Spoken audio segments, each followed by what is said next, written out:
enough members here so Yes, that we can start? Yes, Chairperson, we have enough members and stakeholders also have joined, Chairperson. Okay. Thanks very much. Let me see if my video will work. I've got a problem with my gadget. Okay. Thanks very much, honorable members of the Select and the Standing Committee on Finance, respectively. Our stakeholders who are in the platform to come and make submissions. Our support teams. You are all welcome. Today's focus is about public hearings for the public to participate in decision making. It is crucial in terms of citizen public participation. Public hearings provide a platform for citizens to express their views, concerns, and opinions on policies, laws, or projects, ensuring their voices are heard. It's also about transparency and accountability. Public hearings promote transparency in decision-making processes, holding authorities, and in this regard, Parliament, accountable for their actions and decisions. It is about informed decision-making. By considering diverse perspectives, policymakers can make more informed decisions that reflect the needs and concerns of the community. It is about building trust. It helps in building trust between citizens and Parliament, fostering a sense of ownership of decisions taken by Parliament. It is about promoting good governance. Public hearings contribute to good governance by ensuring that decision-making processes are inclusive, participatory, and responsive to citizen needs. In overall, public hearings are essential for ensuring that governance is people-centered, responsive, and accountable. I've already welcomed all of you and the meeting is open. Are there apologies?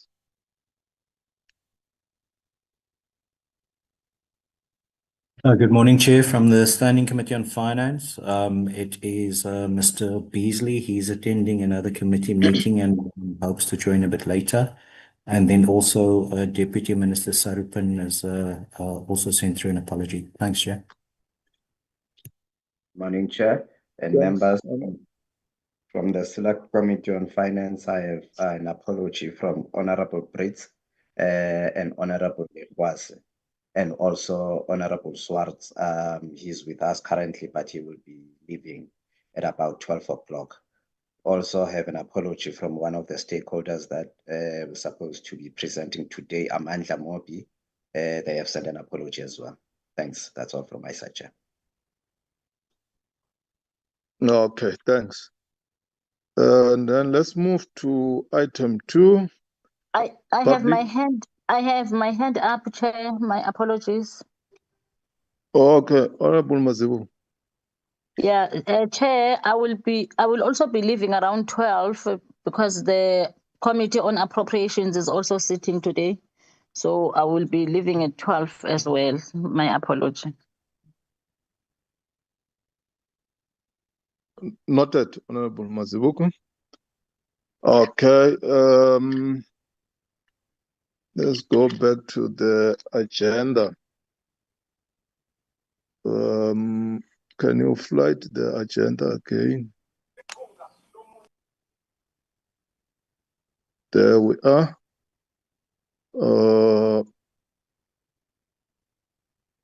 So time allocated, is it 15 minutes for each stakeholder? That's correct, Chairperson. Okay. Stakeholders, colleagues in the platform, can you please time yourself the moment you start making a submission? I don't have to disrupt you at the end that you have gone beyond your allocated time. Please have a timer in front of you that the moment you start making a submission from 15 minutes counting down to 1. Please do so. Try as much as you can to convey all the necessary points that you want to the Parliament to take note of. Honorable Ndlovu, in case I've got a disruption of network here, because sometimes we suffer from, what do they call it, load reduction. Please chair the meeting. Okay. Let's move. Okay, thanks, Honorable Ndlovu. Let's go to 2.1, Poultry Association of South Africa, PASA. Over to you. Thank you, Chairman. Can I just have screen share, please? You have, Isaac, you can share. Thank you. Okay. Yes.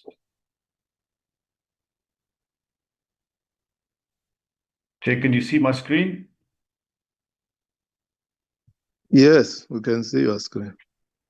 Honourable Chairman and members of the Standing and Select Committees on Finance, I would like to talk to you this morning about a proposal to exempt frozen bone-in chicken portions as well as frozen and fresh offal from VAT. Now my screen is frozen. 28% of our young children are stunted because of malnutrition and specifically a shortage in protein. South Africa has one of the highest rates of stunting in the world among children under 5 years old, with a rate of in excess of 28%. In poorer households, this rate is 36%. More than a third of our children are stunted. Stunting in this particular instance is defined where a child's height is more than 2 standard deviations below the World Health Organization child growth standard. Stunting causes irreversible physical and cognitive deficits. It was estimated that stunting causes 9% lower GDP in countries in Asia and in Africa. Chicken is higher in protein than any item currently on the zero rating list. There is urgent pressure on government to provide financial relief to the poor. It is an economic and social justice imperative that the regressive impact of VAT on poorer households is addressed. Zero rating of chicken is a targeted instrument to give effect to the government's obligation to review the basket of zero-rated food items and assist the poor in poverty alleviation. Chicken has a lower cost per gram of protein than pork mince, eggs, and beef mince. The maximum monthly wage of 5,074 Rand is 5.12% short of the household food basket as at October 2024. Of the 44 items in the household food basket, 4 items are chicken products amounting to 637 rand, or 12% of the total basket spend, a major portion of the basket. VAT attributed to chicken products in the household food basket amount to 83.18%. VAT relief will have a major positive impact in terms of nutrition and poverty relief for the poor. Chicken is higher in protein than any of the products currently on the zero rating list. It appears a significant oversight that no animal proteins, other than pilchards, which is not part of the food basket, are included on the list of zero-rated foodstuffs. Chicken have 24 to 32 grams of protein per 100 grams of cooked product, beans only 9, lentils only 8.8, pilchard, which is not in the food basket, 15 to 19 grams, and eggs 13 grams.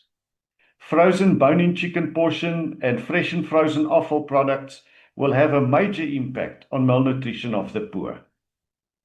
The zero rating of chicken, as proposed herein, will disproportionately ease the burden on the poor and low-income households reliant on chicken as the crucial and healthy source of animal protein.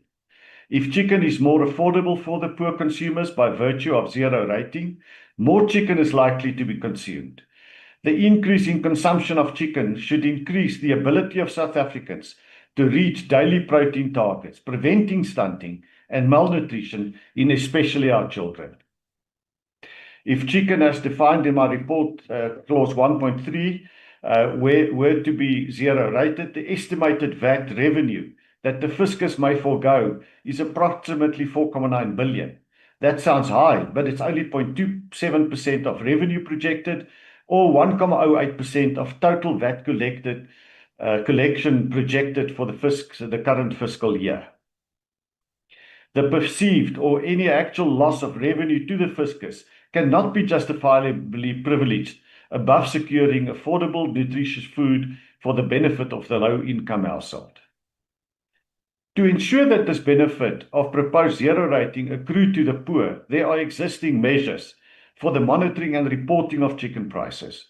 Not only will this ensure that there is an accurate starting point from which to evaluate the prices following the implementation of zero rate, but the existing infrastructure is sufficiently developed to ensure ongoing accuracy and transparency of pricing information. Monitoring and reporting of prices to the Poultry Master Plan Steering Committee, chaired by the Deputy Minister of Agriculture and Trade and Industry, respectively. Reporting of essential food pricing and monitoring report published by the Competitions Commission. We also monitored by the Household Affordability Index published by the Pietermaritzburg Economic Justice and Dignity Group, and monitoring and reporting from the APSA Agri-Trends report. In summary, the South African poultry producers and importers, we did a joint application represented by SAPA and AMI, is therefore lobbying for frozen bone-in chicken portions and fresh and frozen offal to be zero rated for VAT. This will not only give financial relief to the poor, but also give them access to protein that will address stunting of children due to malnutrition in our nation. The way poultry is defined in this presentation will limit VAT abuse, ensuring that the poor benefit. The cost to the fiscus will be limited to approximately 0.28% of revenue projected. I thank you, Honourable Chairperson. Thanks very much, Pasa. You have saved a lot of time. Thanks. The next stakeholder, Clover, South Africa.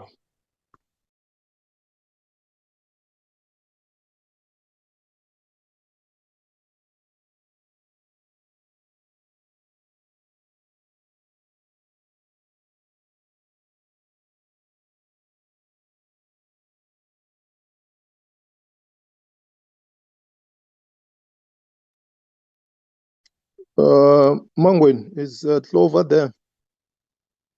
Yes, Chairperson, I see Amelia is here. Oh yeah, she just apologies. We have another presenter that is going to be presenting. It is Johnny.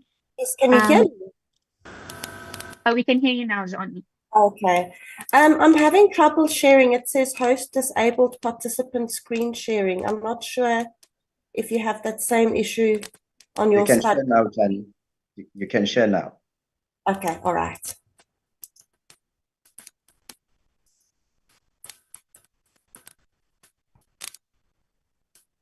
Please, Parliament, let me say the media has requested that when you come into the platform, please show your face. Then later you can switch off, then show the screen for their live streaming. Can you see the presentation properly? Yeah, we can see the presentation. We don't see your face. You see the presentation? Yes. Okay. Thank you for your time. I'm Johnny Minico on behalf of Clover. I'm going to take you through our proposal on the VAT zero rating of dairy liquid blends. So just to get us started, Clover is a trusted leader in the dairy industry. We developed liquid dairy blends specifically to support the vulnerable low-income households who are struggling to afford regular milk. A dairy liquid blend is a product that is enriched to deliver the required nutritional benefits as seen in milk, making them a vital and affordable household staple. Yet despite their purpose, they're taxed unlike milk, making it harder for families to access the nutrition they need. We're not asking for special treatment, we're asking for fair treatment to better serve those who need it most. Dairy liquid blends are a solution for food insecurity in struggling households, and we're aiming to help consumers who are prioritizing affordability over nutrition due to the economic hardship. So what we see here is that we are facing an economic crisis where survival is prioritized over nutrition. With over 12 million South Africans unemployed and consumer confidence deeply negative, families are simply trying to stretch their rands to cover the basics. And yet, food inflation continues to rise, forecasting to climb even higher over the next 2 years. In this reality, consumers are forced to choose what they can afford and not what they need for their families for healthy development. Apologies, Johnny. Your presentation isn't moving. Yes. I wanted to raise the same issue. Mangwen, can you assist? Since we have the cover page, we don't see the other slides. Okay. Amelia, can you then perhaps share on your side? Yes, sure. I just need it to be enabled for me. You are enabled, Amelia. Thank you. It still says host disabled.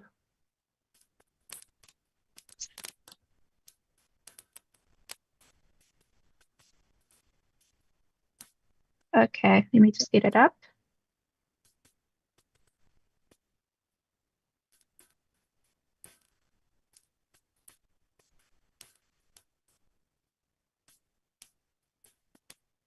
Is my presentation visible? I can see it. You can move to the next slide. We already went through the introduction. And then we outlined the economic hardships that our consumers are facing. And then on this slide, you can see that, just go back one. Sure. On this slide, you can see that 95% of consumers tell us that affordability is their top priority, not taste, not brands, and not even nutrition. Quite simply, if it's not affordable, it's not going into their trolley. And this is why it's critical that we remove unnecessary barriers so that affordability and nutrition don't have to be trade-offs. You can go to the next slide, please. So the VAT treatment of dairy liquid blends. Government has consistently stated its intention to expand the VAT-exempt food basket to protect poor and vulnerable households from rising food prices. Furthermore, dairy liquid blends were already recognized as a key product in these proposals, not once but on multiple budget drafts, because of the nutritional importance and the affordability. But when the VAT increase was scrapped, dairy liquid blends were unfairly dropped from this list, even though Treasury had already never linked VAT increase to dairy liquid blend exemption. This is a missed opportunity for us to do the right thing. And we urge government to follow through on its original intent and include dairy liquid blends as a zero-rated basket and help the people who need it most. Next slide, please. While the VAT rate was not increased, the burden on the vulnerable household remains unchanged. Dairy liquid blends was designed specifically to support these families, and it's still unfairly taxed. Making dairy liquid blends VAT exempt would be a tangible and immediate relief for those families affected by the cost of living crisis. Next. So what you see on this graph is the black dotted line is the rise in costs. As the price rises, consumers are shopping less, which is the blue line. They're shopping less but spending more. It's a clear sign that they're stretching their limited budgets and cutting back on frequency just to make ends meet. Next. Despite being an everyday essential, which is milk, especially for young families, dairy has seen one of the sharpest drops in household penetration. And this just proves that even the most vital nutrition is being deprioritized as consumers are forced to buy less often. Next. So why should dairy liquid blends be zero rated? Dairy liquid blends deliver the same nutritional value, it has the same ingredients, and they meet the same regulations and taste profile as powdered dairy blends, yet they're taxed differently. A powdered dairy blend needs to be mixed with safe drinking water, and it requires electricity in the forms of refrigeration, whilst a dairy liquid blend is vatable currently and doesn't require either. And we know that many of our South Africans are struggling to have access to safe drinking water and electricity. It is simply an arbitrary and irrational distinction that penalizes convenience and accessibility for these low-income households. Next, please. Dairy liquid blends are consumed almost exclusively by low and low to middle income households, the very people most impacted by food inflation and nutritional insecurity. Zero rating a dairy liquid blend would directly ease the financial burden on these families, while also improving their access to essential nutrients. It's a practical, targeted intervention that supports the poor both nutritionally and economically. In addition, the impact doesn't stop with the consumer. Zero rating would also boost local production, improve supply chain efficiencies, and help create the much needed jobs. And if we unpack the revenue foregone, the cost to government is minimal, 65 million out of the government budget of 2 trillion, where over 80% of this benefit goes straight to the poor. The return is profound. Zero rating dairy liquid blends is a low cost, high impact way to meet socioeconomic obligations and to support those who need it most.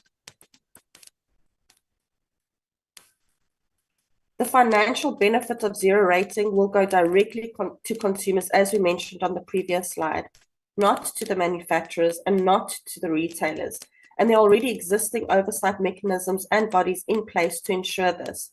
And with Clover being the market leader within this product segment, we are committed to reducing the dairy liquid blend price to ensure it's passed on to the consumer. In conclusion and in closing, this committee has the power to do the right thing, to put people before policy. We're asking government to help us help vulnerable families by leveling the playing field. Zero rating dairy liquid blends is not a tax issue. It's a food security issue. Let's not miss the chance to deliver real relief to those that need it most. Thank you. Thank you. We are doing well in terms of time so far. I hope those who will come after will also follow suit. Next, CSA.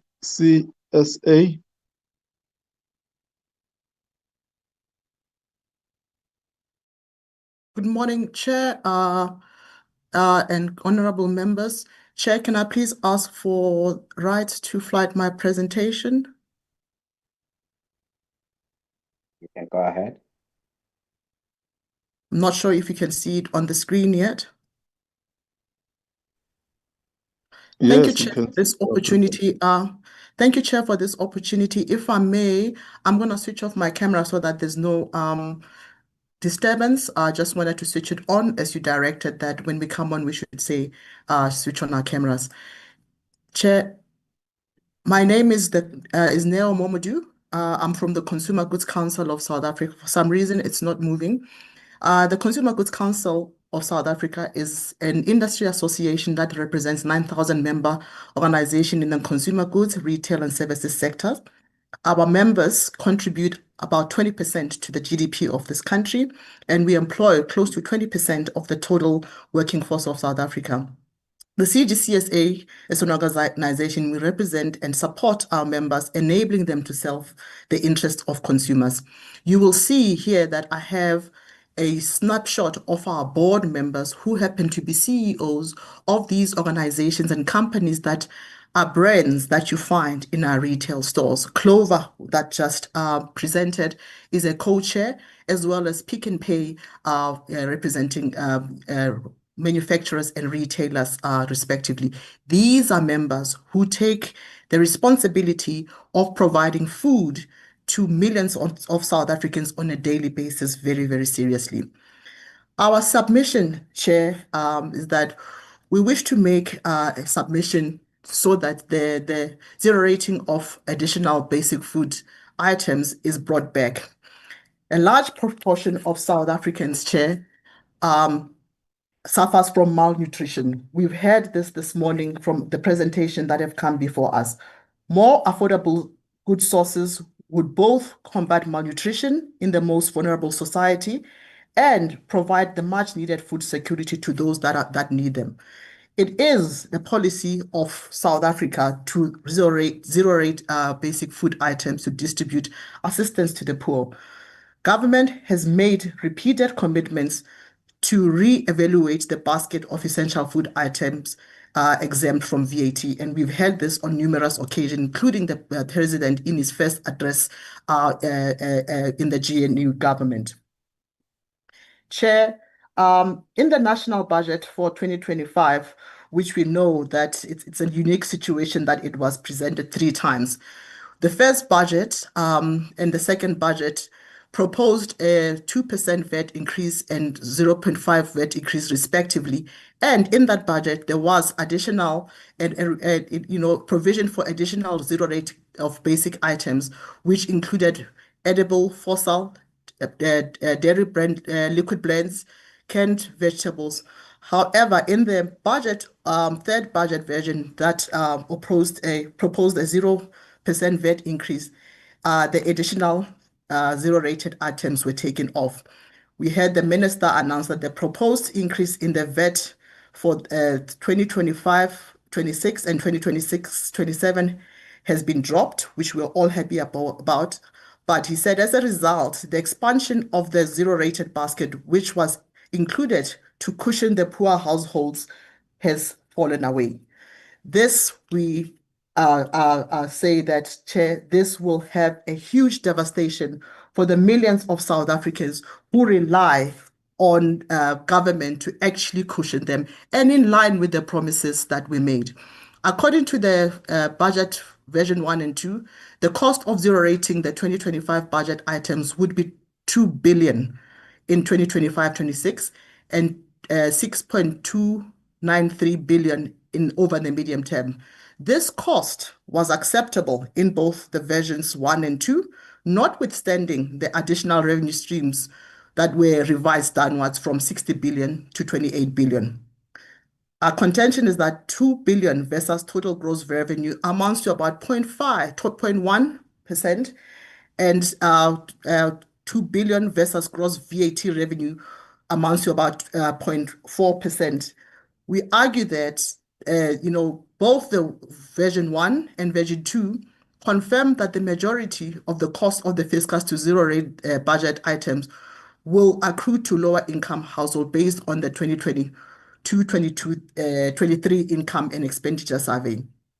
The figures need to be taken in the context of the fact that fuel levies have routinely increased and continue to increase. There has been zero and below inflation fiscal drag adjustments. The direct cost of the goods and services supplied to consumers have increased and purchasing power has decreased. Therefore, Chairperson, the expansion of the zero rate basket is not likely to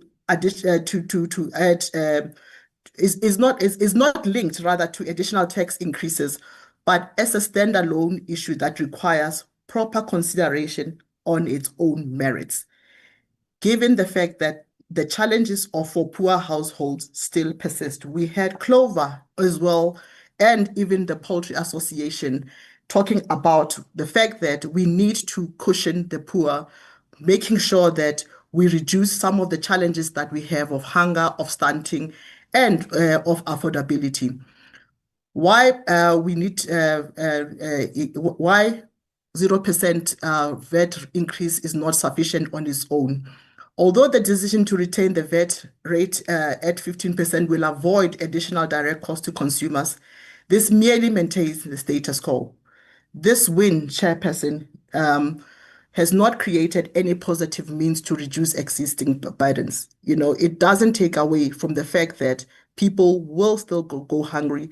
We saw the slide that was presented by Clover earlier on that showed that when people are faced with the choice, it's not about taste, it's not about luxury, it's about affordability. Traction should be maintained in expanding the list of zero-rated items and not lost because erroneous or misplaced ties between expansion and zero-rating list and further tax increases. What are the benefits that, you know, accrue to us actually being successful in zero rating? There are health benefits that accrue to low-income households. By allowing additional items to be zero rated, poor households will be in a position to afford more protein and rich and nutrition products and prevent stunting, hidden hunger, and malnutrition. Poor households will also gain access to nutritious foods that would otherwise have been beyond their means. Secondly, the financial benefit that accrues to lower income households is that the high cost of living disables poor households from affording other basic needs. We've heard that the fuel price will go up. This means that with the fuel price going up, taxi fares are going to go up, food costs are going to go up because operational costs, you know, when you run a business, are directed by what is happening around the economy. With that, if there's no zero rating, you're going to actually find that people now have are faced with the choice: do I go to work and pay for transport, or do I eat healthy? We say that zero rating these additional items will put additional money in the pocket of the poor, supplementing it to go and take care of other basic needs. The third reason, and these are not the only three, this will ensuring the benefit accrues to lower households. I said earlier on that our members, you know, take the role of feeding the nation very seriously and remain committed to ensuring affordable food prices. In many instances, our retailers and manufacturers absorb costs, irrespective of what is happening with food prices and high inflation. We know that also on SASSA days, because as you know, SASSA grants now are paid primarily by our retail stores. On those days when they pay out SASSA days, they ensure that they put together packages of food that are nutritious, that are affordable, so that people can actually strengthen the rand. And periodically, you will see them actually having discounts in their stores. As responsible, law-abiding citizens, the benefit of the zero-rated products will be passed on to the consumers, ensuring that the benefit is felt across the board. Our ask, Chairperson, therefore, is that we urgently need to reintroduce the expansion of the list of zero-rated basic foods items in the draft legislation anticipated to be published for further public comment during the period of this fiscal year. We think that, Chair, Just because the VAT has not increased, it doesn't mean that we should take away that which was conceived to be a necessity, by the GNU. And if you look at latest reports, it shows that more and more people are going hungry and more people do not have access to nutritious food. We therefore appeal that we actually put these items back on the agenda. Thank you, Chair, for your time.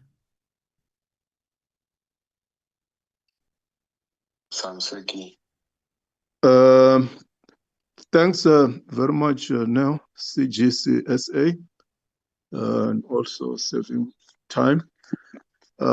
Next, PEP. Good morning, Honourable Person. I'd like to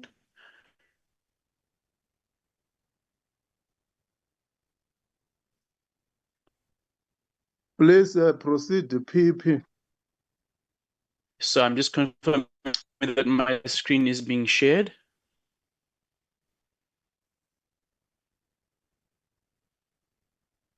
Honourable Chairperson, Committee Secretariat, is my screen live? Yes, we can see your Honourable presentation. Chairperson, just verifying that my... Thank Yeah, you, we can Honourable see your Chairpersons presentation. and Honourable Members. Wonderful. Good morning, Honourable Chairperson and Honourable Members. Thank you for the opportunity to present. I'm Rashad Amra on the behalf of the project at the University of Witwatersrand Southern Centre for Inequality Studies. The opportunity attempt at the budget, and it also South Africa's democracy is at work and Parliament remains sovereign. And I think we need to appreciate that in a context where the world is experiencing an onslaught on democracy and lawmaking. And so we are quite grateful as South Africans that we have you as MPs ensuring that Parliament and the Constitution and the related legislation remains in force. In this presentation, which is 24 slides, I won't do the entire presentation. I'll speak to some of our high-level conclusions as the Public Economy Project. A lot of the detail contained in our presentation was covered yesterday by the PBO, as well as on Friday by the DG of Treasury. But I'm more than welcome in the question and answer session to go into some of the details. So thank you. Honourable members, it is important for us to contextualize the legislation that is tabled, the budget being legislation. And this particular budget, the May version of the budget, is tabled following the MTBPS of 2024. The MTBPS as a fiscal institution is supposed to provide credible forward guidance on government's medium-term fiscal path. And it is also supposed to reflect the deliberation, or at least the outcomes of the deliberation in Cabinet on where to put the state's limited revenue and resources. And that's supposed to be what manifests in the MTBPS. And quite importantly, it's supposed to anchor the budget that is subsequently tabled. That's the budget we're considering now, generally about 4 months following the tabling of the MTBPS, within a framework that is transparent. So this is the normative role of the MTBPS. And I think it's very important in our deliberations to look at the MTBPS, which frames or supposed to frame the current budget. What actually happened in the 2024 MTBPS was it was adopted for the first time under a coalition government. And it turns out a coalition government with deep internal divisions. And in the content, the actual content of the MTBPS, it proposed a very sharp fiscal consolidation, keeping with the previous trajectory of reducing the growth or crunching the growth in expenditure over the current year and over the medium term. And the spending path that was tabled in the MTBPS was implausible. We noted this as the Public Economy Project, and other commentators, both from civil society and academia, noted the same. It surprisingly and quite alarmingly at that point in time ignored the wage bill, ignored pressures from health, from education, from social protection, from local government, and pressures that were building up in the SOEs. And so if the MTBPS of 2024 was supposed to be credible, it couldn't have been credible if it was ignoring very apparent expenditure pressures. And this then meant that it lacked credibility. It also meant that government as a collective was willing to continue to see the erosion of the quality of the provision of public services.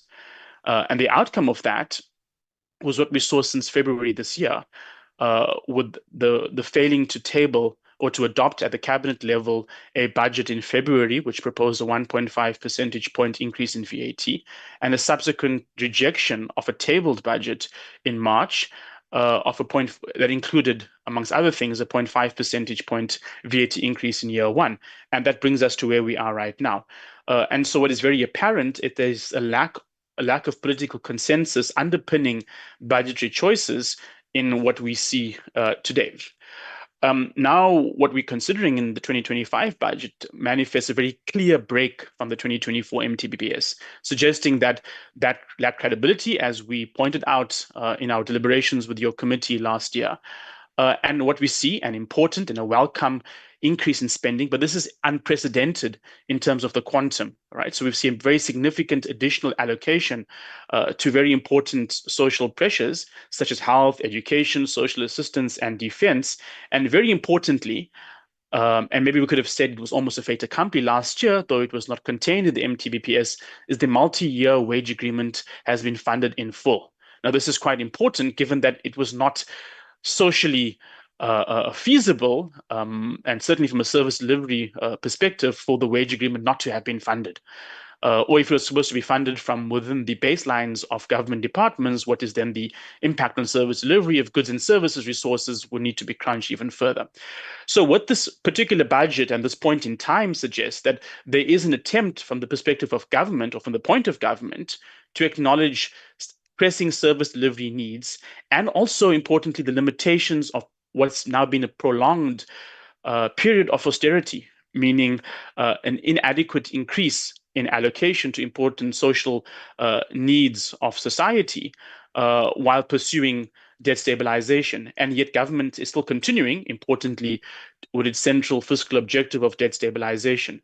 So this particular budget, honorable members, stabilizes real per capita core spending. So that is total spending that actually reaches the population. So it excludes interest expenditure, it includes resources that are transferred directly to the metros, such as fuel revenue, and it also excludes resources given to SOEs. And it controls for the population growth. And so we see a stabilization of real per capita core spending over the medium term, with a more significant increase in the first year of the 3-year period. So that's what we've got in this particular graph over here. If you look at 2025, which is the first gray bar, there's an increase. This controls for inflation, it controls the population growth, and it shows an increase. And this reverses a 7-year downward trajectory over the medium term. Now, this is quite important as a break from what is previously the case and what was indicated in the MTBPS. However, this is not without qualifications.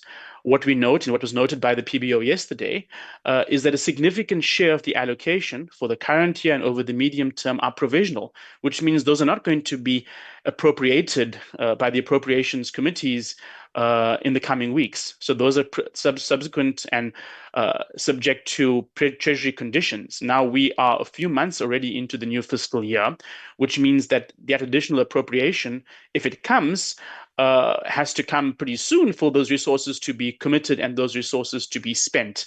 Now, if that is not the case in year one, actual core spending is likely to be lower, which means the graph I showed you a moment ago with an increase in core spending could actually be flat, or not, or the increase in year one couldn't be as strong, which then may suggest that we continue with a real decrease or a modest real increase in real core spending over the current year and over the medium term. So this particular budget suggests that we are at an inflection point in terms of spending, but this is tentative and there's significant uncertainty in that. Honourable members, a significant share of the deliberation in the second budget, and the primary reason, at least publicly stated, for the rejection of the tabling of the first budget in February this year was around revenue, and in particular the 1.5 percentage point VAT increase in year one. Now, honourable members, given the performance of the economy, the performance of revenue, and the growing social needs, South Africa requires a structural increase in revenue to meet its social needs. And this is something that the minister has been talking about, the DG, the DDG, and other market commentators. So continuing to feature pressures that add to our baseline without a concomitant or attendant increase in revenue means that our debt trajectory will continue on its accelerating path, and our debt levels and our interest expenditure will consume an even larger share of public spending, and hence there's a need for a structural increase in revenue. At the same time, the proposals on revenue in this particular budget raise concerns about the current distributional consequences and as well as the growth consequences. So we had particular revenue proposals made in this budget, and the two main ones were regarding personal income tax related measures. Now, this was done in response to or as an alternate option to the rejection of VAT increases. However, this also has an impact on household disposable income. Middle and lower income families spend a significant share of their monthly income and save less. And so increasing or decreasing their post-tax income means that they have less resources, and this will dampen consumption spending and also potentially weaken growth. Now, obviously, any revenue measure needs to be considered against the alternatives, and perhaps the alternatives were more harmful towards growth and redistribution, certainly more regressive. One needs to consider the overall revenue mix in policy proposals, and in particular, we've noted that personal income tax has been carrying a larger and larger share of overall revenue growth. And so from 2007 to the end of the current MTEF, over a 20-year period, if the current trajectory is to continue, PIT's overall share would have increased by over 10 percentage points of total revenue. And so we have to ask an important question: what is the optimal mix, given that CIT's overall burden bearing has decreased over time? And what is the overall optimal mix for the country, given the growth consequences, given the efficiency considerations, and given their impact on distribution? And so it's important not to look at revenue potential in isolation. And so what has happened, given that there are political concerns about raising revenue, and in certain senses, South Africa may have reached a point where there is no political appetite to explicitly propose higher revenue increases through any of the main instruments, that now government had to turn to stealth increases. So a stealth increase is an act of omission. So government doesn't have to propose increase taxation through additional legislation. There's just no increase to the thresholds on personal income tax. Honourable members, there are major risks to our fiscal outlook. The budget review of 2025 projects that debt will stabilize in the current year, similarly to what it presented in the MTBPS, but at a higher level. Now, there are major risks. Some of the important ones over here are exogenous to South Africa. We try and navigate increasingly more volatile global economy with conditions that suggest we are moving into conditions that are manifest or similar to a financial crisis, given the trade disruption emanating from the US government. And we continue to see persistent domestic underperformance. Growth performance was rather poor last year, 0.6 on an annual basis and 0.7 on a fiscal calendar. And what's happened since the first tabling is the global outlook has worsened. And so we're experiencing both political dynamics that are not supportive of growth, but also global economic and domestic economic conditions that are not supportive of growth. And yet our expenditure demands continue, and we have to try and continue funding them. Honourable members, there is a concern of optimism in the current outlook, given that we've had a major revision between the MTBPS and this year's budget. We have to maybe take the second and the third year of the current MTEF outlook with more tentativeness compared to usual, and suggesting that they may be less credible. We, as the Public Economy Project, provide our own outlook to the fiscal framework.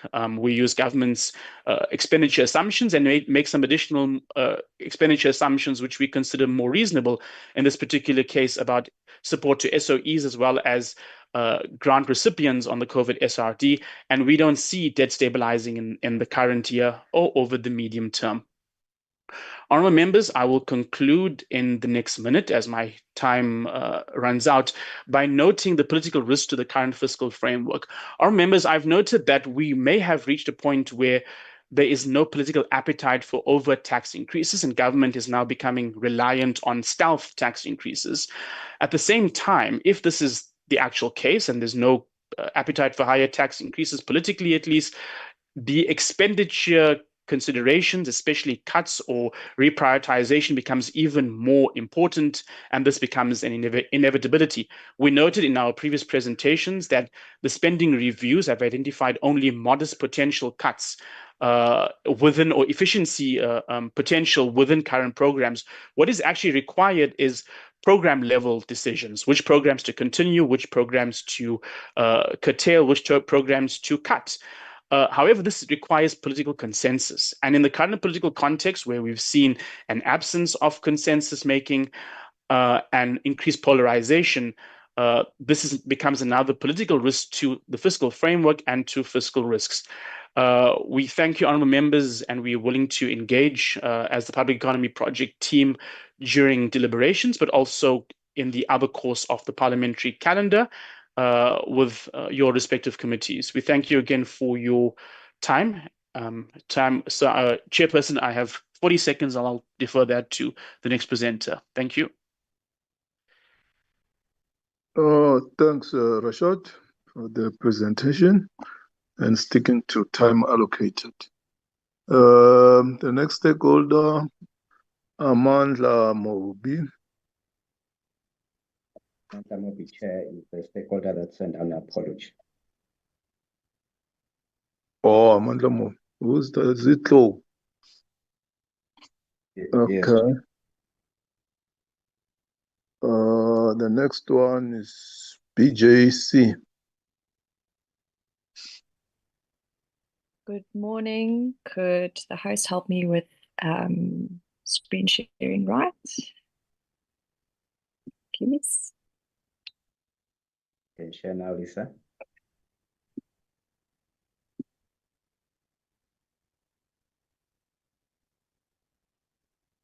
Just finding my presentation here.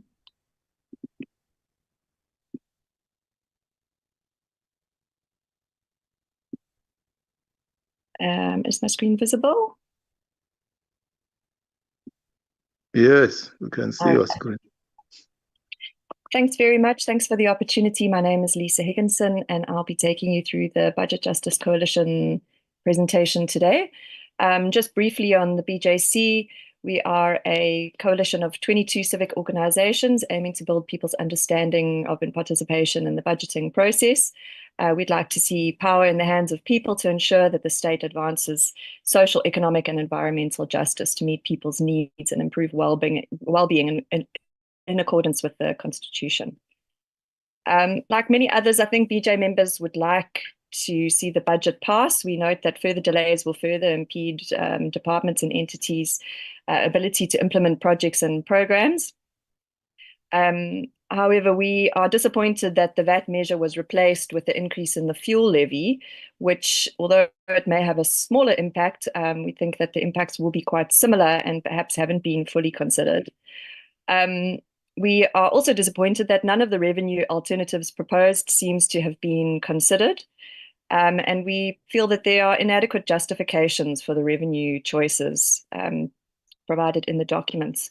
So our submission is divided into two parts. The first part is immediate changes to the 2025-26 tax proposals.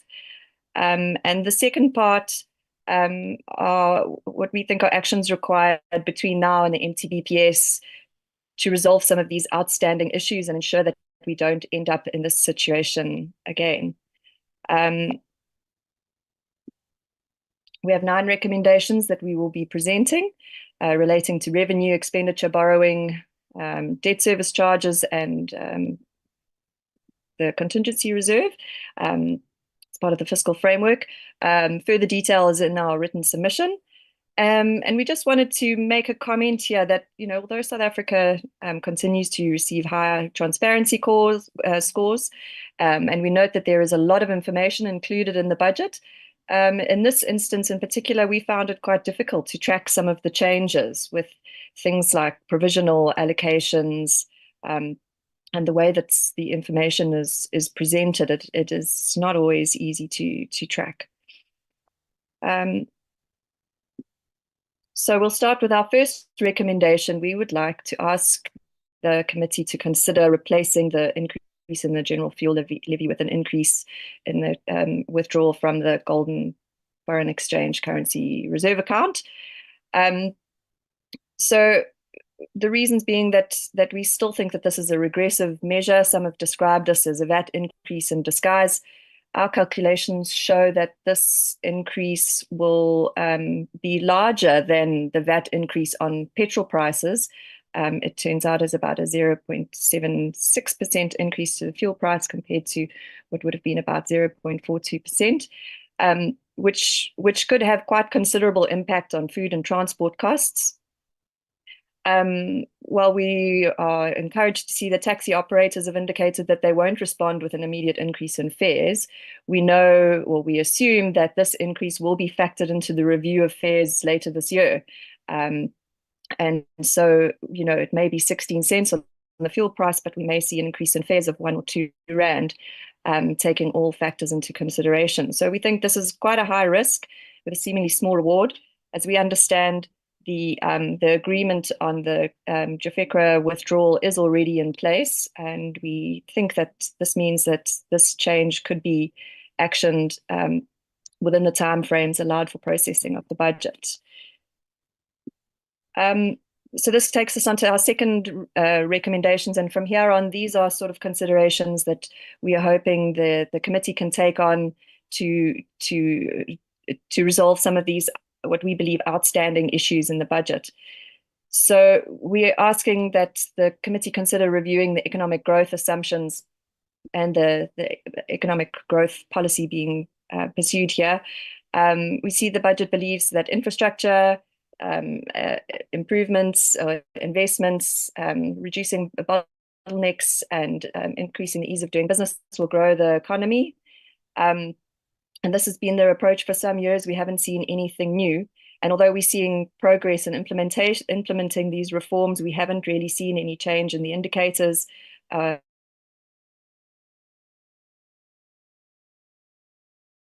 So we think we can't keep doing the same thing and expecting a different outcome.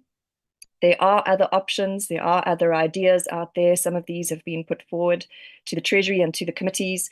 And we think that really this is a good opportunity to start exploring these alternatives, as we say, ahead of the MTBPS. On recommendation 3, again, we're disappointed that none of the revenue alternatives have been explored. The table here might be a little bit hard to see, but what we tried to do is look at some of the options available and evaluate them in terms of the potential revenue, the economic impact, some of the distributional impacts, the feasibility, and the risks. And I won't go into all of them here, but what this shows is that all of these options have, different risks, different impacts, different concerns, and we need to look at all of them together in this kind of way to make a choice that has the least harmful impact and the greatest potential revenue. We'd also like the committee to consider reviewing the spending review framework. We acknowledge that there could be some real savings, as the previous presenter indicated. These are quite modest according to the information that's been released already. We think the design and implementation of the reviews will determine whether these undermine service delivery and constrain growth. We've seen things like means tests and being implemented to reduce the number of grant recipients. This obviously leads to savings in social development, but at what costs? We've seen vacant funded positions remaining unfilled as departments try to save funds and reprioritize to other programs and pressures. We believe that the spending review framework must involve participation. We have in the past found it quite difficult to find relevant information, particularly when we are looking at infrastructure projects and procurement monitoring. This really needs to be resolved, and we believe that this committee has an important oversight role to play in these spending reviews. Our next recommendation is around debt, and we say that given the prominence of debt in the budget, we really are calling for greater transparency and deeper participation. It's been pointed out before that our debt to GDP ratio is in line with our country peers, and alternatives have been proposed. We don't see if these have been really considered in depth, and we would like to see National Treasury prioritize measures that directly reduce interest on government debt. And here we think that the committee can help in this instance as well, asking Treasury to come and explain what other measures are being pursued to address the debt repayment problem. We also are asking for urgent and sustained efforts to realize gender responsive budgeting. We note the gender budget statement in this budget is a step in the right direction, but it doesn't really represent a gender responsive budget. We want to see it going beyond simply classifying expenditure by gender, and it must reflect persistent gender disparities in the country. In our written submission, we've done a brief analysis of health, education, home affairs, justice and constitutional development and social development, which weren't included in the gender budget statement. And we see limited consideration of the gendered impacts of spending. It's very difficult to see which programs are likely to address gender disparities, and we also don't see this reflected in the performance targets in the budget. We're also really concerned about youth unemployment. We want to see the review of the active labour market programs document, and we'd like to see open discussions on youth unemployment. This is a national crisis with 1 in 2 young people unemployed. We are saying the work seeker grant is not the solution, and we need sustained actions and adequate and predictable budgets to address the issues. Our next recommendation is about reviewing the outer years of the, sorry for the typo there, MTEF, particularly for social grants. I think the previous presenter spoke about this a little bit. We saw that some of the expenditure additions were retained for this year, but we see quite drastic cuts in the outer years. And this sort of brings the credibility of the budget into question, and emphasize it's important that these allocations to the outer years are credible, as it allows departments to plan ahead. And again, it's just a sign that the real underlying problems are not being addressed, and we're likely to end up in a similar position later this year and next year. We don't want this to be the norm. The unplanned delays will have an impact on spending. And our last recommendation is to support sustained increases to health, education, and social spending. The increases to health and education are welcome, but when we dig into the numbers a little bit further, we see that per capita allocations are still decreasing, and there's still a lot that needs to be done to overcome the years of under-resourcing and the persistent spending pressures. I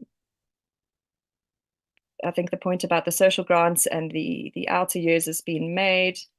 Sorry, I've lost myself. And the note that the grants are still well below the poverty line. So really a lot more needs to be done. And this is why we are emphasizing this need to urgently relook at the progressive revenue options and the economic growth model to try and really create some sustainable solutions and to see some sustained improvements over time. So that concludes our presentation. As I said, there are some more detailed there's some more detailed information in our written submission, and we thank you for the opportunity to present today. Thank you very much.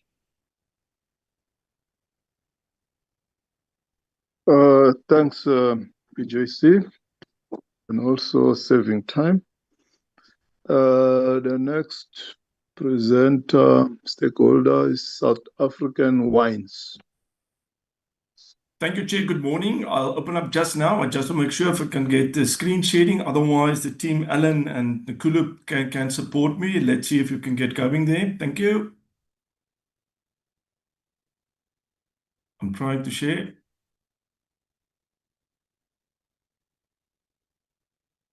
Can you see?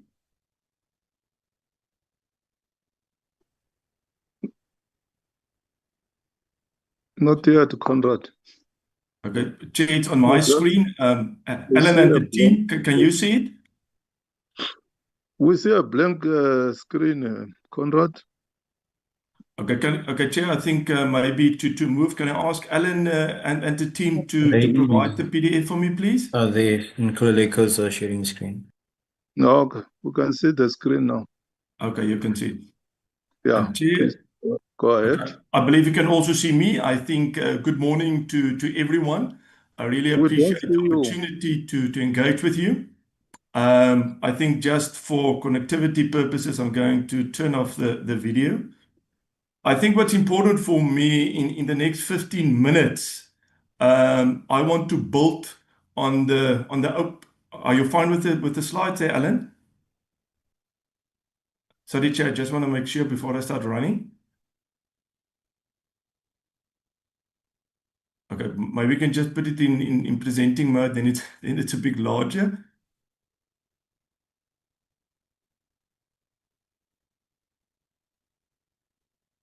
Right. Can everyone see, Chair? Yes, it's visible. Great. Right. Let's start running in. Now I'm sitting with 14 minutes. I think it's important to say, you can just keep it there. I would like to build on the previous slide, referring to our presentation on the 25th of March. During that week, everyone on the call and the committees, you have received our submission, written submission, our presentation, as well as our one page. This week, you've received our submission. I'm going to do the presentation, and by Friday, 3 o'clock, you will receive a one page. All 6 of these documents will maybe focus on one thing, asking a CPI-related adjustment for excise on wine specifically. I think my colleagues in the other categories, being beer and spirits, they will also table their views. But more important for me was your opening remarks this morning that we will build in trust, we will listen to one another, and I believe the policymakers will also take note of the content. And then my last reference, and I believe this is the spirit we're going to do this presentation, just in the second paragraph of the budget speech of the minister, he mentioned there is clarity now. VAT will remain at 15%. The decision reflects our commitment to listen to South Africans and to all the political parties represented in this House. And I think I want to leverage from that and say, I hope this is also going to be the spirit that we're going to engage today, and also in terms of your feedback. So that is our opening slide. If you move to the second slide, when we talk wine, that is just giving everyone on the call a typical storyline. When you see that is the landscape of the domestic market in terms of alcohol or liquor. There you can see in that, I call it the pizza slide. You can see the wine section in there. Depending on you're looking at volumes on the alcohol levels, it can be anything between 12, 13, 14%. More important for me than is saying, if we're looking at this slide with the mindset of National Treasury and Finance, then we know the state revenue from the wine industry, that is going to be VAT as well as excise, last year was 9.6 billion. The income for a producer in the same period was 7 billion. So what's important for us, maybe there's a missing piece of a puzzle, and I'm not going into all the technical detail. I want to encourage the committee members to read our submission as well as the technical submission on the 25th of March. In the next couple of slides, I want to walk you through and say, why are we keep on asking a CPI-related adjustment? And why we are saying, listen, we really can't understand why nobody is seemingly listening to us. 2 years ago, it was a CPI plus 2.5%. This year, it was 2%. And when you take the CPI at the moment, it's anything around 2.67%. But let's move to the next slide, and maybe this is the piece that we need to understand. When we talk about the wine industry, maybe this is what you see and what is in your mind. The next slide will show you also, if you can just move on that slide, Wine industry, yes, we're part of the alcohol industry, but also we're part of tourism. We're also part of a value chain, and we can also creating careers. And if you start moving with that specific slide, there's also challenges in our environment. Sorry, Chair, I'm not sure if the slides are moving. As it's important, I want to build my storyline there. All right. That is for us important to understand. We're operating in agriculture. There's also an element of tourism. We're also creating careers and jobs, and we're playing in a value chain, not only in wine or not only in liquor, but also outside of the farm gate. If you move to the next slide, you will clearly see it's maybe not that easy to operate in a farming environment. There you can see all the activities, and I'm not going to each and every one. Just for you to understand, it's not only taxation. We also need to deal with logistics, the Port of Cape Town. We need to deal with disease and pest control. We need to deal with compliance and an array of themes that's sitting in front of you. And if you move to the next slide, there you will see, if you take that tree, that is the risk. That is what we need to deal with. We're not farming with a roof over our head. So maybe it's a very nice picture there in the beginning, but then there's also risks like rain, like drought, heat waves, frost. If you move to the next slide, during December, the holiday period in South Africa, that is what we need to deal with. A heat wave exactly in the Christmas period. That is causing havoc in our environment, but we need to deal with that. Even when you're sitting in a dryland environment or in an irrigation environment. And that's why I need to show that to you. If you turn to the next slide, so that is on the farming side, but what is happening in the global world? You see there global wine sales in 2024 fell to the lowest level since 1961, specifically in those two countries. And then back at home. So while we need to take ownership of what's happening at farm level, and bear in mind that previous tree, the next slide will show you, we need to deal with regulation and taxes coming our way. If you can just move to the next slide, please. This one, and I'm not going to spend all time here. It's not only about taxation. There you can see all the other activities that we need to take ownership of. And in the next slide, that was also part of our wine summit last week. That was a presenter sharing some insight for us from Netpack environment. We want to sell our product in the domestic market, but also on the export side. So we need to look at the consumer in South Africa and international. We need to understand the finances and also the confidence of that specific buyer on the other side. And the next slide will clearly show us what are these challenges. We need to deal with uncertainty. We need to deal with electricity shortages, logistics, crime and corruption. And at this point, please make a note of the activities and operation Vulindlela. That is critical for us when we're looking at this specific slide. Now you will say to the next slide, but guys, how are you feeling? What is the mindset? What is the mood center? I would like to call it. Maybe it's not that good in the country. Maybe it's not good in the agri environment. But in the next slide, when you're in agriculture and when you're in the wine industry, you can't afford to keep on focusing on the black spots or the potholes. You need to move. And you need to say, listen, if I'm looking at the white shirt, I can point out all the black spots. But we're also operating in a value-adding environment. And this is why it's important this morning to share with you also the champagne moments, as well as maybe the green shoots. So to the next slide, there you will see, despite all these challenges, we're sitting with an excellent quality of wine post our harvest in the cellars. These guys and girls are working around the clock now to get it in the bottle, to sell it in a local market in a responsible manner that they trade, and also to export that. The next slide will link to one or two slides in the previous presentations. We need to be open and honest to you. We can't sit here and complaining each and every time and finger pointing to excise, but we hope you're going to listen and acknowledge. We want to say this morning to you, If you look at the top left, at least now we're sitting with a balance between sales and production. Post-COVID, there you can see the spike. Our stock levels and our sales ratios, it's in the green, it's positive. Unfortunately, at the top right, we're losing hectares.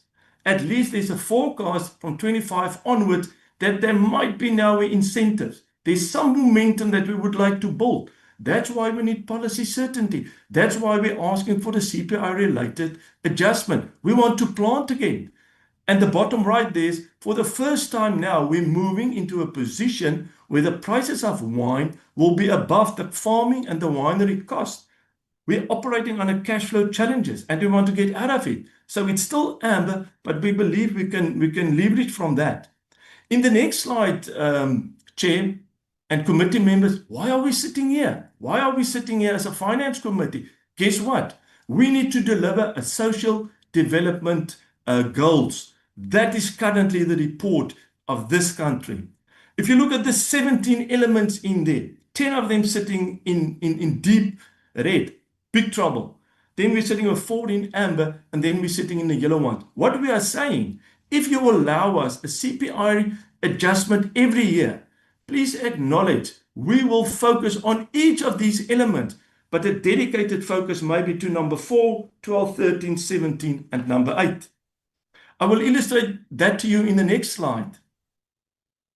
In the next slide, you will see from the top, what do we need to do? We need to look at our farmer level effectiveness and efficiencies. We need to do in terms of market access. You know what's happening at the moment with AGOA. You know what's happening in terms of the arm wrestling there, but at least we can still leverage from the EPA agreement. We need to focus in growing our premium wines, focus on tourism. Also look then, second from the bottom, then only we're sitting there with excise tax. So it's critical, it's important as we want to raise a return on investment. It's not only about profit. We look at the planet and we also look at the people. I will illustrate that to you in the next slide. There you will see, despite popular belief, already we're making a difference in terms of lightweight glass. 83% of all the still wine bottles out there already in the lowest category. That for me is a green shoot. That is an accolade. That's something that we can acknowledge the wine industry. As well as in the next slide. We're also moving into aluminium. We need to innovate. But innovation and research is coming at a price. It's capital intensive. But at least we're listening to the consumers out there. We're listening to government. So we're in it together. Let's see what we can do. Let's turn the buzzword of sustainability into practicality.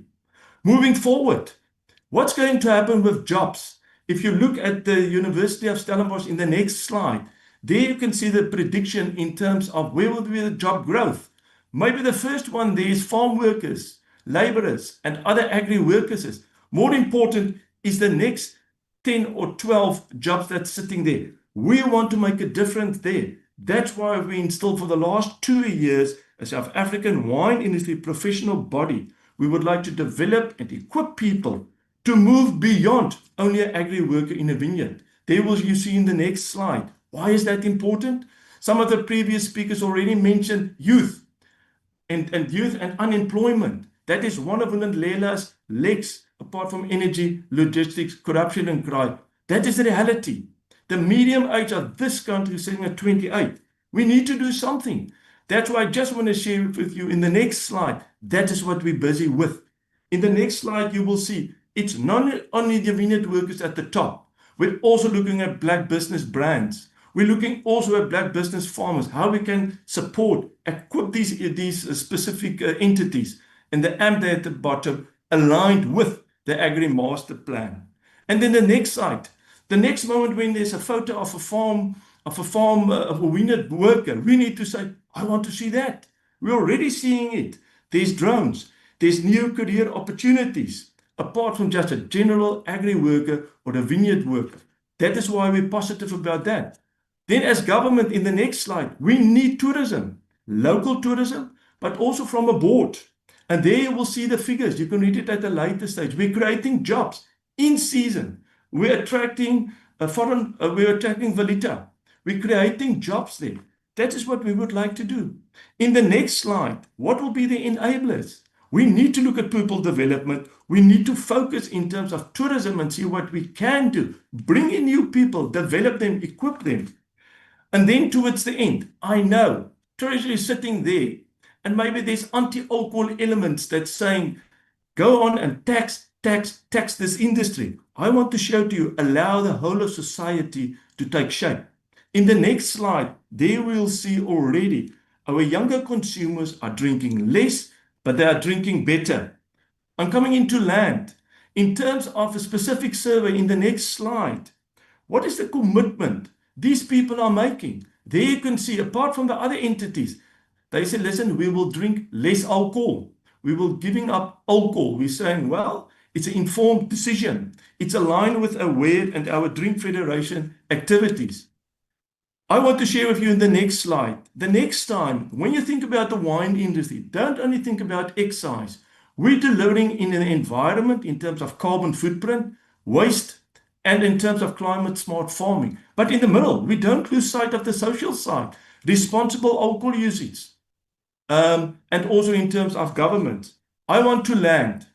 I want to say to this committee and to the chair, we're asking for the CPI-related adjustment.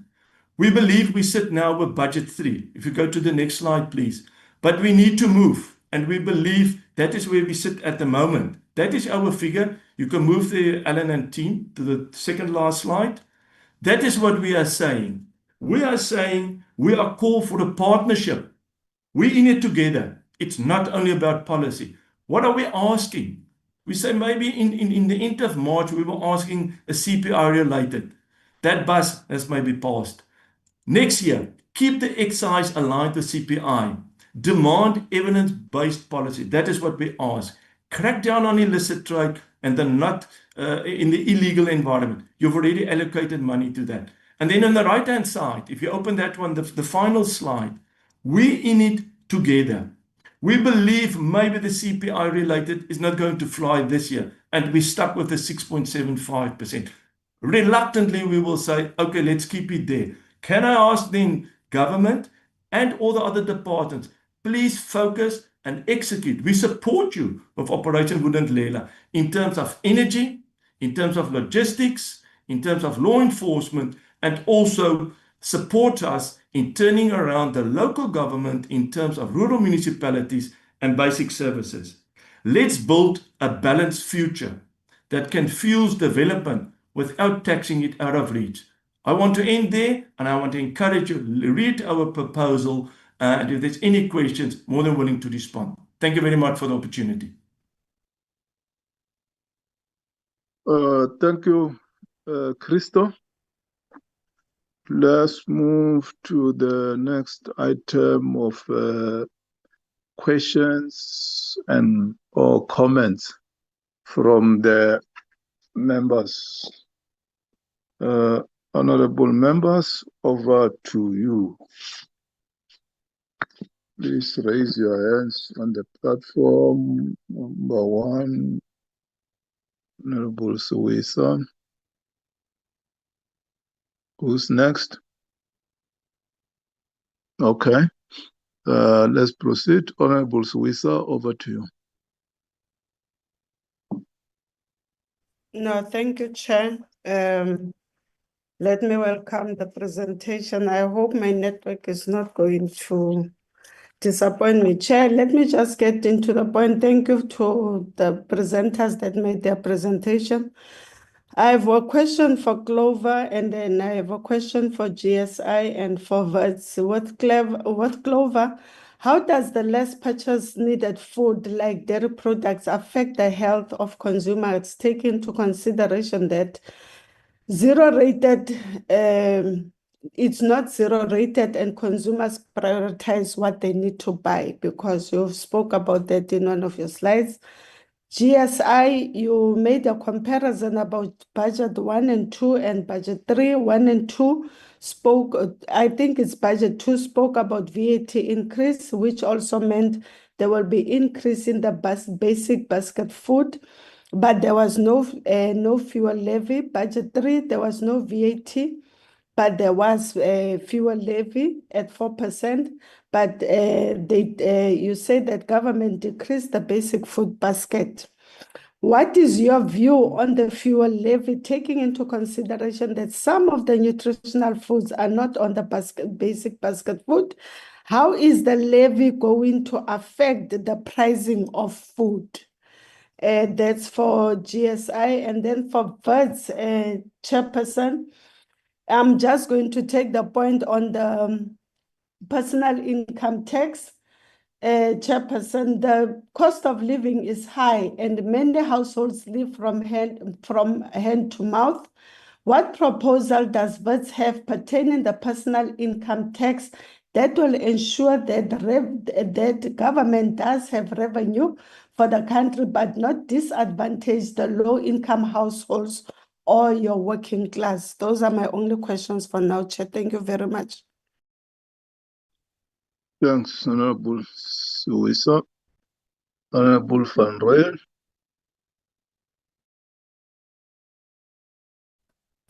Hi, it's Clover, Johnny Menica from Clover. Please Now, ask a little. Johnny, Yes. we do it like this.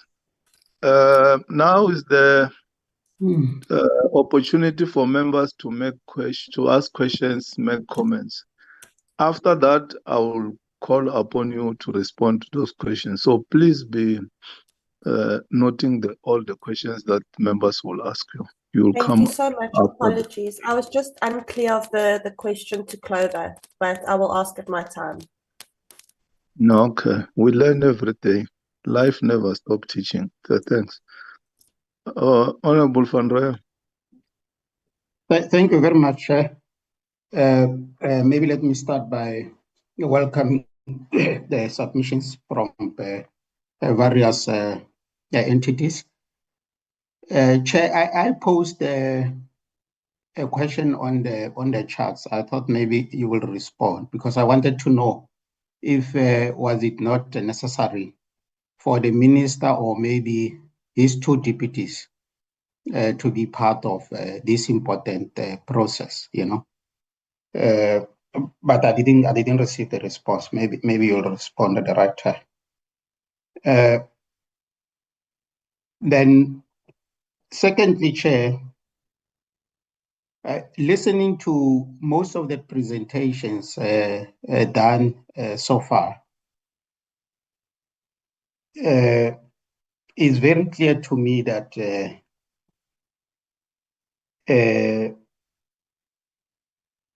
there are questions around the transparency of the budget process. I think an example was made about the 180 billion of provisional allocations without details, raising a lot of uncertainties. But we also know, Chair, we've been sitting with a question around the management of the ESCOM debt, the details of that particular process, you know. So obviously, as correctly cited by one of the presenters here, this is somehow affecting the status of the process that has been viewed as one of the most transparent process so far. But I think it's also raising an important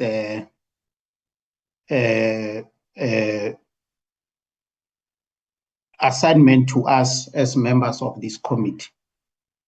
I think it's high time, Chair, that we, because in our opening remark, Chair, you made a very important summary on the essence of this process. And one of the key message or maybe phrase that came out of your summary is how responsive is the government expected to be to submissions made during public hearings, you know.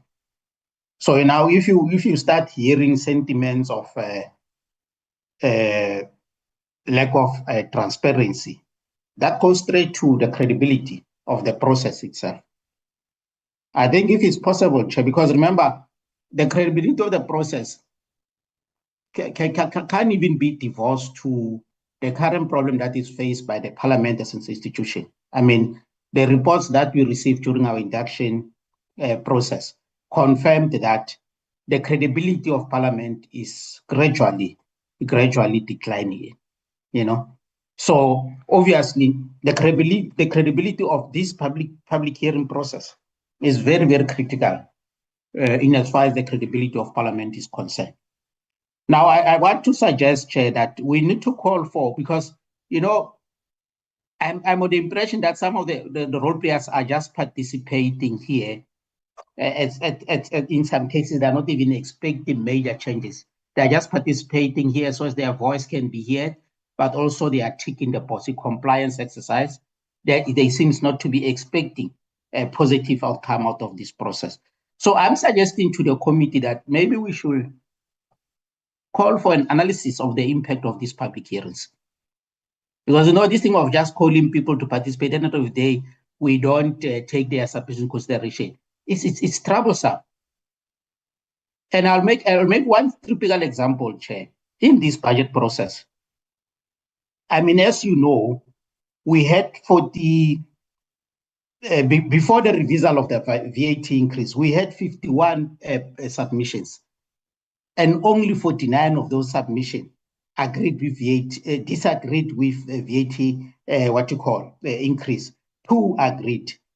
But the minister still proceeded with National Treasury. They proceeded. So now you ask yourself a question: are these processes really relevant? Are they taken serious, or our people are just taken for a ride? You know. So to me, it's very, very concerning, Chair, and I hope that as a collective leadership of this process, you'll view this in the same light, because we can't allow participants to make submission under the ambit of our participatory democracy, but those submissions are not considered. So we need to do an analysis of the impact of public participation process, more especially in this budget process, because it came out very clear that National Treasury didn't listen to most of the submissions that were made by various stakeholders. Well, coming to Clover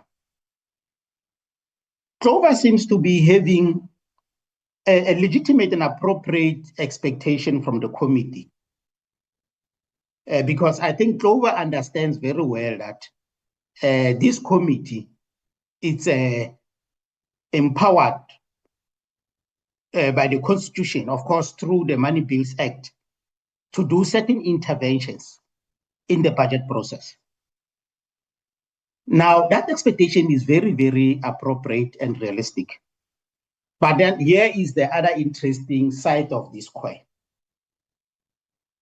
The Money Bills Act empowers this committee to introduce amendments. And of course, amendments might be introduced as a result of inputs from such processes, where we listen to the people and then we engage the proposal of the minister, take into consideration what the people have said about the proposals.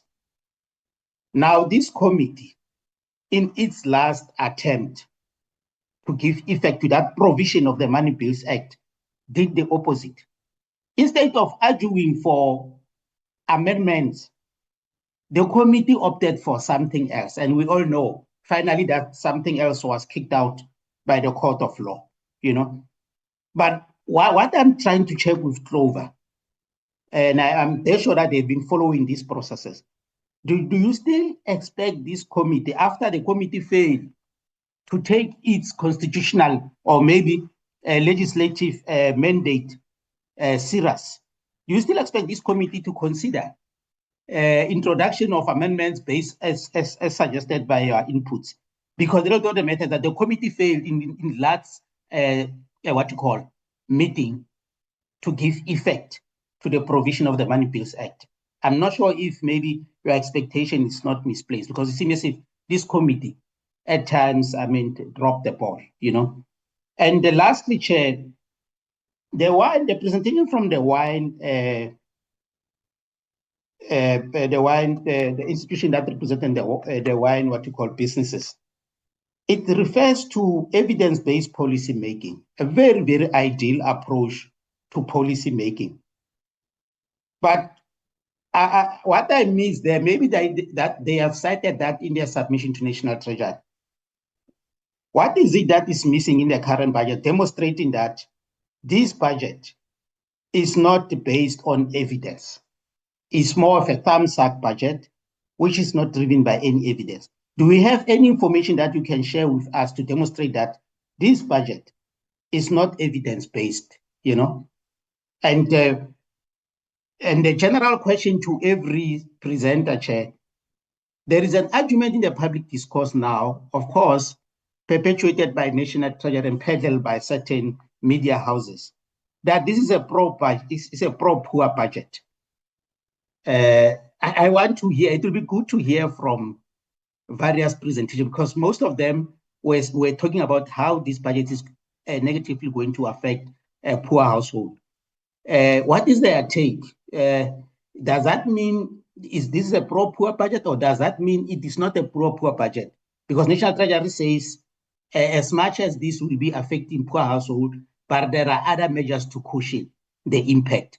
So out of their own analysis, can they share with us what is their position? Is this a pro-poor budget, or is just that one budget, the budget that will burden most of the poor households? Thank you, Chair. Thanks, Honorable Van Rooyen. Honorable Numan.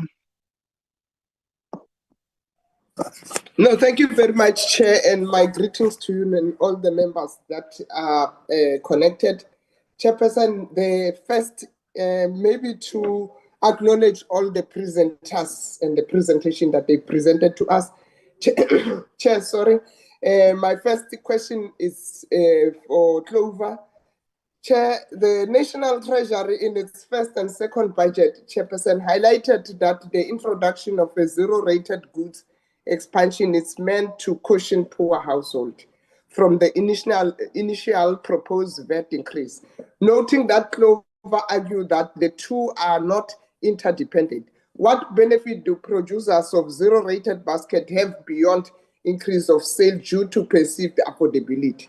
That is my first question, Chair. My second question, what will be the practical link between zero rating and job creation, noting that such a decision might not significantly change consumer behavior? And what are other food products that are an alternative to the nutrients in the dairy liquid blend? That's my two questions to Clover, Chair. In terms of poultry, let me go to Consumer Goods Council of South Africa. What effect does zero rating of product have on the producers of product beyond the potential of increased sale? What administrative effect does this have on them? Thank you, Chair. These are the questions that I have for them. Thank you. Thank you, Honorable Numan. Mangwen, can you please remove this amorphous face called Ayanda Kumalo, who's just making ridiculous comments here on this platform? We don't want this kind of behavior. And it's not the first time that I warn people who come to this platform. You don't come to this platform to ridicule and make unsubstantiated statements against stakeholders. This is a platform for the public to engage Parliament about policy and legislation, budget, so that they are part of decision making. So anybody who make ridiculous comments here, frivolous comments, we are going to remove you. You must know the rules. We are not playing here. We are dealing with the lives of our people. Thanks. Those who can, please show your faces, honorable members, as requested by the media. Over to you, Honorable Squad. Thanks, Chair. My network is really poor yet. Can I please proceed? Sorry. Chair, first let me take this opportunity as well and welcome the presentations from various stakeholders. And Chair, just to say that as members of the committee, I don't think we can come here whilst we are coming to listen to concerns that are supposed to be raised by stakeholders. We also come and complain, and like we are also stakeholders, that the government is not listening or Treasury is not listening to this comment. It's up to the committee to deal with the issues that are being raised. That was my point of departure, Chair. However, Chair, let me first pose my issue to the Budget Justice Coalition. In terms of the issues they raised with alternative revenue, and I would want to understand as to what do they think as Budget Justice Coalition would be the best possible revenue alternatives that government should prioritize, particularly towards the medium-term statement and also the 2026 budget. But also understanding that all taxes has got its own ramifications. So I would want to understand what is their take and what do they think, which ones would be supposedly be better options in terms of the revenue. And the other one, Chair, it's the South African wines. I would want to really understand as to what is the global review of excise duties on wine, and what is our position relative to other wine producing countries like your France, your USA, and so on. And many others, particularly in the developing countries. What would be, if they have any, I would want them to share with us. And Chair, secondly, is the measures that the wine industry is taking or undertaking to develop to support small-scale producers, and what is the market share of the small producers. I've seen what Mr. Christo Conradi was saying in terms of their conference, where they were talking about innovation, but also, placing themselves to produce the best quality, wine and so on, which is interesting. But what is it that we are doing towards, supporting the the incoming or the small producers? The last one in terms of South African wines is what measures and partnerships are required between the state and the wine industry to crack down on illicit trade, and what progress can the industry highlight in relation to efforts of dealing with illicit trade? Because in most of these industries, whether it's tobacco, whether it's your beer and so on, everyone is complaining about the illicit trade. Everyone is saying government must do much in terms of combating this. But what is it that we are contributing as an industry to make sure that we can work with government to ensure that that comes to an end?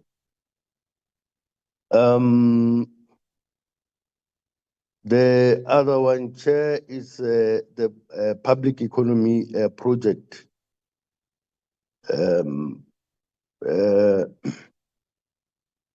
My issue is that, Chair, other scholars have found that austerity policies drag economic growth, and the debt to GDP ratio might increase due to fiscal consolidation, because without sufficient economic growth, targeting a deficit reducing primary budget surplus can lead to a reduction of public spending and adversely impacting on economic growth, and therefore the capacity of government to collect sufficient revenue, and which we know what would be the implications. And my issue is a primary surplus targeting sufficient conditions of low economic growth prospects. Again, Chair, which are other areas in terms of their own view as PP, of spending reviews as required to drastically cut the waste in policy implementation and waste in policy implementation, and can the public economy project comment on this matter and make a further submission in this regard? And noting that the public expenditure increase has not been significant in real terms, what effect will this have for potential increase in gross fixed capital formation, and what measures are required to enhance the multiplier effect of public investment and spending? The Consumer Council of South Africa, Chair. Sorry, my apology. I'm getting right. Need some water, Chair. What effect does zero rating of products have on the product of on the products beyond potential of increased sales, and what other administrative effect does it have? The Consumer Council of South Africa has highlighted an erroneous misplaced ties between expanding the zero-rated list and further tax increases, despite the National Treasury highlighting the introduction of VAT zero-rated products as a cushion to the proposed VAT tax, and to what extent will expansion of zero-rated goods have for middle strata and the wealthy households? Because we know that it does, affect all of the class, but also the strata. The poultry industry, Chair, the consumption of chicken products are not only for lower households, but also middle and high income earners, and foregoing approximately 4.9 billion of the fiscals will have an effect. Doesn't the Poultry Association think that an increase of social support through grants can increase the income of the poor to enable them to afford food basket, as zero rating chicken will not necessarily inherently mean chicken will be a preferred meat for poor households? This is to avoid subsidizing the middle strata and the wealthy in the name of subsidized or zero rating foodstuffs for the poor. Clover, Chair, what would be the practical link between zero rating and job creation, noting that such a decision might not significantly change consumer behavior, and what other food products are an alternative to the nutrients in the DLP or dairy liquid blends? And why does Clover advocate for a zero-rated goods and propose that Clover will reduce the prices of its DLP product, Numel, within the pricing parameters and requirements to achieve appropriate price points? Why is Clover not considering a price reduction in the absence of a zero rating of dairy liquid blends, and price reduction by the company which can achieve the same objective? And the last one, what would be the practical link between zero rating and job creation, noting such a decision might not significantly change consumer behavior? And what other food products are an alternative to the nutrients in the GLP? I think those are the only ones. Thank you.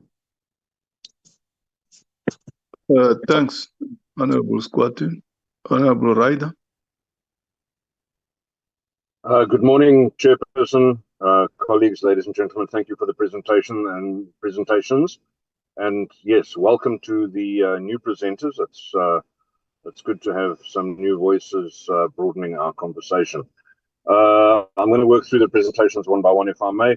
On the stunting one, I think that I'm hopelessly underqualified to comment too much on that, and I would like some more information. I'll do my own research as well, but I think that there were some interesting points there that I'm not familiar with. and might be worth further unpacking. From Clover, welcome. Nice to see big business finally getting involved. Your zero rating comments were quite important to me.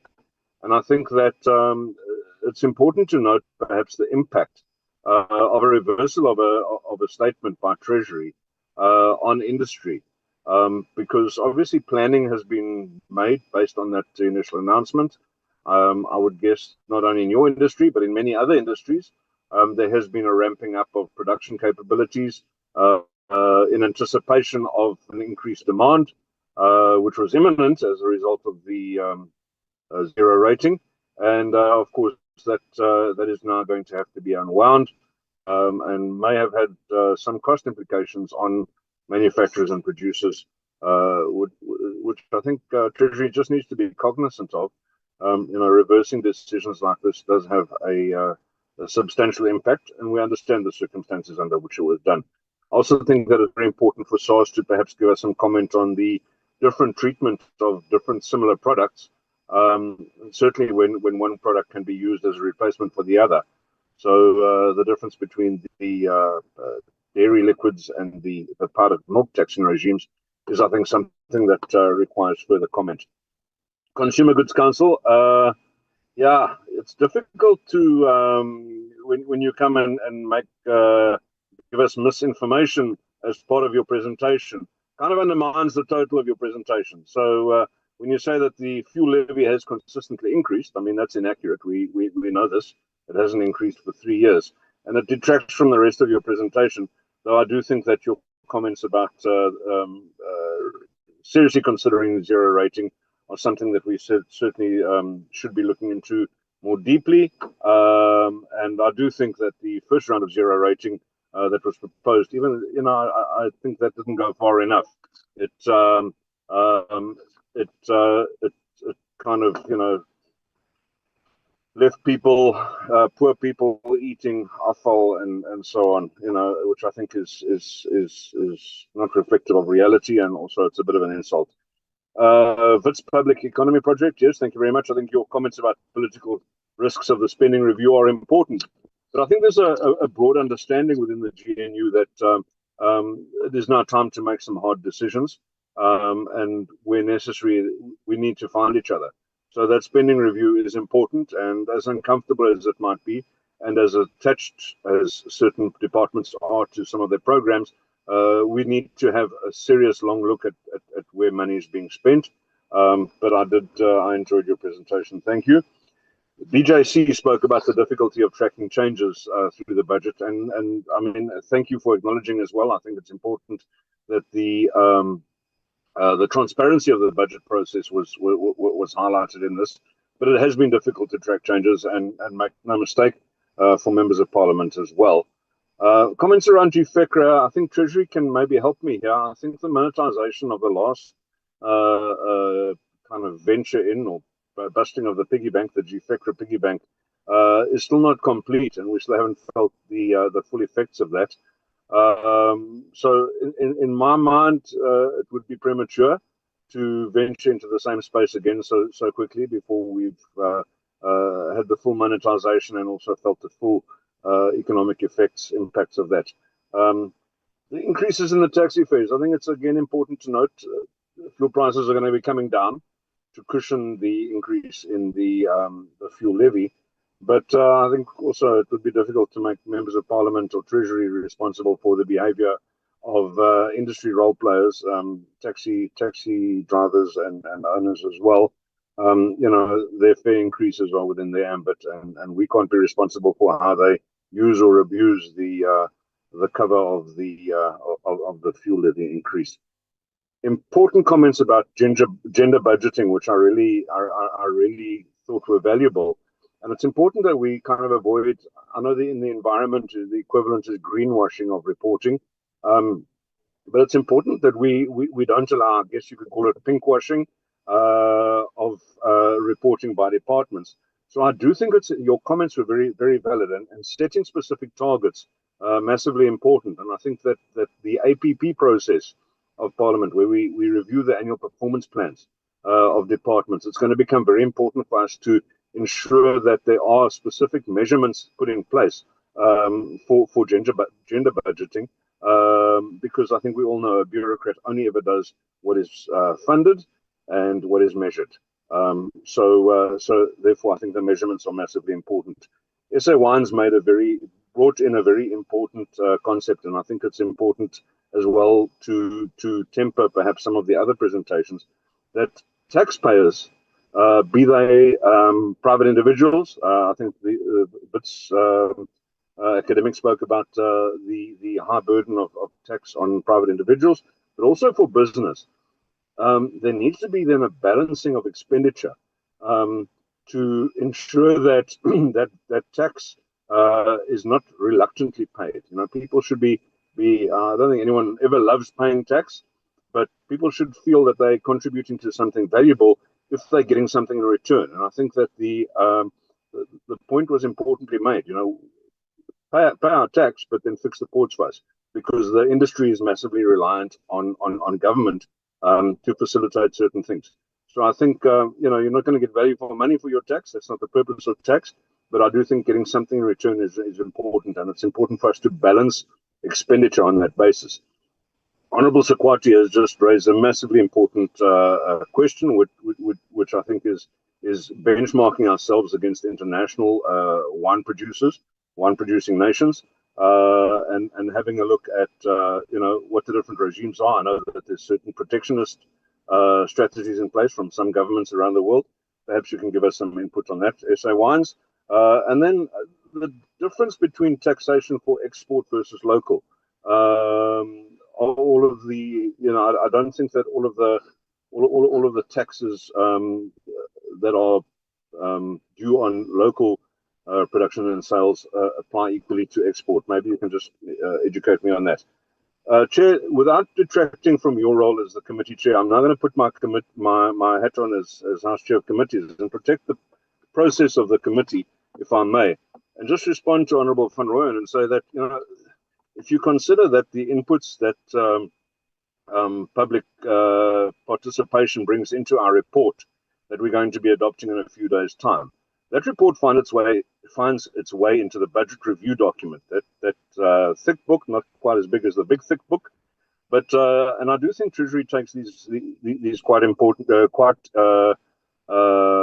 takes these as important, addresses these. But I think perhaps if we're finding we're not getting sufficient responses from Treasury, it might also be useful when we're processing the budget to delve more into last year's report that's contained in that budget review document, and the responses from Treasury that are contained there as well.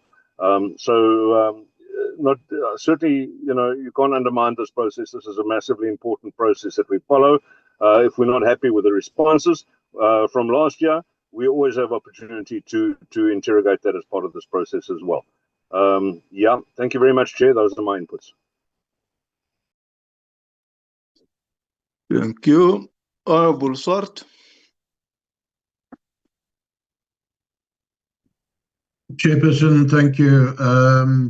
I'm relatively covered with on the questions that came on. I'm just glad, Chairperson, that your stance on the comments that came in earlier. I'm very glad that you ruled on that. Because it's just unacceptable that people come and just make comments like that on this platform. Our challenge, I value the inputs of all the presenters that came this morning. A month ago, I've also questioned, how do we reach out? How do we get more public to come and give us inputs into the budget processes? And our challenge in South Africa, so it's just an input from my side because my questions were covered. Our challenge really under this 7th administration, under the GNU now, is that we need to manage the growing poverty lines in our constituencies, in our country, and especially unemployment under our youth. And all the presenters really covered and alluded to a lot of our challenges that we're facing in South Africa, what we as Parliament, as MPs are struggling with, and also the GNU under the 7th administration. So, Chairperson, the consistent theme across, the submissions that came through this morning is very clear. Our fiscal framework must urgently balance relief for the poor with economic sustainability. And that is why I really value the inputs from the partners that presented this morning, from the call to expand the zero-rated food basket, the concerns about regressive excise, and the push for youth and SME support. It is evident that Parliament must push Treasury to shift from tax-heavy, consumption-based strategies to progressive, redistributive, and growth-orientated reforms. And that is really that we need to do and push for within this time that we have in the 7th administration. But I really value the inputs. Thank you, Mr. Chair. Thanks. That's all from my side. Thank you. Honorable Tambo, over to you. Thank you very much, Chair. And thank you to all the stakeholders who made presentations here today. I'd like to say that we value your inputs, but the reality is that Desmond Royan is right. The Honorable Desmond Royan is correct. Your inputs end up gathering dust in the filing cabinets of Parliament, because the reality is that the budget is a document or a process or an instrument that relies heavily on the political consensus of majority political parties, and not necessarily on the inputs that we have made towards the process. And the second budget process should be indicative of that, where almost more than 80% of stakeholders, some of you are also here today, rejected the VAT increases. It was not your inputs that resulted in the reversal of the VAT increases. It was the Western Cape High Court. There are some political parties amongst us who thought that there could be a consensus within a 30-day consultation period where their inputs would be considered by National Treasury. That was not effective, and the third budget is reflective of that, because there is not a single recommendation of an alternative revenue generation mechanism from any political party, even those who supported the fiscal framework, which was later set aside by the Western Cape High Court. So I would love to say that we value your inputs, but in reality, objectively, your inputs are part and parcel of a tick-boxing exercise. And it is important for us to say this, not because we undermine the work of Parliament, not because we undermine the work of this committee, but because we have to put much more weight on the role, importance, and binding effect of contributions by stakeholders in the public participation process, because I presume for almost 30 years, we've been wasting the collective time of all stakeholders. I would challenge all of us to see which budget has actually been altered by input from stakeholders, either from industry, civil society, or political parties.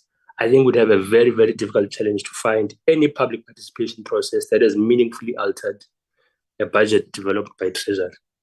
It's important to say this so that perhaps civil society and industry can pursue constitutional or judicial mechanisms to make their inputs through the public participation process more binding, because we're wasting your collective time. You put in research efforts to make these inputs, and they are not considered meaningfully. But I think as the EFF, we will ensure that we utilize the powers given to us as a committee by the Money Bills Act to amend the proposed fiscal framework and revenue proposals which have been put towards us.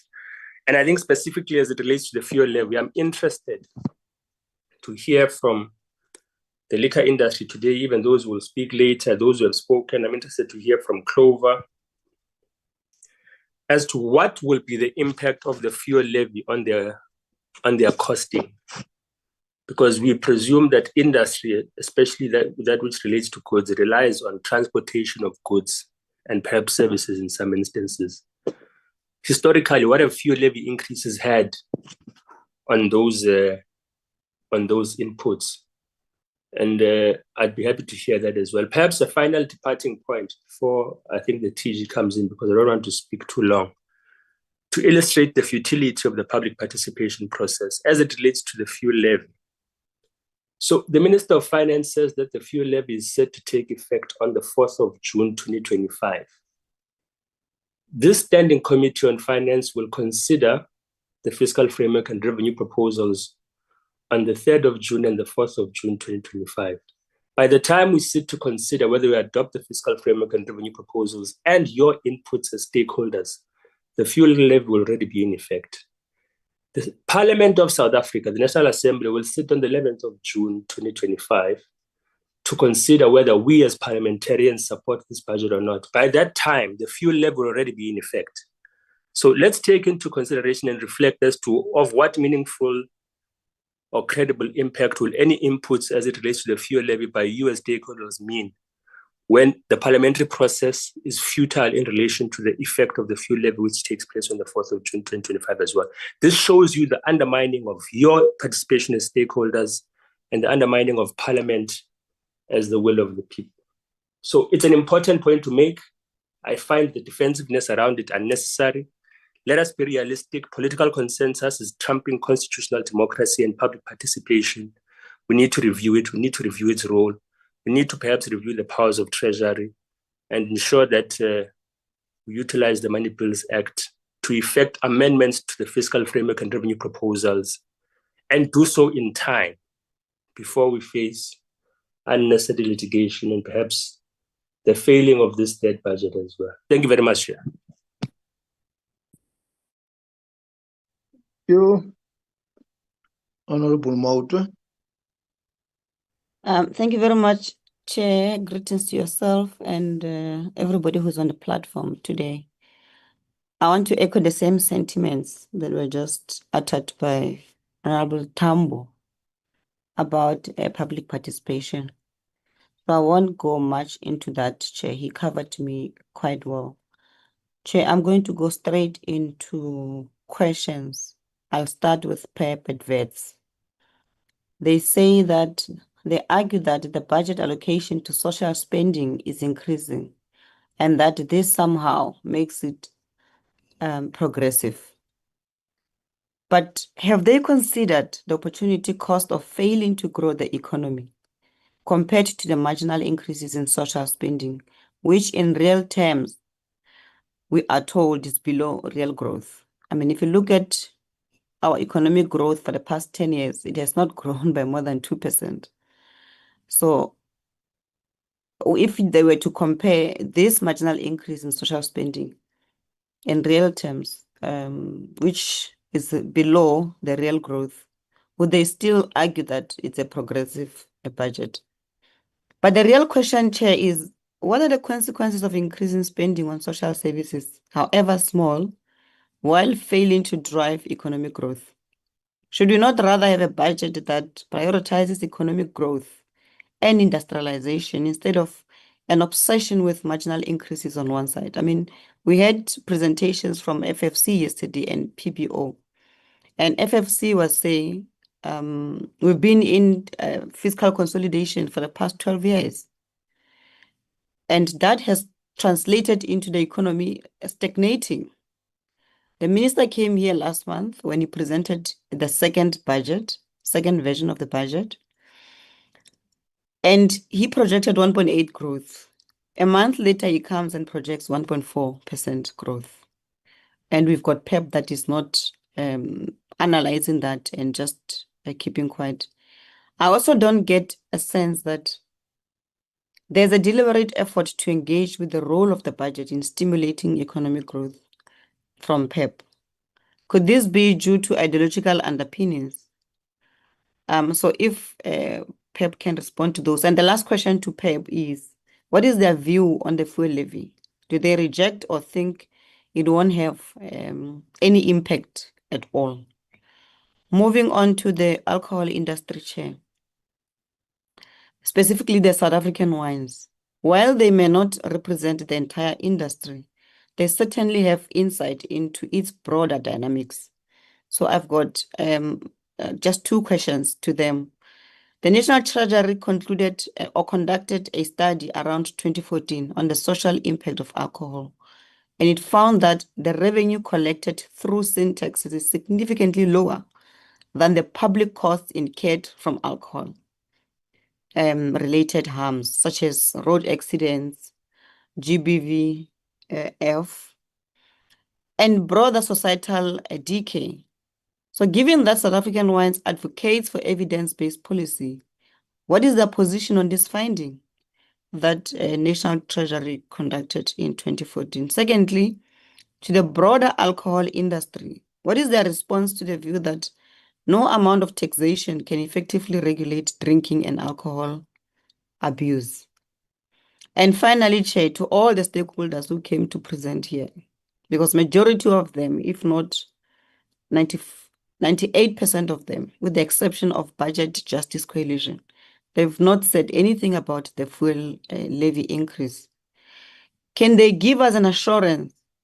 And I'm going to pose this question differently from Honorable Tambo, the way he posted it, but it's similarly the same question. But mine is, can they give us an assurance that they will absorb the fuel levy increase cost and not pass it on to the consumers? Since that they are quiet with it, it means they are okay with it. They've done the analysis on what will be the impact, and they are fine. So we just need that assurance and guarantee that that consumption-based tax will be absorbed by these companies and not passed on to the consumer, meaning we won't have the cost of living going up, because there won't be any cost increase in terms of transport fares, in terms of those costs now being passed on to the actual items, bread, because it needs to be transported from the bakery to the consumers. Vegetables needs to move from the farm to the markets and ultimately to the people. Ambulances will have to fuel to carry our patients.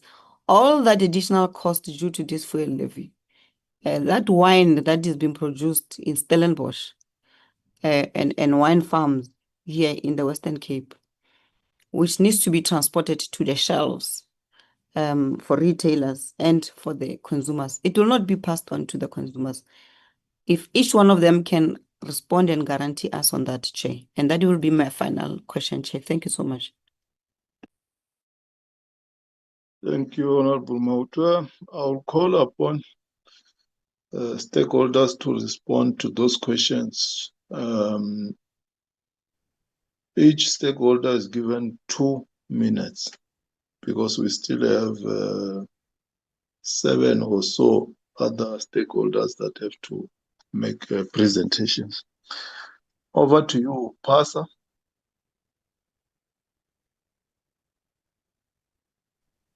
Good morning, Chair. Unfortunately, Isaac Breitenbach has needed to exit the meeting, and he's asked me to respond on his behalf.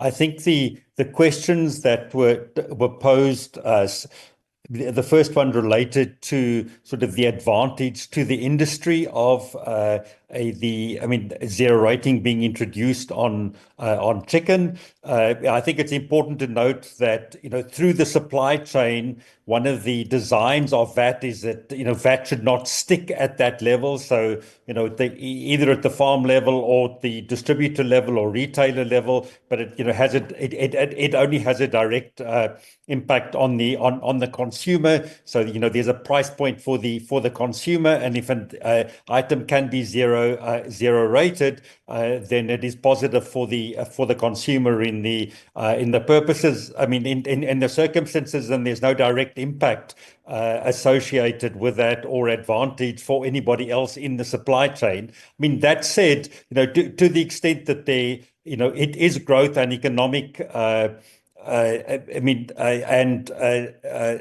sort of bigger volumes as a result of that. There could be economic benefits from that, both from sort of investment in infrastructure and also in terms of creating employment. I would also just, make the point that it is significant that there is, in fact, no meat product that is listed in the zero rating item. So even though we are a big meat producing country, there is no meat that is included. And I think chicken is, sort of consumed by the majority of the economy. There's research to demonstrate that. From that perspective, it would be appropriate to include chicken in the list. On the question about grants, yes, an efficient distribution of grant system, appropriate grants could also have a positive impact. I think the reality that we're facing with is that it's critical that people get enough protein, and this is a different mechanism to achieve that. There's already precedent for it because there have been zero-rated food items included in the legislation from the time that VAT was introduced in South Africa. So grants will be an alternative mechanism, but we should have a composite method of measures to assist vulnerable households.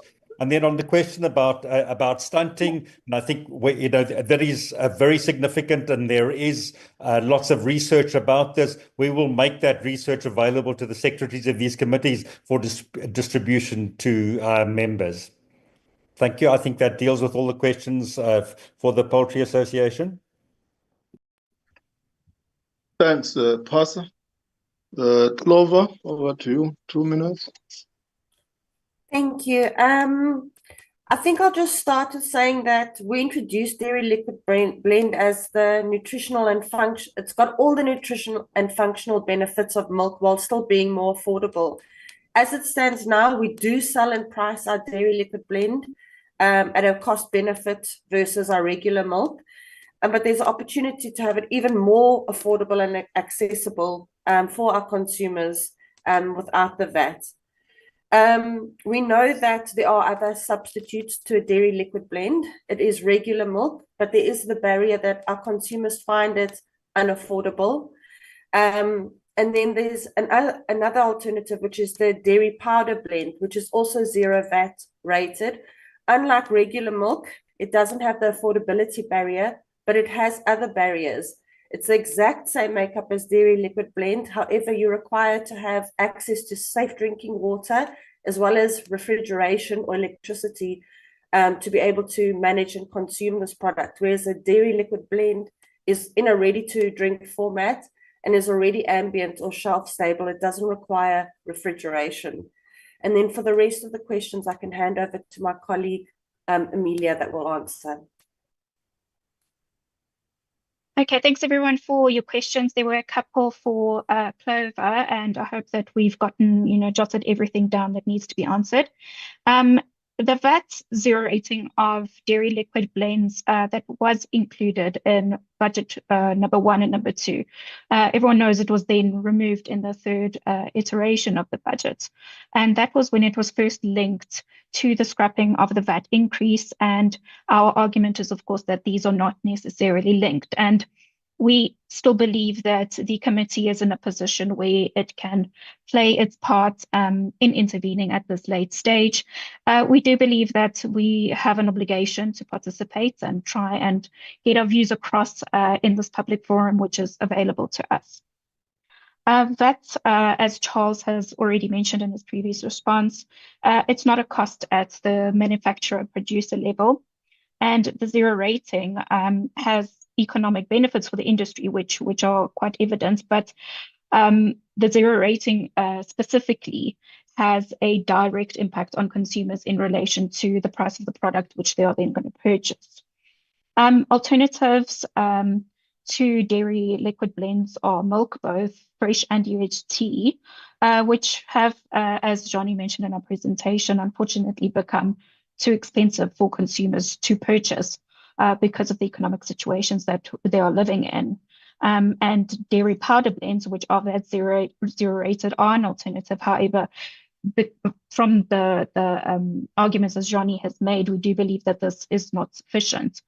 Consumers also tend to switch to products such as creamers, which have very little nutritional value. So the zero rating of dairy powder blends and milk, and not dairy liquid blends, as we are advocating for, actually has the undesirable effect of that affecting consumer behaviors. So we do believe that in terms of job creation, the economic benefits of an increase in consumption of dairy liquid blends as an affordable and nutritious milk alternative then provides opportunities in both production, retail, supply chain industries.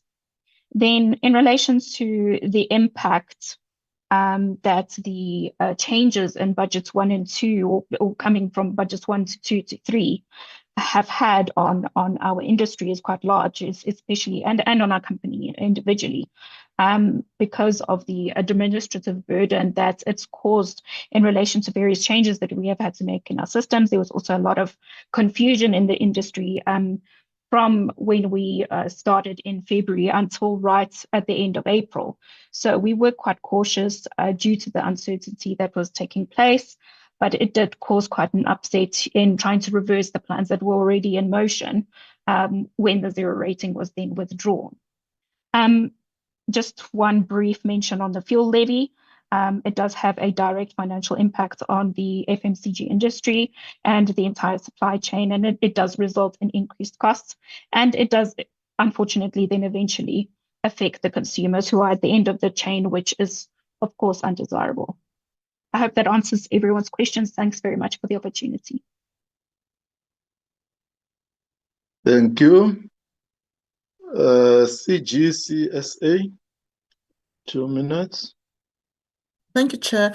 I'll start with the view on the fuel levy because that's the first question that was asked to us. The fuel levy does have a significant impact on food prices, since fuel is a critical input cost in transportation and logistics, and any increase in the levy raises costs of moving goods, including food, across the country. And this leads to higher prices to consumers. We note that our members have not, over a long period of time, passed on these costs to consumers. In fact, this matter is one that's been debated currently at NEDLAC. And we have produced evidence to show that they've absorbed these costs, but they cannot carry on doing this into the, in the long term, because operational costs are something to actually bear, are something that are crippling us. And therefore, the issue of fuel is not just, about fuel. It's a crisis in the making from farm to shelf, with additional costs that may actually be passed on even to the consumer, hitting those that are unemployed and from poor households. We are asked as well what are the administrative effects for the zero rating of products. Basically, it's about improved cash flow, and we know cash flow enables our members to employ more people, reducing unemployment, to expand their production lines, to invest. Investment in South Africa is really, really slowing down. When was the last time a factory was actually built in South Africa?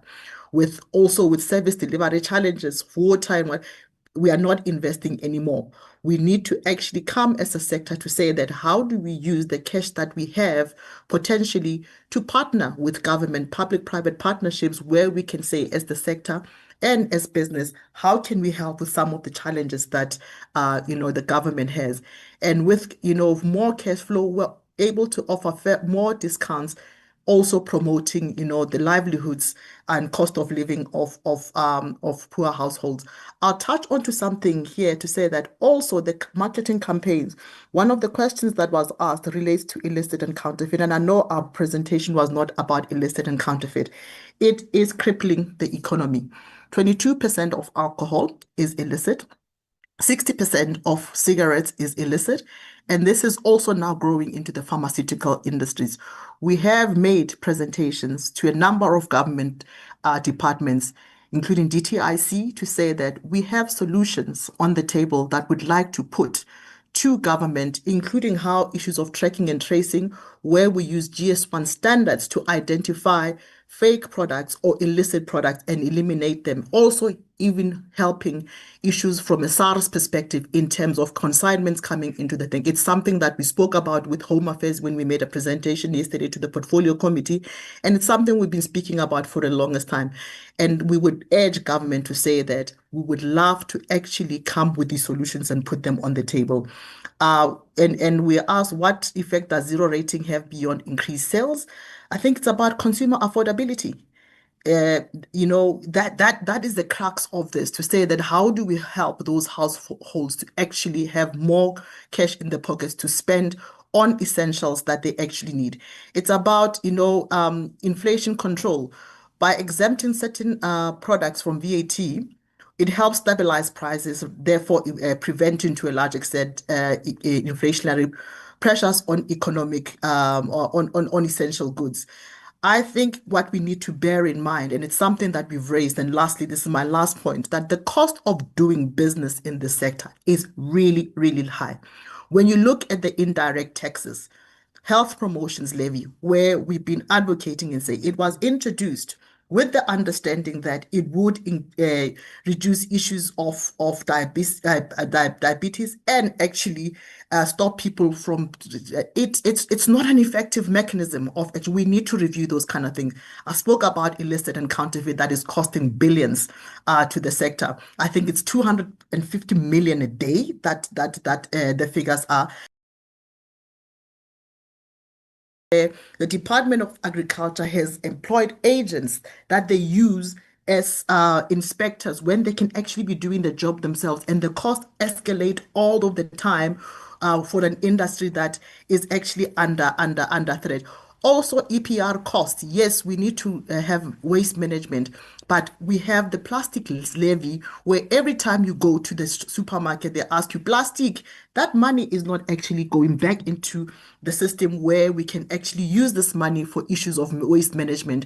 It goes into national treasury. What I'm saying, therefore, is I think we need to actually have a conversation like we've been asking with the business sector to look at what are the things that can drive sustainability of businesses and viability so that we can increase jobs, and government to start speaking to each other whenever they come up with regulations, that regulations from one Department of Home Affairs are not in contravention or in contradiction with the Department of Trade and Industry. If we can have that so that we start enabling sectors to actually be effective. Thank you, Chair. Thank you. PEP. Thank you, Honourable Chair and members for the questions and the compliments. I will start with Honourable Siwisa's question regarding taxation, and I'd respond by quoting Honourable Sekwati who correctly pointed out that all taxes have their ramifications, to use the precise words. So each tax has a cost to society and a cost to the consumer and a cost to industry. And as the BJC pointed out in their table, we need to have evidence-based, as Honourable Van Rooyen pointed out, evidence-based discussions on which are the least costly to society and given the different trade-offs that exist. So each tax has an objective. Some are to raise revenue, some are to change behavior. So for instance, excise taxes on tobacco and alcohol absolutely change behavior, right? Alcohol consumption in this country costs us about 700 billion rands a year. These are medical journal studies. And so what we try and do as the country, and the theory or the background to alcohol taxes is to compensate the country for the privatization so for the cost to society from the benefactors of alcohol consumption or alcohol production. Similarly, when it comes to PIT, CIT, and VAT, each of these has a cost and a benefit. And it's important for us to have a discussion and a measured discussion based on evidence and given the trade-offs. We can't, as lawmakers, you don't have the luxury of rejecting every possible tax proposal, because then we won't be able to fund the urgent social pressures for the country. And the alternative is to issue more debt, and 22 cents in the rand of revenue raised is allocated to debt service costs. We have to ask ourselves the question, do we want to continue on that trajectory If so, then yes, we can have no further tax increases. But if you don't want to consider that trajectory or pursue it, we have to look at expenditure changes or increased revenue. Honorable Van Rooyen asked about the 180 billion rand. It's not an unallocated reserve, it's a provisional allocation, which means it is allocated to specific uses, but it requires certain conditions to be met for it to be appropriated.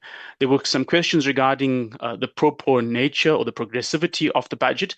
Given South Africa's high levels of inequality, poverty, and unemployment, and the massive spend from government on the social wage, by default in any particular year, even if there's 0% real increase in allocation, South Africa's fiscal incidence, that is to say who benefits the most from spending, are the poor. Does it mean it's sufficient? No, it doesn't mean it's sufficient, but by definition, the data says that the budget is pro-poor. Can it be more pro? Absolutely.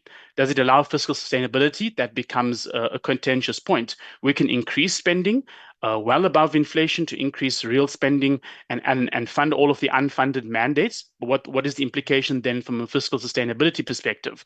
So fiscal sustainability is a very important pro-poor consideration.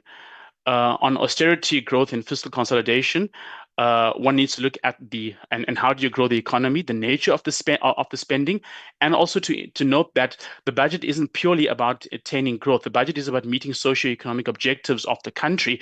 The growth engine is actually industry, and the budget can support that through infrastructure spending, through ensuring that you have a well-educated population that are more productive and less prone to illness, and to set the stage to allow growth to take place. There were some questions regarding spending reviews. We would suggest honourable members look at the slides we provided. We provided a detailed analysis on the spending reviews that have been conducted by GTAC or commissioned by GTAC, and expressed some of the limitations on these, and also noted in our presentation that for spending reviews to have a significant impact on the overall size of the envelope and to allow to create resources for other spending priorities, they need to be at a programmatic level, not at an individual level looking at efficiency gains. Honourable Chair, I think I've covered most of the points. Yes, we did speak about, Honourable Mautwe asked a question about economic growth and the change in the outlook. We absolutely noted the change in the outlook, given the revised global outlook, and that's, I think, in slide 9 of our presentation.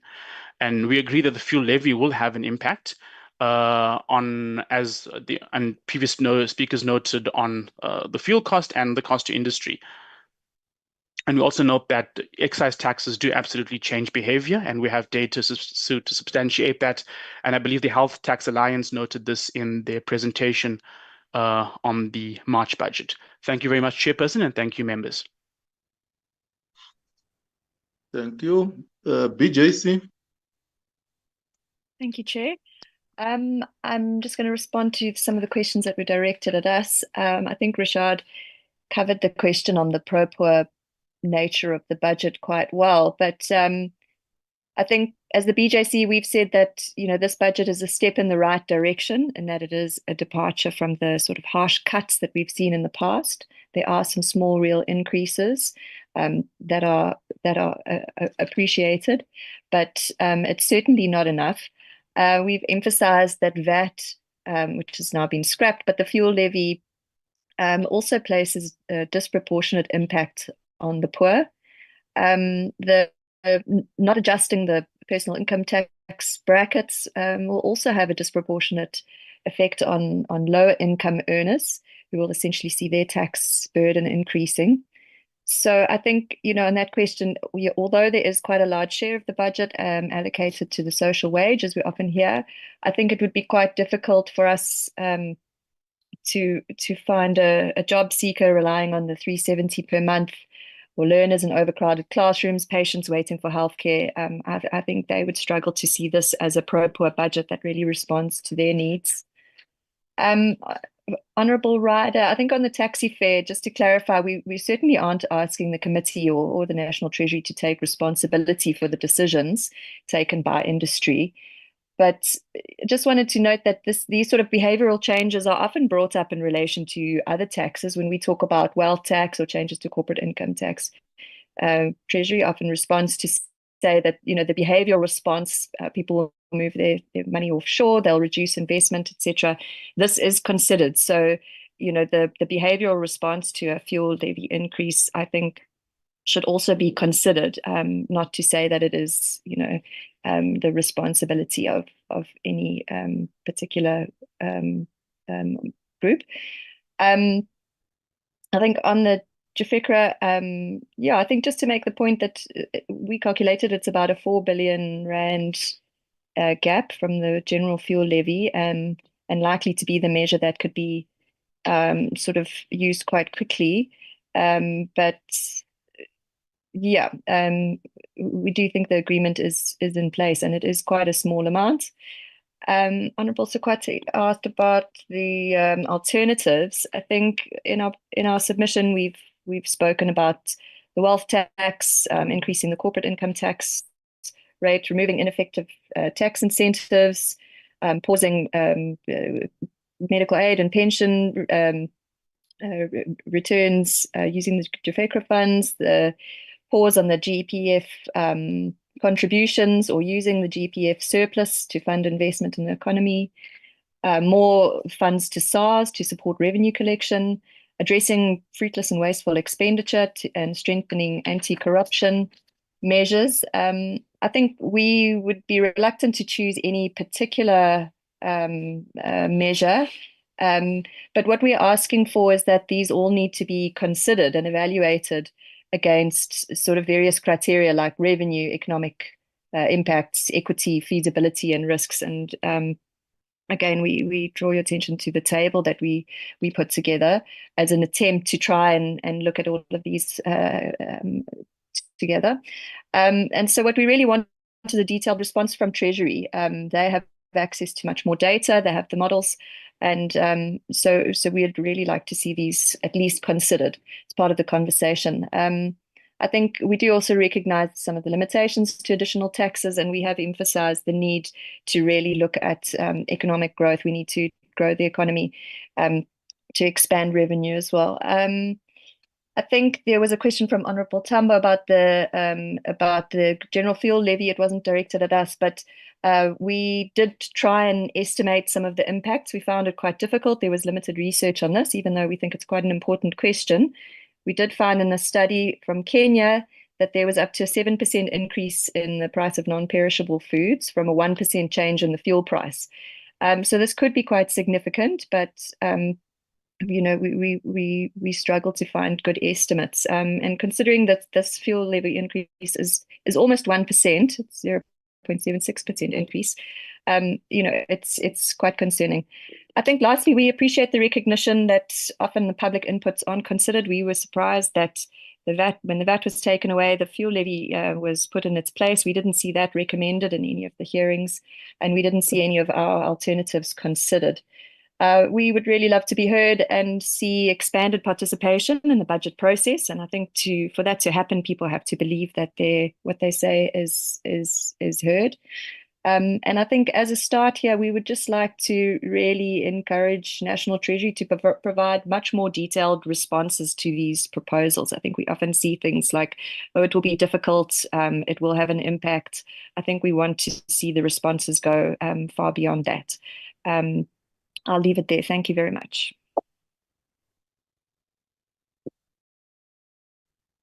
Thank you. SA Wines.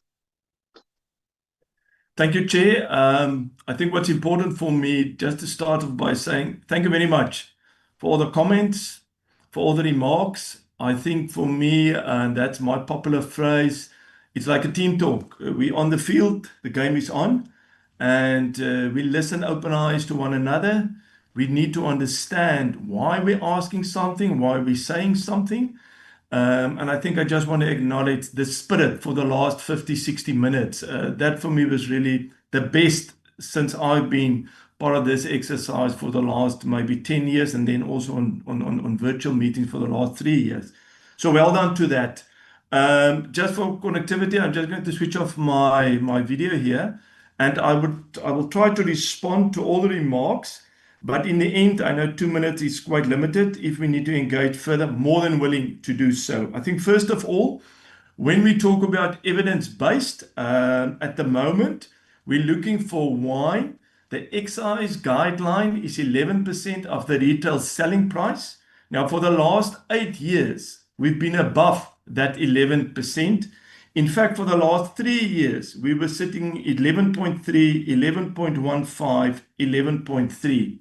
Also, when I'm looking at the adult consumption in South Africa, specifically of still wine, there's a decrease from 2001 up until the latest. So we need to understand where's the evidence that wine is still taxed higher and also at the CPI plus. And you will recall in my submission, I say, if you look at the national minimum wage, we fully understand the CPI plus 1.5. At least we start listening to one another.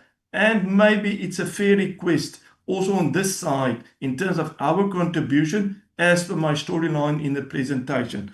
So that for me is we need really that evidence why CPI plus 2.7%. We really don't understand that. Then, not in a specific order, I'm not to mention all the names that have asked questions. It's going to take too much time. Whatever you do, when you produce wine, you operate in an environment you're not sure, although you're trying to plan up front. This wine can be a combination of in the local market or export. In the local market, you pay excise duties. At the moment, since 12th of March, at 1432 that afternoon, we're paying the new excise duties now for the last 2.5 months. So that is the reality. Export, no excise. Then also when we talk about maybe there was a comment around land and allocation. Important to look at the figures there. We're operating in an industry. There's a downward trend in the hectares. There's a downward trend in producers leaving the industry, and we would like to encourage all the players, and you've seen all our activities, to turn the replantings and the uprooting to replace it with new cultivars, with new quality wines. And believe me, we want transformation also to be reflected in the land, but it's difficult to rope in new individuals and convince them, listen, this is going to be a sustainable, viable industry. Opposed to that, let's equip them. Let's make sure that the agri worker of today will be the supervisor of tomorrow, will be the manager of, and I can continue like that, playing in the value chain. There was also a remark around the fuel levy. I think Nayo and some of the other presenters already mentioned that. And I can say to you, for sure, it's a concern for us. If you just look at the producer level, fuel levy, specifically diesel, is just below 10% of our costs. And in the past, maybe the last 2-3 years, what's happening in the food sector, specifically in the beverage sector, the average increase in the retail selling price is maybe around 3%. There's no way that they would maybe pass it on to the consumer. And we're not finger pointing where we're just saying that is the reality, what's playing out. We're sitting here with an increase of CPI plus 2.75, and then you're sitting in a retail environment, consumers say, listen, why do I need to pay more than 3%? So it's a pushback, and we need to absorb it in the system. There was also a question about other countries. If you look at all the countries in Europe, specifically France, Italy, Spain, Portugal, and Germany, that was also in our presentation. I would encourage Chair and the team members go and read it there. These countries don't pay any excise duties. Some of them is maybe a small number in there, like France, they're charging below 1% for a specific activity that they would like to fund. If you look at the United States, they're also below 1%.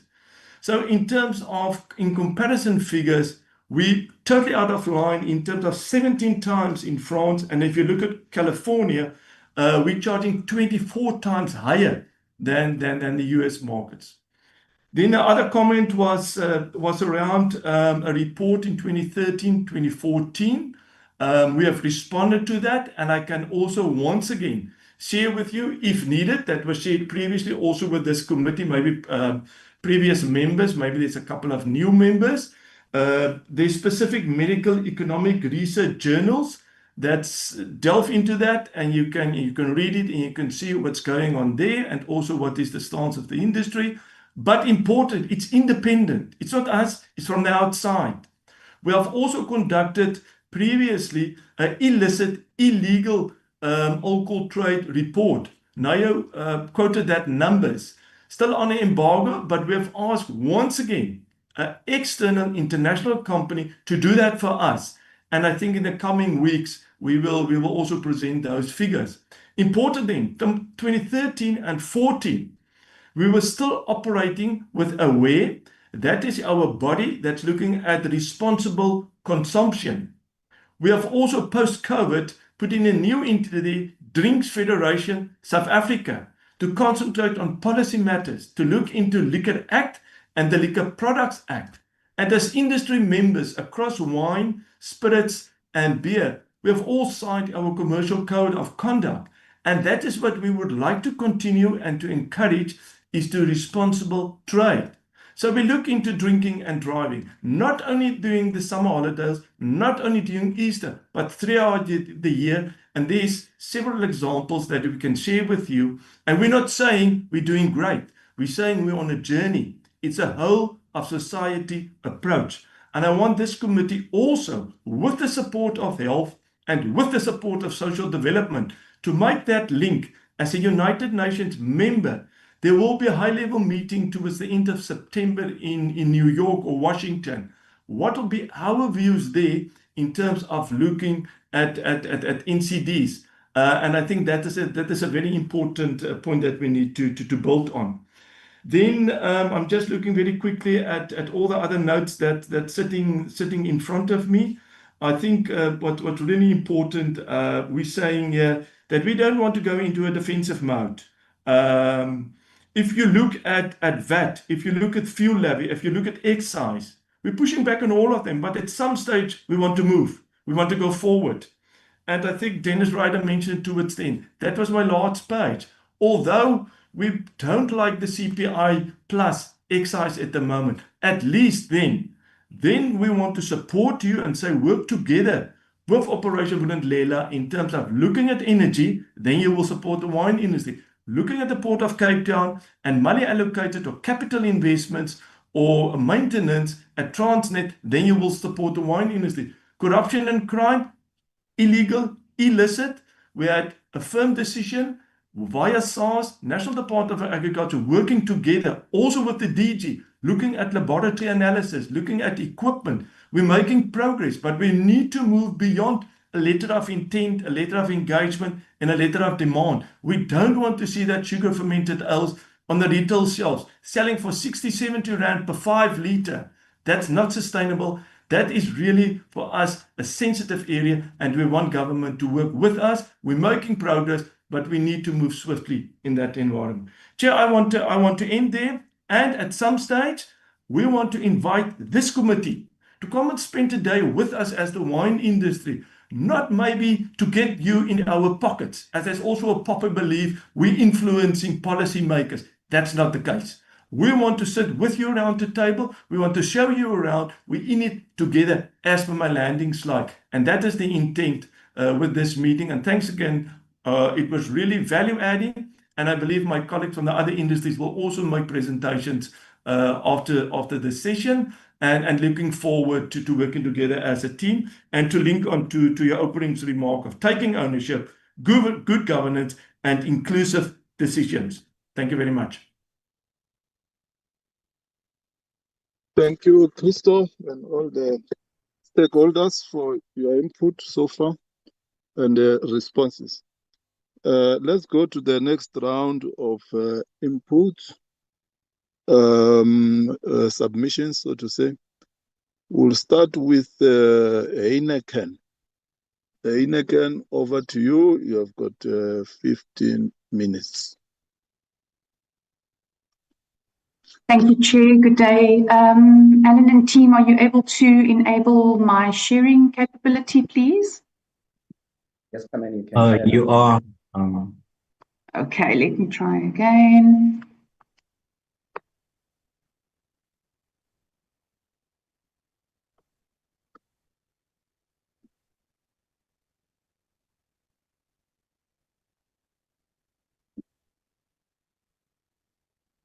There we go.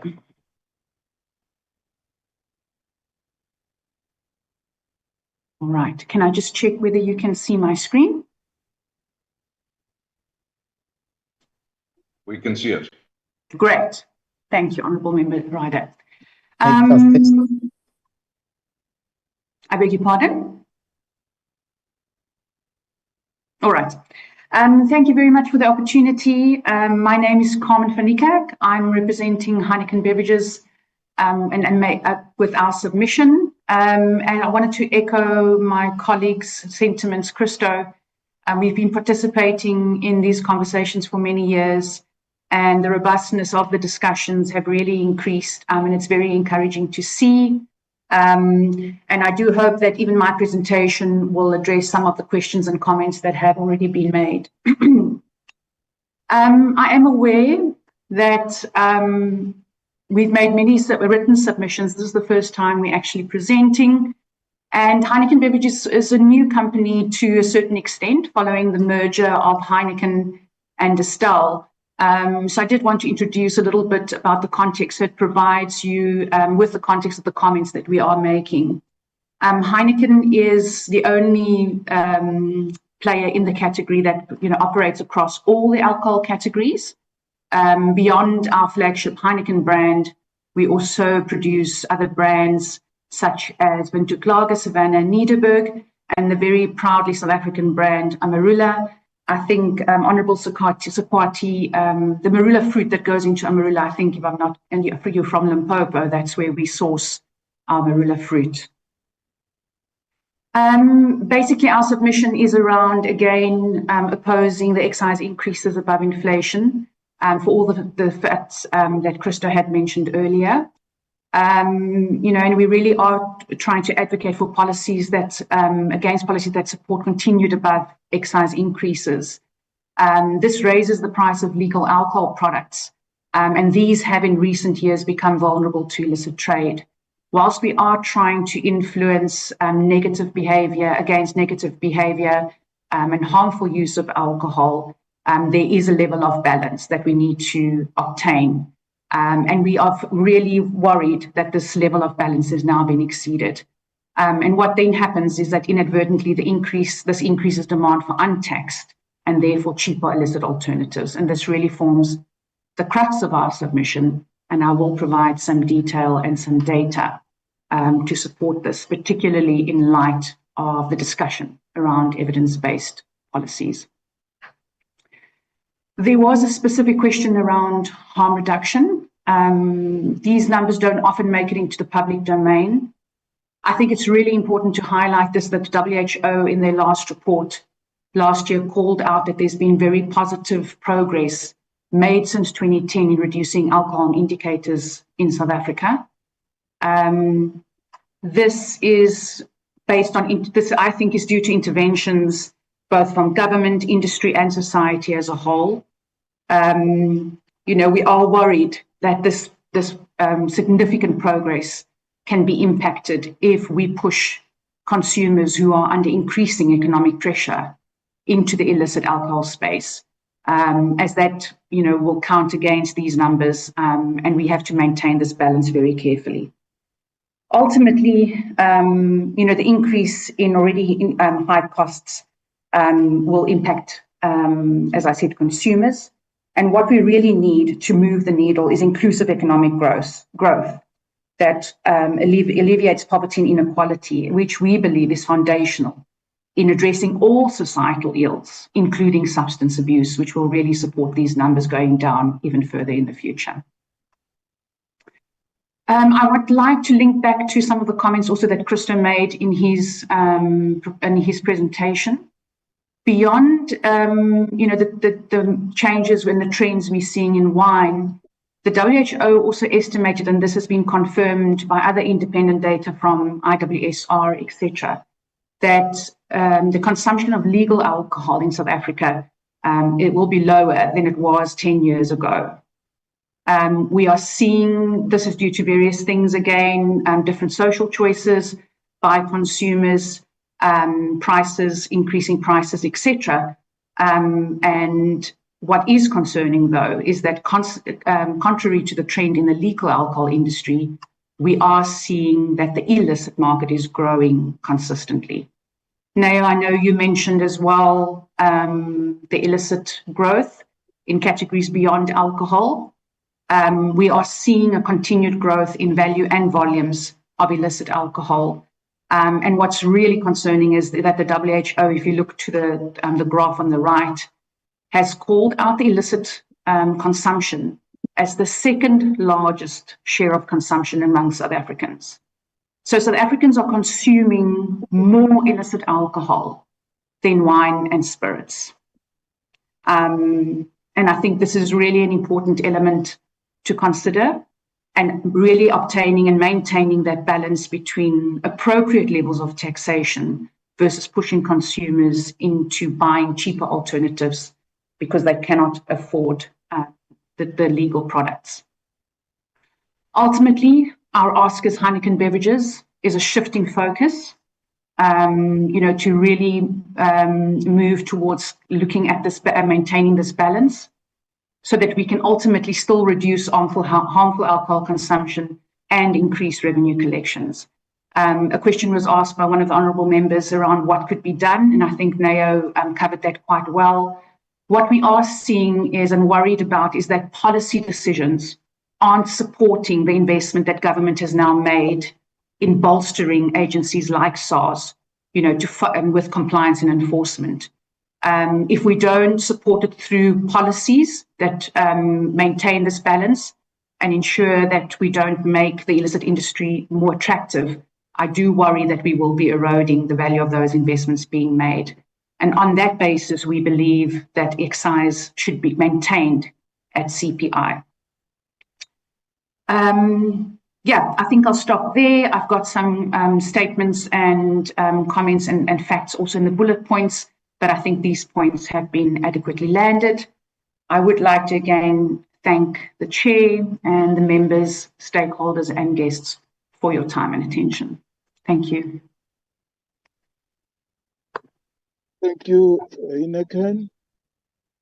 The next stakeholder, Winsome Africa, 15 minutes. Winsome Africa indicated they've got an emergency that they need to attend to, so therefore he won't be doing his presentation. Thanks, Chair. Okay, thanks, Alan. Saika, 15 minutes. Thank you very much, Chair. Now, Ellen, just share the screen. And thank you very much to the committee for affording us a 50% increase in our time. I'm Peter Faber from the South African Institute of Chartered Accountants. With me co-presenting today will be my colleague, Mr. Lesedi Soforo.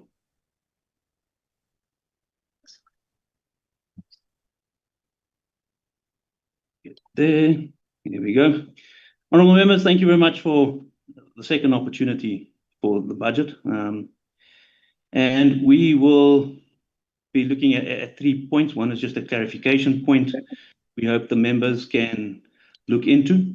The two, I'll deal with some of the additional foundational issues, and my colleague will be dealing with some of the spending matters in this regard. To be noted that our previous submission for the 25th of March, as well as the presentation, are still applicable. So this is just an extension of the submissions and the data in those, and not a replacement. The first question, honourable members, that we just raised as a principal clarification is whether on the budget process, so in the overview document that was issued, it was quite clear that the minister sees this as a adjusted budget, so it's not a replacement for what happened in March. And it seems Parliament does the same. We also share that view that this is actually budget 2.5, not budget 3, so to speak.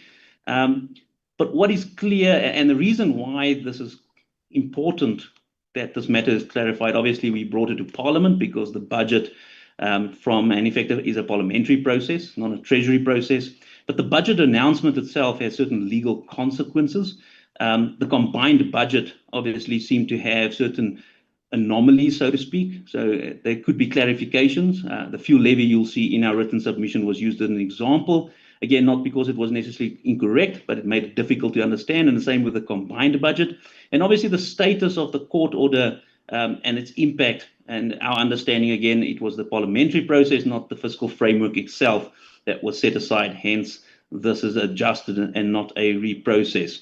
And in that regard, we would ask and recommend to Parliament to, just for the purposes of the public who have posed questions to us on this, to clarify publicly that the status, what the legal status is of the budget on the 12th of March, as well as the budget of the 21st of May, for all those legal purposes. And again, when we get into the legislative cycle, that if there are any effective dates, etc., that we actually not use the budget announcement, but actually specific dates, so that we are clear whether it is the budget in March or the budget in May that the relevant, just as a practical matter. So we'll thank members to consider that. Honourable members, moving on from our previous submission and obviously looking at a budget, I think we're all in agreement as to what we need to do to solve, and economic growth is identified. We have no disagreement on that. And the question is, how do we get there? The budget process has been subject to quite a lot of scrutiny in the last few months. It is something we have been asking for some time. It is just a review of that process to a large extent. And we welcome the Minister's announcement of the review. I think we set out what our understanding in the Minister's explanation. It is quite a comprehensive process to set the fiscal foundation. But we do hope that we'll see more participation, especially within government itself, and alignment. And we've set out what our understanding and proposals in our submission. And in that, we hope that we will see a lot more proposals on fiscal measures and enforcement, which the Minister has said will be discussion. I'd just like to note that there were comments made on things like austerity and fiscal measures and spending. And the comment to, or response to that, is just to note that a lot of these are a consequence of us not generating quality of spending, rather quantity of spending. And therefore, it has forced the hand of the Minister. It is not the Minister's collective responsibility or his only responsibility. And therefore, this is a consequence of our historical spending that we are now ending up in these types of measures. As to the budget process, just again, I think we need to accept the Minister alone cannot be held accountable. From the process we see, it is in fact quite a comprehensive, and a lot of parties are consulted and give input to and create the budget, especially the numbers and the subsequent legislation that gives effect. And we will need broader accountability, and Parliament plays an important role. Again, capacitation of the fiscal clusters. We've seen a lot being done on the SARS side, but as you'll see from our submission and our previous letters to the Minister in 2023, there is quite the concern on the capacitation of National Treasury itself, given its workload. And we hope, as much as what Parliament has assisted SARS in its rebuilding, that similarly we'll see a focus on rebuilding National Treasury as well. Then the inclusion of parties like NEDLAC, which has a legislative and constitutional mandate. We still don't see that in there, and getting a general buy-in to the draft fiscal policy before we go on to the various focus groups, etc., within, or the functional groups within the budgeting process. And then the budget input, and again, accountability, that there's more accountability to departments, DGs and ministers in giving the numbers.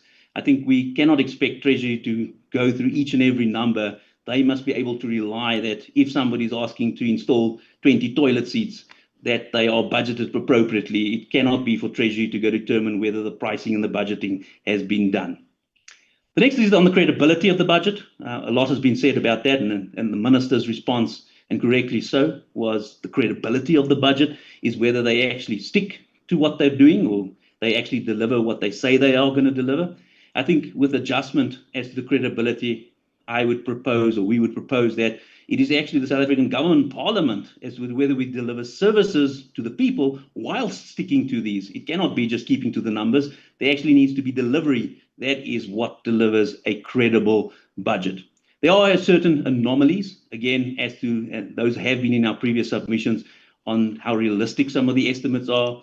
We've seen some adjustments to those, and my colleague will take post-budget bailouts. We've seen 51 billion to Transnet on even though they're not seen as a direct appropriation. There is still guarantees, etc.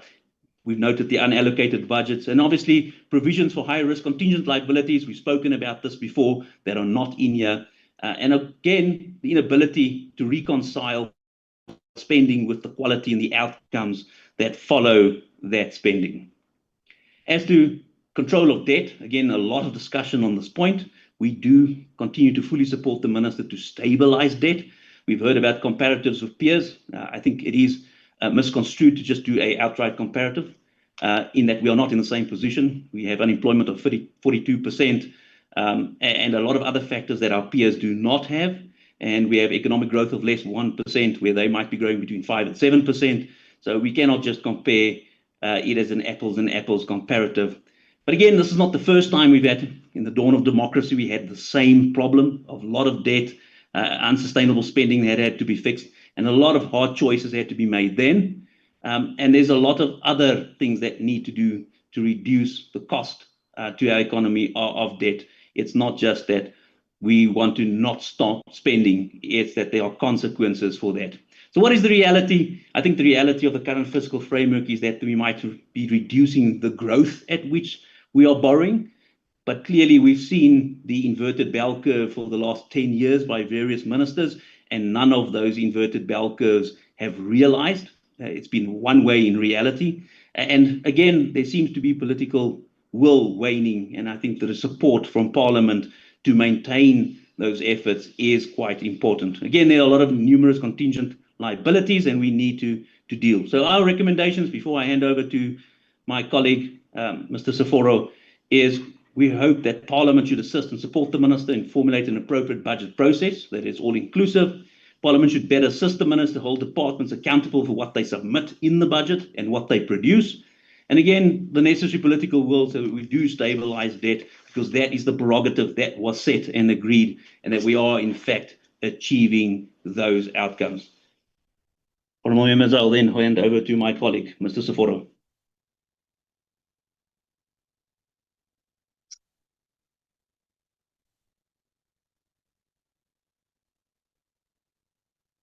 All right, thank you, honorable members. Just for the sake of the media, here I am, but I will be switching off my camera just shortly and getting on with the presentation. Thank you.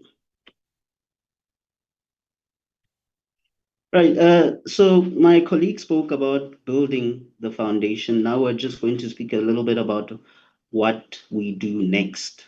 We're going to be looking at, the first thing is the economic outlook. Beginning with infrastructure, there's been a lot of discussion and talk about it. You were presented to by the FFC and the PBO just the other day. There's been a lot of emphasis on infrastructure.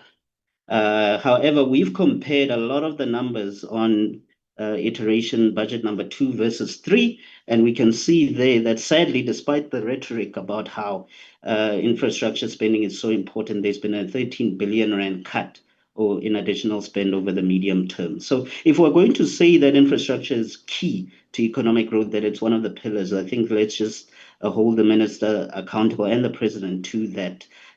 We know that the large portions of infrastructure spend are going to the SOEs. Historically, that doesn't seem to have really worked that well. So we are wondering that is it really that effective? We've seen from the graph there that historically the private sector has contributed a lot more than the public sector to infrastructure expenditure, and that although business confidence is up, as we show in our submission in the past year, there are other key policy considerations that will encourage especially foreign direct investment. Moving on to revenue estimates, we're happy about SARS funding. That's been something we've been calling for many years. The minister has said that he expects to collect that additional 35 billion rand from the additional SARS allocation. So the commissioner is under pressure. This is not the first time that he has been under such pressure, and for the most part, he's managed to meet past targets. But we do have some concerns, because when SARS is under so much pressure to consult, that pressure to rather collect, that pressure filters down to SARS officials, the auditors, the debt collectors. We know that there's been a lot of third-party debt collectors that have been contracted by SARS. The commissioner the other day spoke to the fact that 1,700 additional debt collectors have been hired. So there's clearly going to be a lot of effort in collecting, but we do have some concerns because previously we've seen a heavy-handedness by SARS officials where time frames were not met, refunds were delayed, people's bank accounts were garnished a lot sooner than they were supposed to be. And yes, we can say that this is targeted mostly at those who are high net worth individuals, but we found previously that it's affecting even smaller taxpayers. So we just need to be careful of that.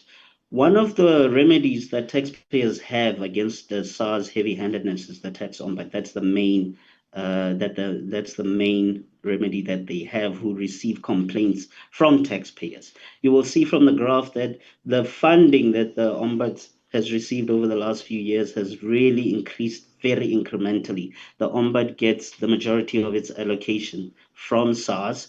We can see there are 40 staff members over roughly the last 5 years, but the complaints have increased, and so have the number of public members contacting the OTO. So what are we asking for? More funding allocation for the OTO from the SARS budget that will balance the taxpayer rights with SARS's responsibility to collect.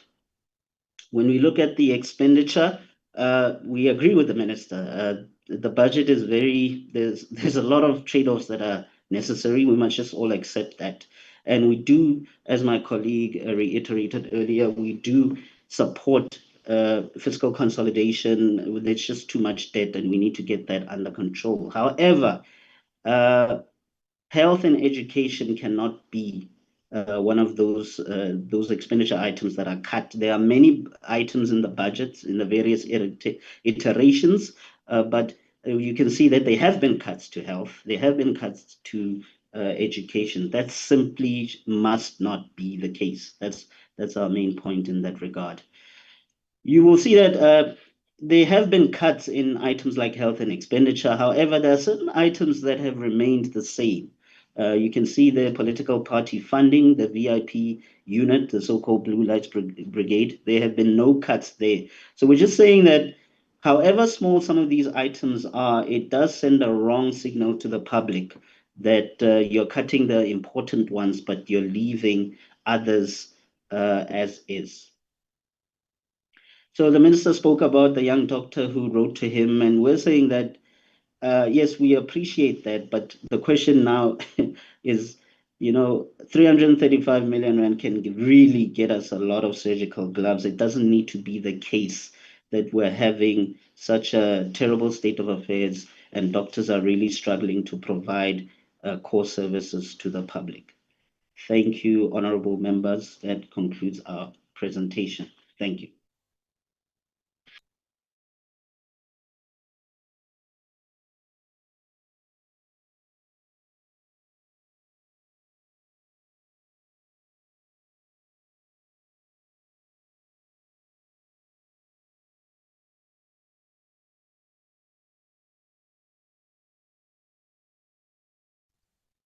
Are you done?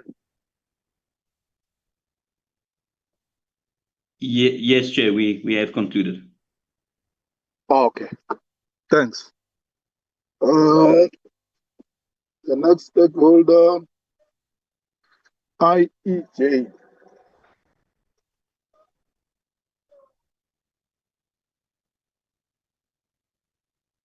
The IEJ is available to present. May we go ahead?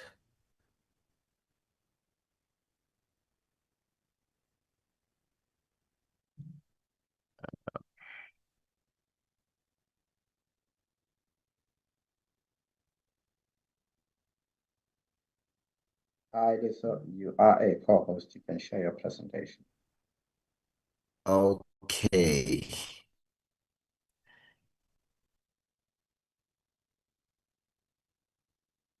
Can I have just a moment? I'm trying to share my presentation now.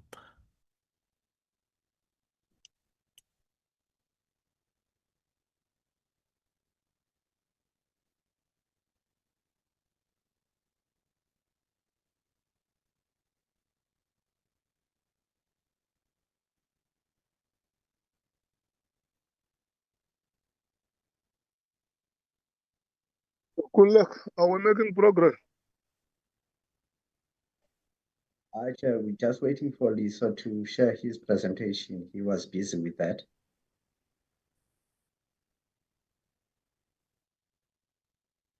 Thank you. Are you able to see my screen, Ngoluleko? It's coming. Yeah, I can Okay. see it now. Thank you so much. And thank you to the members of the committee for allowing us the opportunity to present. We'll not go into detail because of the point one to could have made by our colleagues and civil society.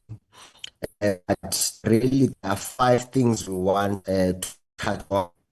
First is that we feel as though that it fails to meet with economic and social challenges that South Africa is confronted with, of which are low economic growth and the high level of unemployment.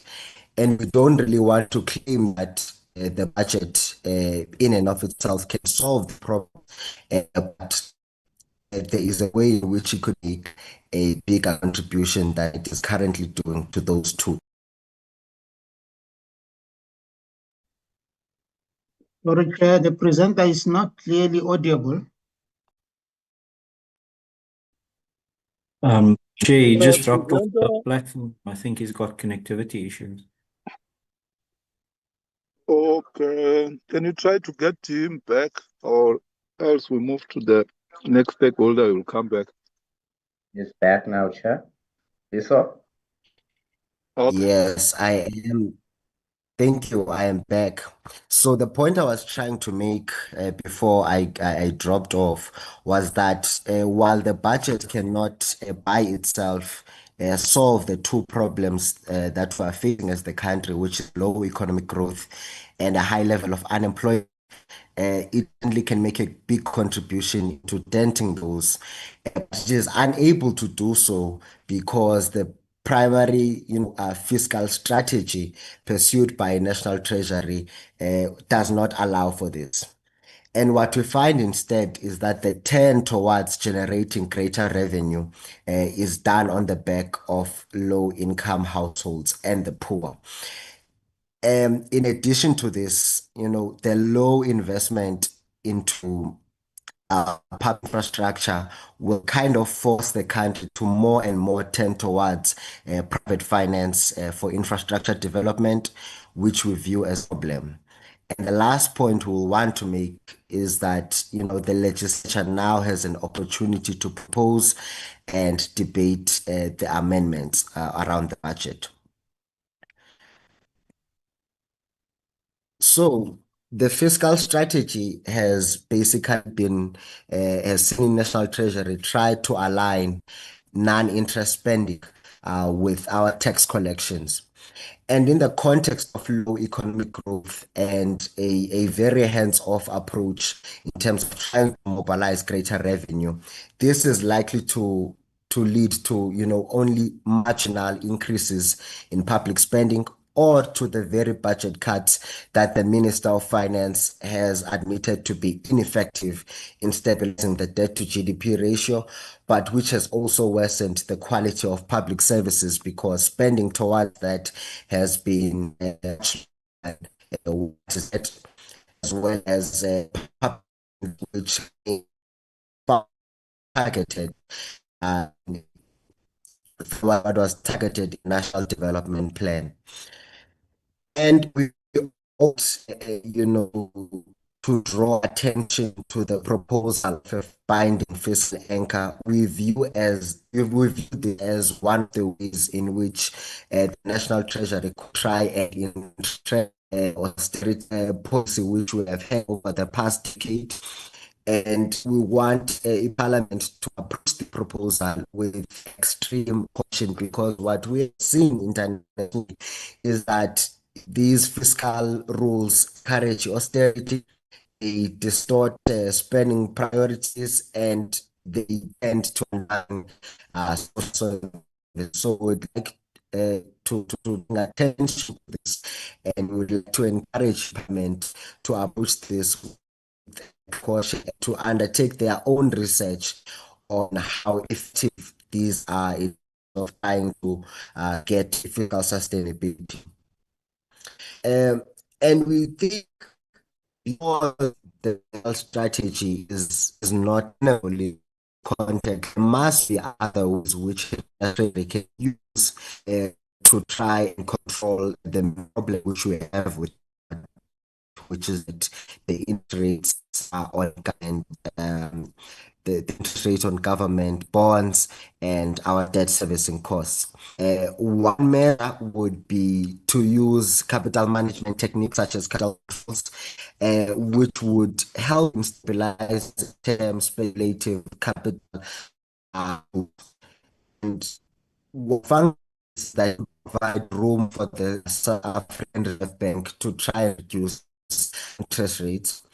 Other measures negotiate some of the outstanding to which we already have.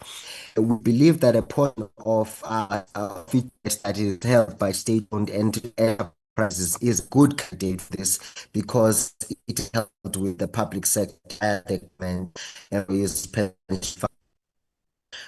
their measure will be for the South African Reserve Bank to intervene in primary market and placement bonds at concessional rate. Now, this is a policy that is done other countries elsewhere, and obviously, while the conditions might be different, it might be a measure which is appropriate in the context of borrowing costs at the market.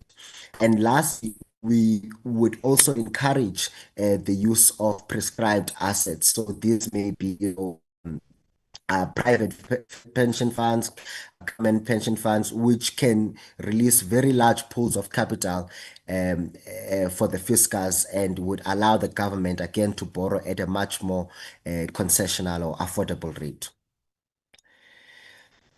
We will not go into detail on this, but the point we want to make is that while it is encouraging that non-interest spending grows positively in the current year, we see that in the outer 2 years there is still a decline when you adjust for inflation in terms of non-interest spending, and this is a continuation of the pattern we have seen in previous years, which is why we still maintain that it is an austerity budget, even though it is much more slowed down than in previous years. In particular, we want to highlight what has been happening with the social relief of distress grant. So this grant has remained basically at the same level over the years. There's only been a marginal increase, which we saw it going from 350 to 370, but it is still an erosion in real terms from the level at which it was when it was first introduced. And we still want to highlight that National Treasury National Treasury and the Department of Social Development is yet to adhere to what it was required by the Pretoria High Court, which is to remove some of the unnecessarily stringent barriers which it has put in place for people that could be beneficiaries of this grant. 10 million people that should be getting this grant still remain excluded from the system.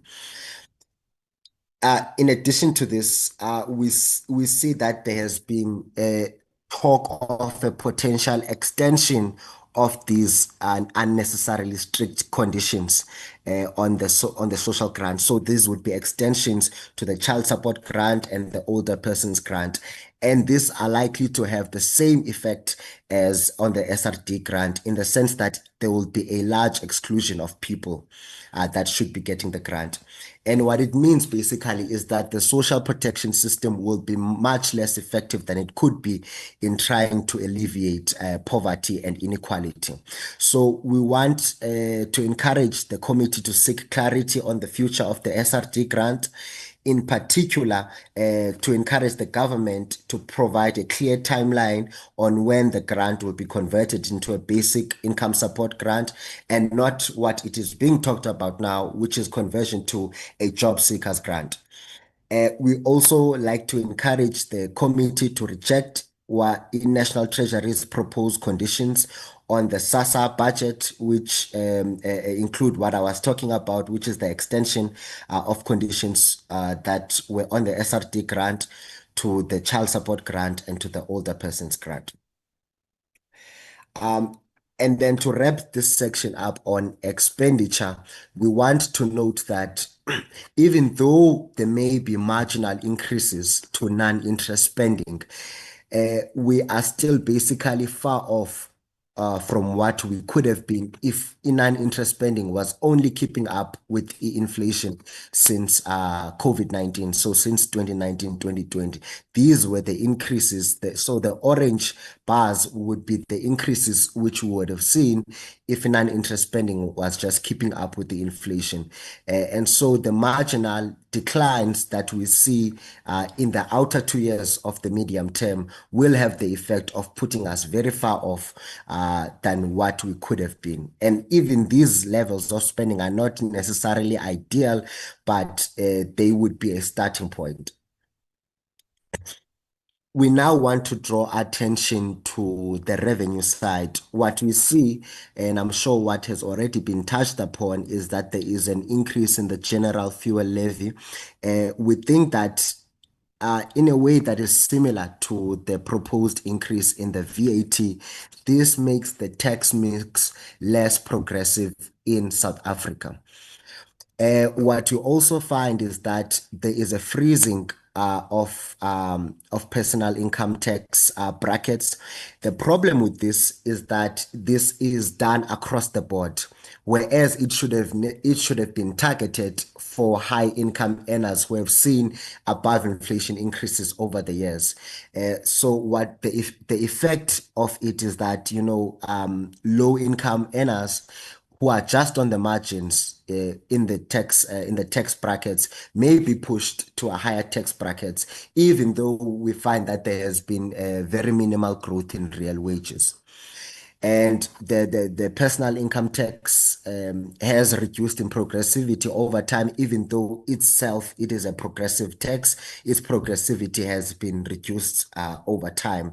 In particular, we see that the effective rates on personal income have been falling over the period 1996 to 2023.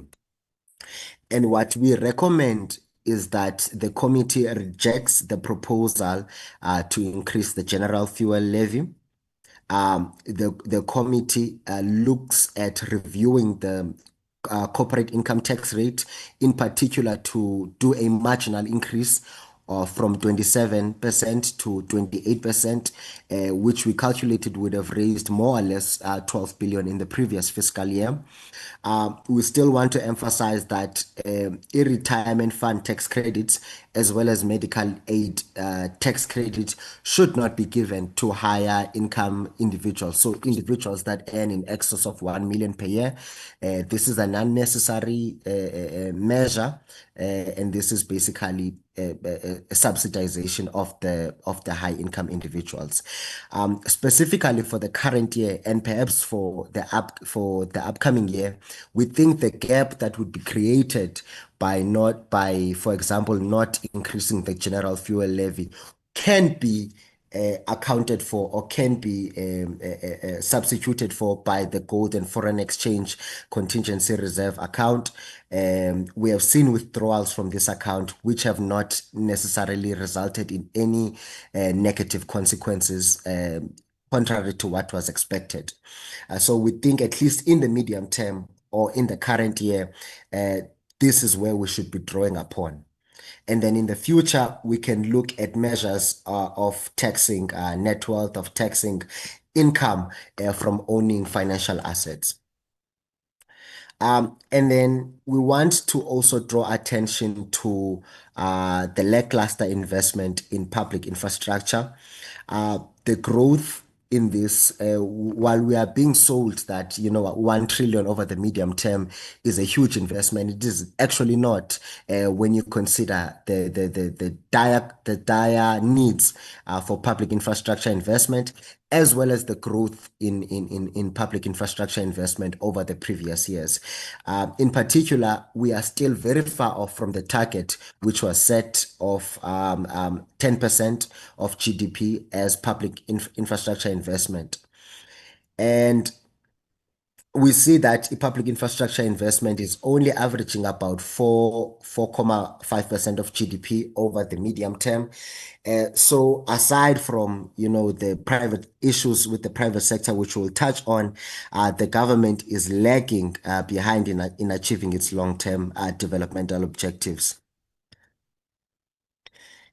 And we think this lack of investment from the public side will encourage us more and more to look at the private sector. And this may be very problematic because what we have seen internationally is that PPPs sometimes result in an unequal access to what should be public goods and that should be freely or cheaply available for the public.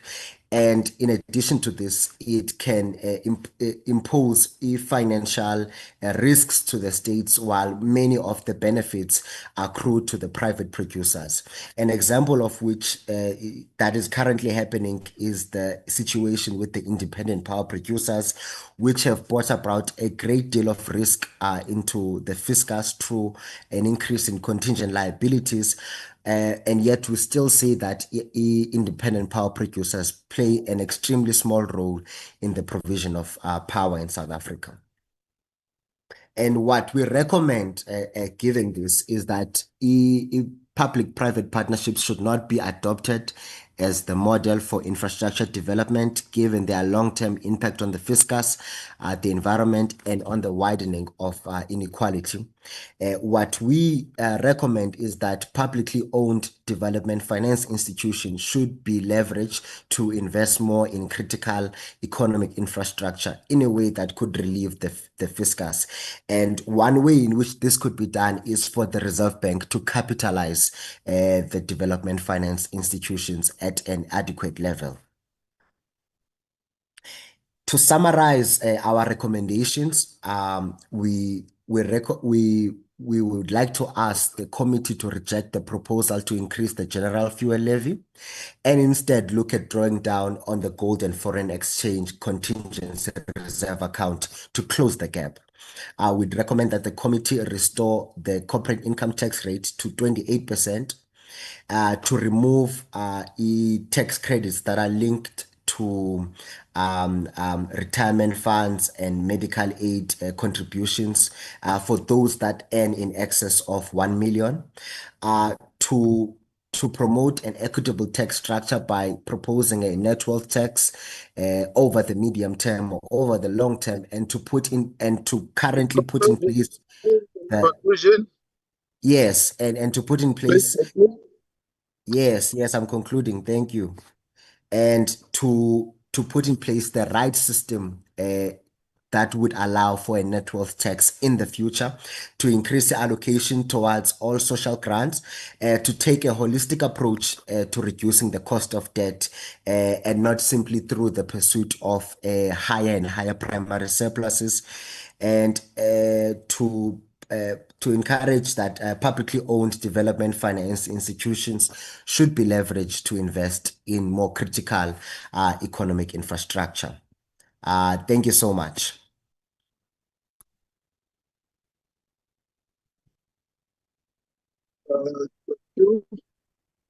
The next stakeholder, Alternative Information and Development Center. 15 minutes, over to you. Thank you. Good afternoon. Thank you for the opportunity to present to the Standing and Select Committees on Finance. My name is Alia Chikta and I'm from the Alternative Information and Development Center. I just want to check if you can all see my screen. I'm assuming it's okay. Great. Thanks. So AIDC previously made a written and oral submission on the fiscal framework and revenue proposals when the initial tabling of the budget took place. The submission will draw on the previous concerns and recommendations, especially where we believe that the issues have not been adequately noted and addressed. This presentation will cover the highlights, so we urge MPs to look at the full written submission for more detailed response to the fiscal framework.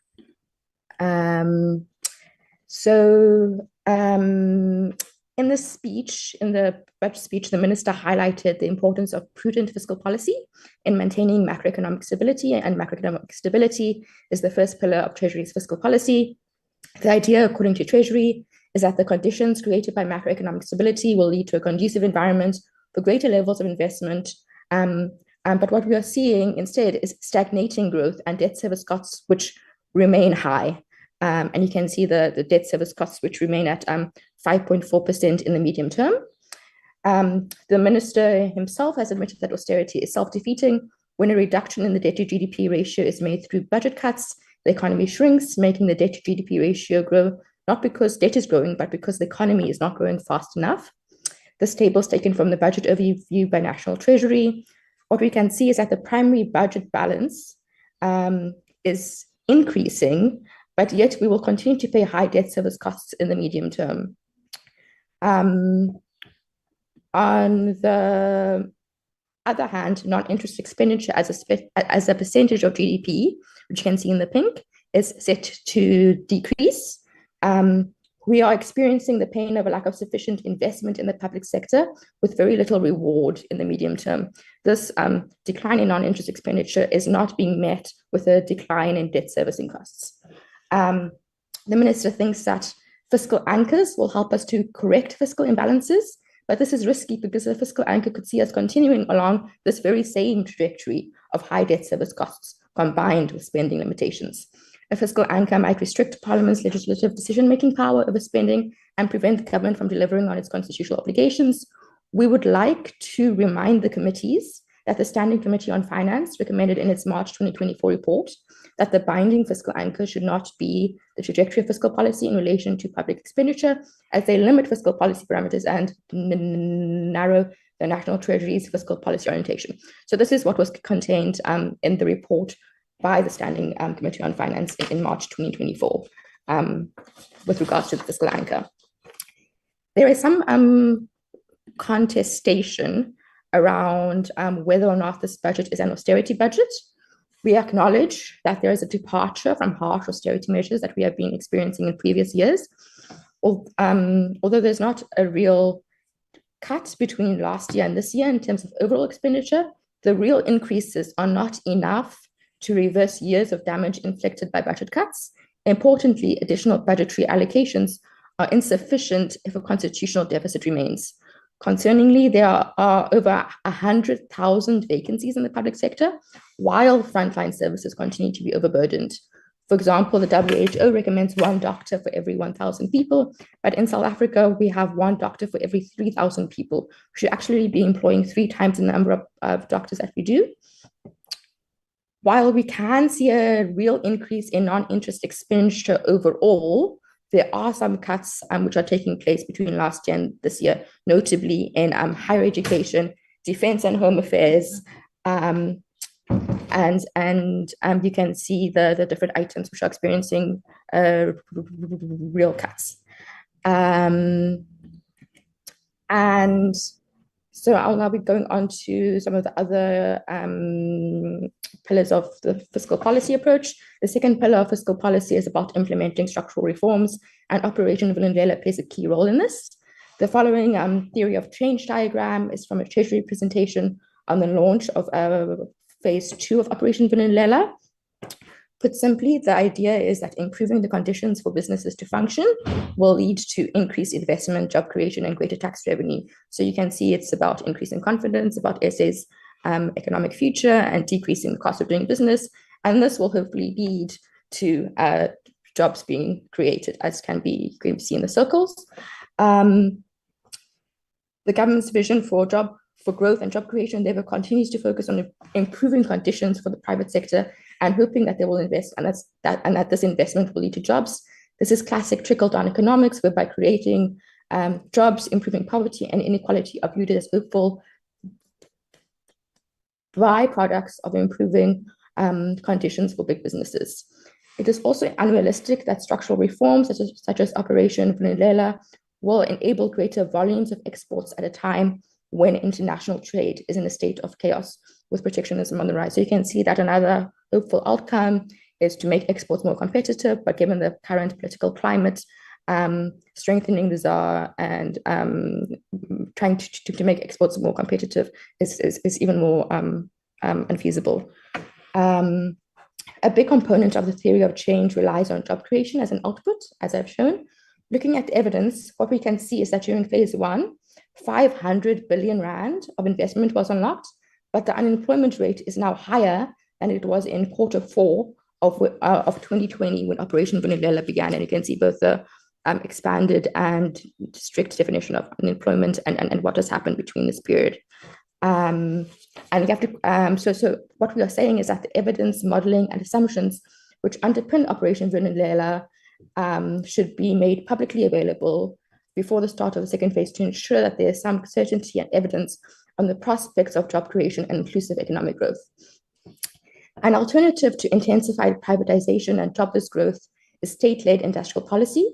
South Africa needs to urgently reverse years of premature deindustrialization. A reindustrialization strategy based on a publicly driven mass housing program, expansion of public transport, etc., has the potential of stimulating many more downstream industries and creating many millions of jobs. However, this would require a fundamental break with austerity, financial liberalization, and privatization. We have previously provided recommendations for alternative and progressive financing. While we acknowledge that responses to the public from National Treasury need to be condensed due to time considerations, we often feel, like other stakeholders have mentioned, that the public presents the same recommendations repetitively without sufficient engagement from MPs around the decisions and recommendations that ultimately end up in the report. What we have noticed is that sometimes the response from Treasury to the public do not allow for healthy debate on the politics, economic modeling, and theory of change that informs the trajectory of fiscal policy. On the one hand, we have a minister that has said that austerity is self-defeating, but on the other hand, we continue to see rising debt service costs with a very strong reluctance to progressively increase taxes in a country with the most extreme levels of inequality in the world. One of the recommendations from the AIDC is to pause contributions to the government employees' pension fund.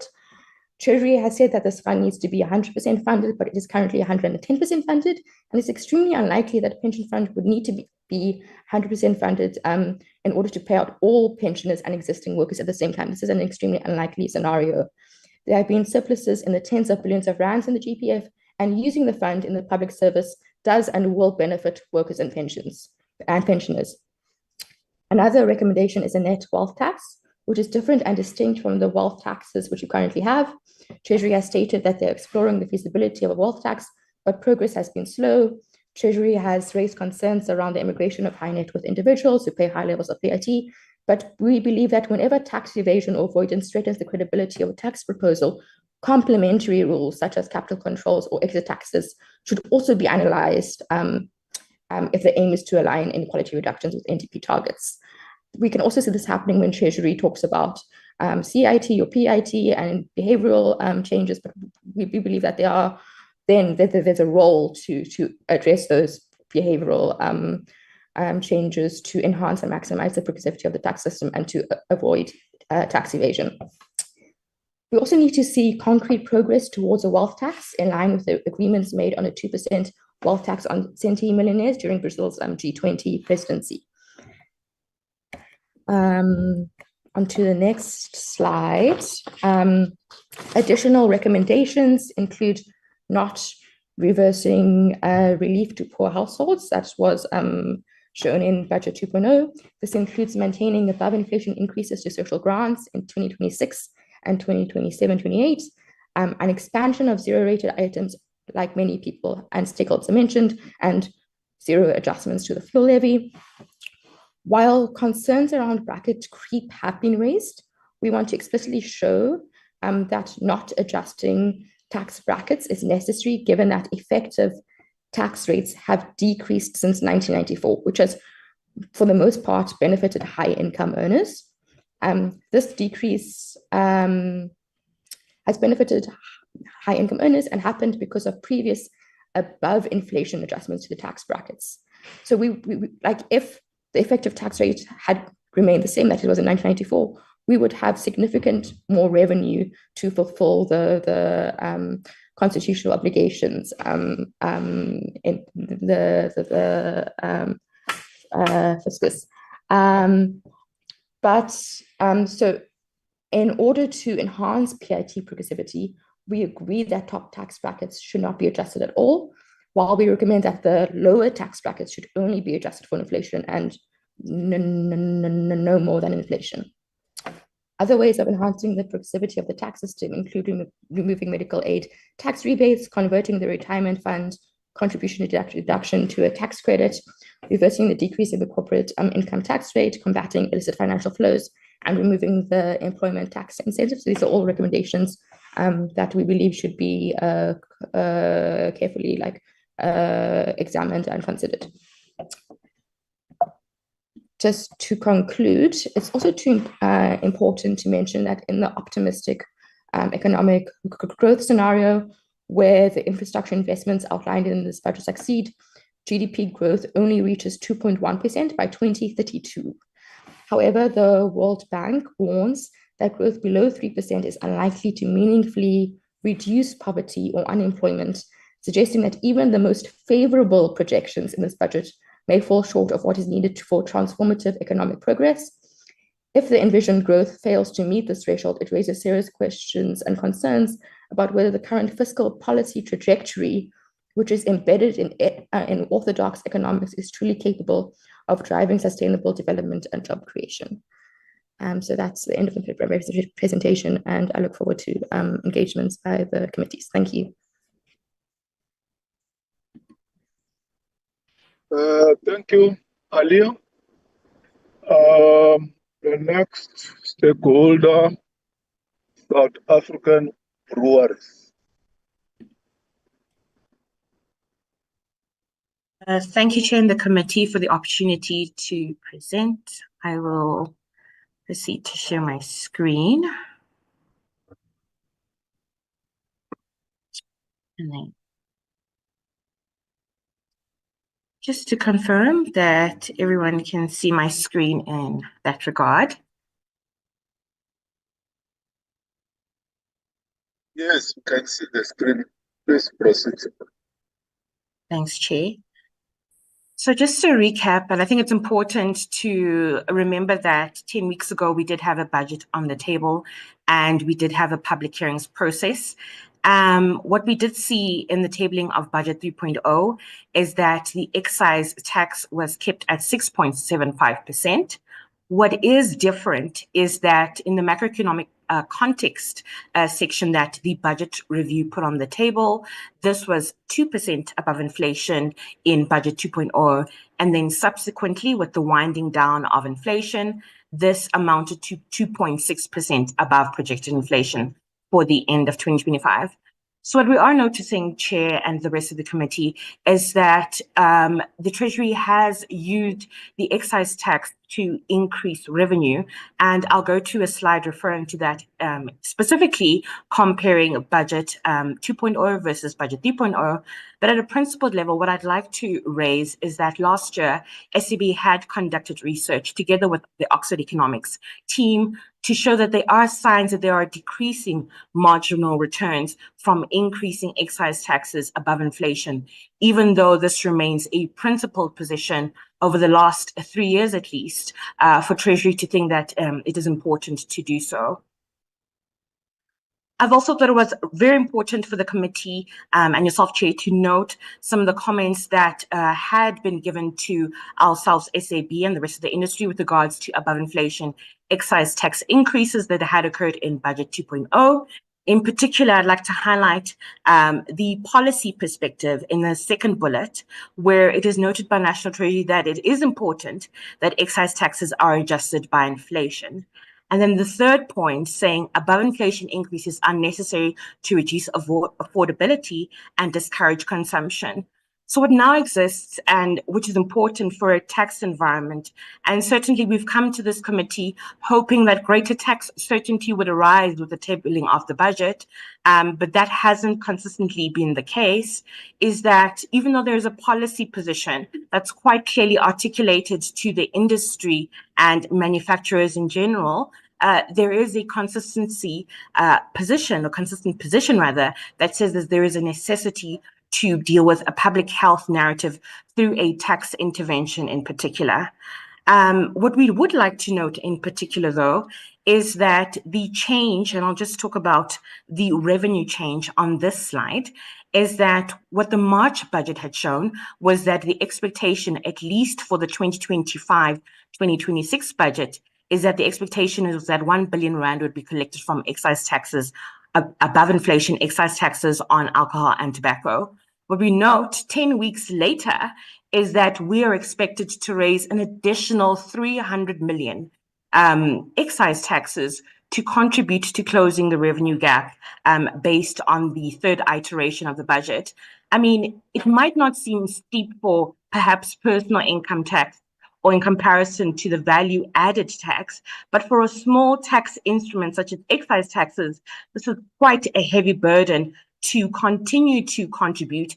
And given the nature of the gap, only in 10 weeks have we been asked to contribute an additional 300 million in revenue to closing the revenue gaps that existed in the budget.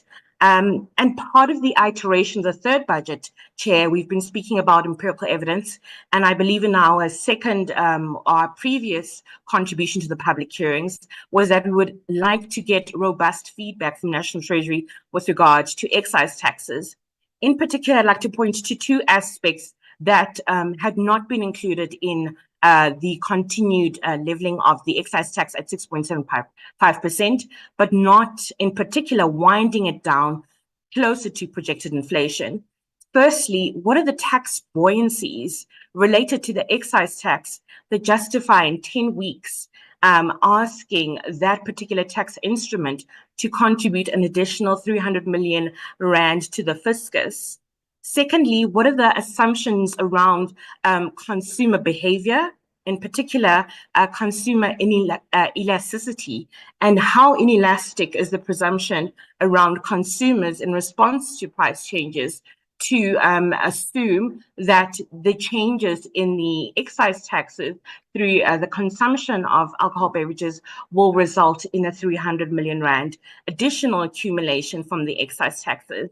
I had extensively paged through the appendix and related documents in the budget review, and no further detail was provided around the expectation, or at least the assumptions, that a small tax, in particular an industry that's not as large comparatively to other manufacturing industries, would contribute such a steep amount additional to the fiscus. And then lastly, Chair, I'd like to point to one particular narrative around the behavioral aspect related to the excise tax. Of course, there has been multiple pieces of research where there has been a correlative impact between relating an increase in excise taxes to a reduction in to some extent in the harmful consumption of alcohol. And the emphasis on the harmful consumption of alcohol, because there are people that do consume in moderation, and the excise tax is not meant to be punitive in that regard. But in speaking about the behavioral aspect of the excise tax, firstly, taxes are not a panacea for solving for all socio-economic issues. And knowing that the empirical evidence says that they are diminishing marginal returns to using the excise taxes, I think there should be something noted about how far can you increase excise taxes where it starts to produce diminishing marginal returns, not only for the taxes in the fiscal space, but also in terms of the public health discourse that has been spoken about extensively with regards to the use of the tax instruments. Also, I think there needs to be a conversation around the balancing between tax interventions and non-tax interventions. And in that conversation, how does Treasury really engage other departments in terms of pulling together that there is a consistency in the regulatory framework that governs, in general, the alcohol industry? I'd also like to mention that the behavioral change associated with increasing excise taxes very highly above inflation, I think, in this regard, does not only lead to the perception that this will lead to some sort of sobriety. Of course, in the beer industry, we have products that are very low in alcohol content. So we do believe in a moderation principle that there should be drivers in the excise tax that encourage moderation and the consumption of low ABV products such as beer. But I'd also like to reiterate a point around the substitution effect towards the illicit market being an unintended market distortionary impact from really above inflation excise taxes, which hasn't been duly considered. So I think in the balance of the conversation, there is an opportunity to be robust in the feedback from Budget 2.0. All we got was a anecdotal framework in the form of 3 bullet points, but having reviewed the budget review and the related documents, there was no conversation around the tax buoyancies associated with the excise taxes, and in particular, the presumption or the assumption around how consumers would relate to changes in prices, and how would this obviously translate into an additional 300 million rand accumulation in revenue thereof. Thanks, Chair.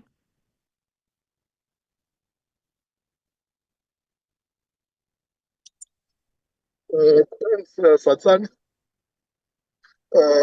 Also for keeping to time allocated. Next, Kosato, Comrade Met. Are you there? Yes, no, I'm here, Comrade Chair. Sorry, I'm here, Chair and members. Good afternoon. We can start if you want. The background, we're not used to that background. I've been shamboked by so many members of Parliament, chairperson, and I didn't want to get into trouble anymore. Okay, no, we'll discuss that, but hey, we're not used to it. Thanks, proceed. No, thanks, Chair, thanks, members, and I think thanks to members for giving us space. We know it's been a bit of a long and interesting year. I think, Chair, members, just from our vantage point, the budget has to speak to the socio-economic context. It's got to speak to 1% GDP growth rate for the past decade plus. Even over the MTEF, we're projected only to grow at 1.6%, and we really need to reach 3% if we're to deal with unemployment. Chair, since we had budget 1.0 in February, unemployment has increased by 1.5% overall, and for young people, it's increased by 2%. So it really is a ticking time bomb. We have entrenched levels of poverty and inequality, rising cost of living. We know our infrastructure is really struggling. Public services, municipalities, SOEs too are all kind of battling. And of course, Chair, we've got endemic levels of crime and corruption, and just a bit of a general sense of hopelessness as well. We really had hoped, and especially I think the Minister made some useful points as well about a need to exit the austerity budget cuts, which have really hurt the capacity of the state to deliver public services, which workers, which businesses, the economy all depend upon. We had hoped to see a bit more interventions around stabilizing and rebuilding struggling SOEs and municipalities. But of course, we had expected to see a significant wrap-up of stimulus to grow the economy, as well as to see how can we boost industrial sectors, SMEs, and so forth. And of course, expanding public employment programs and relief for the poor and giving support to SARS. It's a mixed bag of what we saw, what we didn't see. On the revenue front, we welcome the additional 4 billion rand for SARS. We think that's a very positive step in the right direction. That's significantly above the initial 500 million rand for this year, so a total of 7.5. And I think, Chair, we must welcome when government shows the humility to walk away from a VAT hike, which Parliament, COSATU, civil society have all objected to. I think that's a welcome sign of a maturing democracy. Chair, I think we do remain concerned about not adjusting the PIT tax brackets for inflation, especially for the lower 4 bands for working middle class families. This is the second year in a row that's happened, so it does put pressure on workers who get wage increases and push them to the next tax bracket, etc. And of course, we had hoped for another extension of the fuel price tax relief, because again, that has a significant impact upon transport, food, and you have many workers, Chair, who spend about 60% of the salary on electricity or on transport costs. So a fuel price hike does hurt. Proposals, Chair, basically is that we do need to begin adjusting PIT tax brackets for lower middle income earners, especially. We do think we need to have Treasury resuscitate the review of the fuel tax regime. About a third of the petrol price goes towards these taxes and levies. because that is one way to give relief to the economy, to commuters, etc. We think there is a need for some sort of a debate on what is the wealth tax to make sure the rich pay their fair share. And we think, the options that one can look at there is the PIT or the top tax bracket, the issue of reducing medical and pension rebates for the top tax bracket, the issue of inheritance and estate duties for the wealthy. One can explore a general wealth tax for the wealthy, and of course, the issue of company tax for wealthy corporations. Because, Chair, I think, when we're asking people to tighten the belt, it should be the wealthy who tighten the belt. It should not be people who are already drowning in debt, who just can't take care of their families. We also think, Chair, that we need a bit of a further engagement with SARS. SARS, was the engine of the success of the Mandela and Mbeki administrations. It can be the success of the Ramaphosa administration. SARS has made an argument for at least 20 billion rand over the MTEF. We think we should be giving that to them over the next 3 years to really make sure we can improve tax compliance from 64% to 70% over the next 2 years. That can address the funding shortfall, etc. And to also be fair to those who pay taxes already. We think, Chair, we should be engaging with the DFIs. Can they take over some of the economic infrastructure projects, perhaps 50 billion rand, like the 13,000 university beds, for example, where they could recoup a return on investment. Similarly, to engage the DFIs, the CETAs, the NSF, to take off some of the costs for the public employment program, for the skills training programs. So, for example, Honourable Chair, the Community Works Program wanted to retrench about 60,000 workers earlier this year, yet they had not even tapped into the CETA funding, which was available for the training of those workers. So we think there is a need to have some discussion about tapping into money. And of course, to engage the Reserve Bank too. Can they continue the JIFRECA or the currency reserves assistance for the fiscus beyond these 2 years? They're saying, can it be increased to say 35 billion per annum? So not run it down, but have a measured support for the fiscus. Chair, we think the public service wage agreement is reasonable. Despite discourse in the public, it's linked to CPI. It gives relief to workers, but also that because it's a 3-year agreement, it gives a bit of financial stability for the state as well. In fact, Chair, we know that it's always a talking point, but the wage bill has actually decreased in the last 2 decades from about 40% in the advent of democracy to about 31% currently. In the past 2 years, it's decreased from 35 to 31% alone.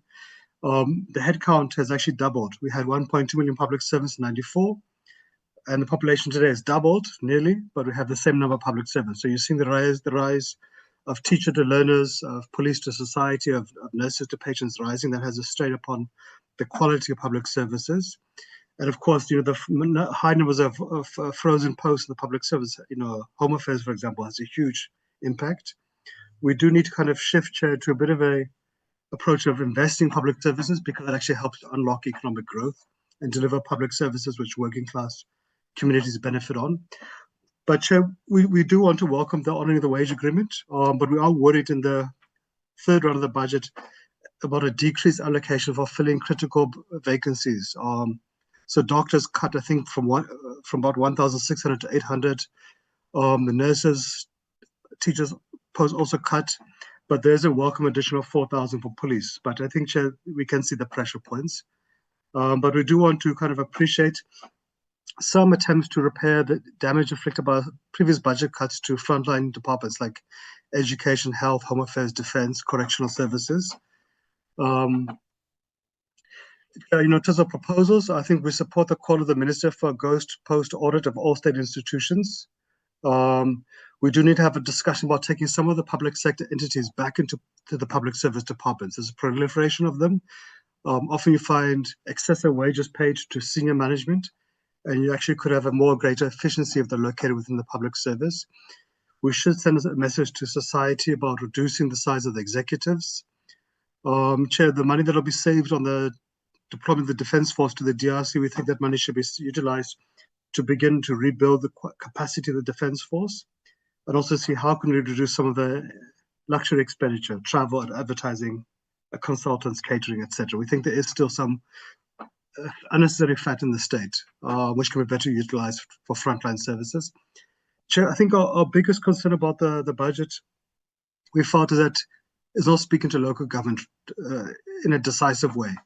I think we all know the state of local government is beyond concerning. the rise of financially struggling municipalities from 10% a decade ago to 70% today. About 3 dozen routinely fail to pay staff in about 4 or 5 provinces. We have about 160 municipal pension funds in arrears in almost every province. And we've seen the municipal debt owed to Eskom doubling to over 95 billion now. Community debt owed to municipalities is about 300 billion rand.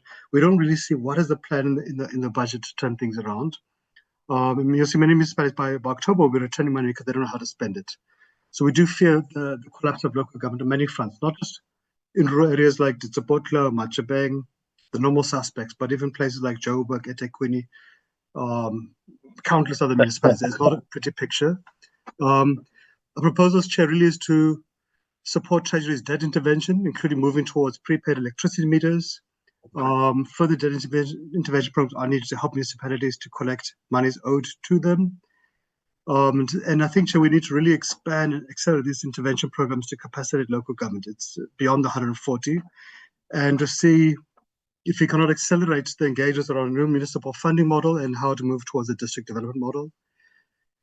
I think just trying to move a bit on the SOEs, there has been good progress with Eskom. We've seen a stabilization of Transnet. We've seen positive progress in rebuilding metro rail lines. A new line was opened today in Cape Town and Khayelitsha. I think, Chair, we are seeing the revival one step at a time for SAA, but we do remain quite concerned about the state of Denel, SABC, the Post Office and Post Bank especially. And the RAF, it remains a serious liability with about 400 billion rand of liabilities. The proposal there, Chair, is really to intensify support to SOEs. And I think the fact that Eskom, SAA, with still some issues remaining, are recovering shows you that we can fix these SOEs. They can once again be an enabler of economic growth in their sectors. But we need to give more support to Eskom, to Transnet, to Metro Rail especially. We welcome the 1.8 billion rand for the post office. We hope that's going to be honoured. And we think there's a need, Chair, for transport to bring the RAF and RAPS bills to Parliament to fix that chaos of what we call the Road Accident Fund. Chair, on the stimulus front, I think there was a reduction slightly, but I still want to welcome the trillion rand for infrastructure, especially for roads, water, rail, ports, 4 new hospitals, 13,000 beds at universities. Chair, there's a slight increase in the allocation for industrial financing for export sectors for SMEs, about 41 billion. But, Chair, given our levels of deindustrialization, the levels of unemployment, economic stagnation, we think we really need to see how to increase it, because that's not going to be enough to make a significant dent. The proposal, Chair, largely is about making sure these funds are spent timeously and correctly to avoid these rollovers of monies being returned to the Treasury. We need to really see how do you give support to the construction projects, because you get too many reports of a construction mafia, even in places like Cape Town, really hindering progress. But I think, Chair, also if we really want us to get us a 3% economic growth, we need to have a much bolder SME financing program, including for industrialization, including for export sectors. And we really hope to have such a discussion by the MTPS, because we need to really shift us to a 3% growth rate. We can't continue as is. On the relief front, Chair, one wants to appreciate above CPI, double CPI increases for social grants, but to express our deep concern about the SOD grants, which has been around for 5 years, and only once in 5 years has it been adjusted for inflation. We think it just doesn't make sense when it would cost about 1.5 billion rand to adjust it. So something which is easily affordable. But there is a welcome shift for public employment programs from the previous disastrous cuts. So that's a positive thing. But again, we need to really ramp it up, given we have 12 million people who are unemployed. And of course, to welcome the 3 billion rand for NSFAS for the missing middle. And I think we've covered the issue of the VAT and fuel tax. A proposal, Chair, just quickly wrapping up. We think the SOD grant needs to be adjusted for inflation. It can't be correct that it's such a small amount for people, and we're so miserly we can't even give them an inflation adjustment. We do think, Chair, there's a need in NEDLAC for some sort of engagements which we're beginning to have on a ramped up public employment program. How do we pool funds together? How do we really expand it and improve the quality of training and help those participants find work? Similarly, there's a need to resolve the NSFAS issues and also to adjust its threshold for inflation, which hasn't been done since it started. And I think we hope to expedite engagement with Treasury on the next phase of the two-part pension reforms to help struggling workers. Chair, just in conclusion, I think for us, really the key things is that we should be adjusting PIT brackets for inflation for the lower middle income workers. I think Treasury is correct, Chair, that we need to have and I think other parties have raised it, the ministers raised it, we need to have a discussion about what expenditure is critical and what can we live without, and what are the acceptable revenue options to fund it, what are those we can live without. We hope to have such engagement with Treasury now, but also, Chair, we think it would be strategic as well for Parliament to, even beyond these hearings, to have like a thorough public debate about if we want to have a social compact upon the budget, to really have a progressive and a decisive budget. What can we all compromise on and what can we all live without? But it does also mean that wasteful expenditure, corruption must be dealt with. And we do need, Chair, a much more bold and aggressive approach to growing the economy and fixing the state and creating jobs. So let me stop there, Chair. Hopefully I've stuck to the time on the dot and didn't abuse your hospitality. But yeah, thanks, Chair, and thanks, members.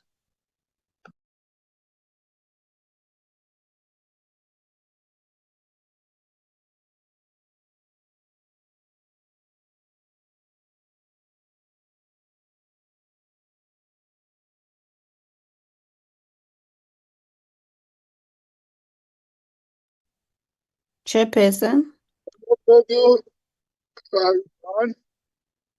If so, the next presenter is the EFF. EFF, over to you.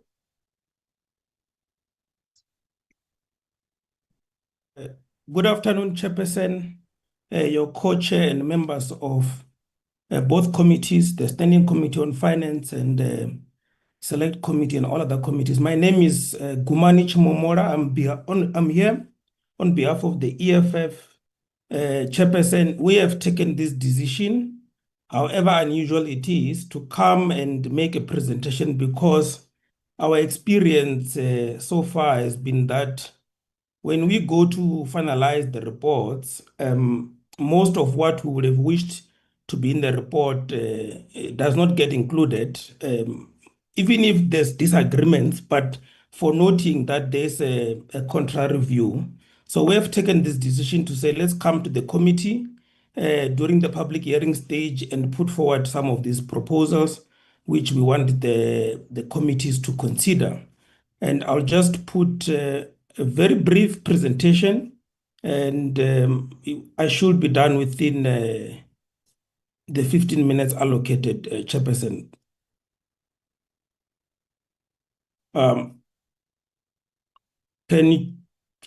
That is my presentation. I'll just try and enlarge this screen.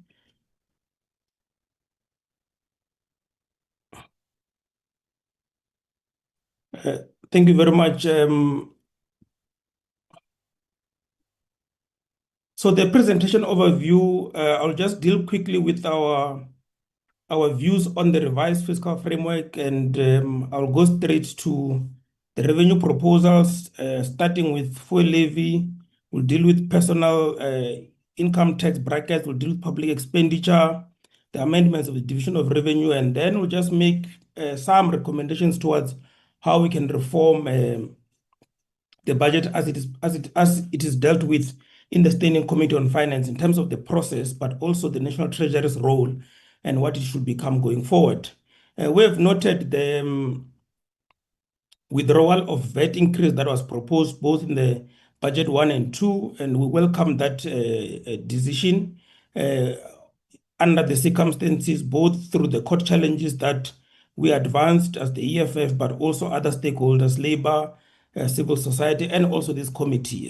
With all the shortcomings, we note that there's been a reduction on the revised economic growth projection going forward by the National Treasury, but there is a sense that the projections by National Treasury are beginning to lack credibility. There's been a lot of criticism around this, and we'll make proposals going forward in terms of perhaps what should happen to give legitimacy to the projections, because they're central to budget planning and the overall economy, given the importance of the budget. But also we note the spending cap around 2.5 trillion rand, which represent 32.8% of the GDP, despite the economic crisis that we're facing. And we are of the view that this should not be the case. We should be looking at expanding the state role in the economy as possibly the only lever that has capacity to reignite economic growth going forward. We note the debt service cost that continues to increase, particularly considering that much of the money that has been borrowed in the past 10, 15 years or so has not gone to infrastructure and become a multiplier. Instead, most of it, which we are paying for now, we have nothing to show for it. That is our position on that.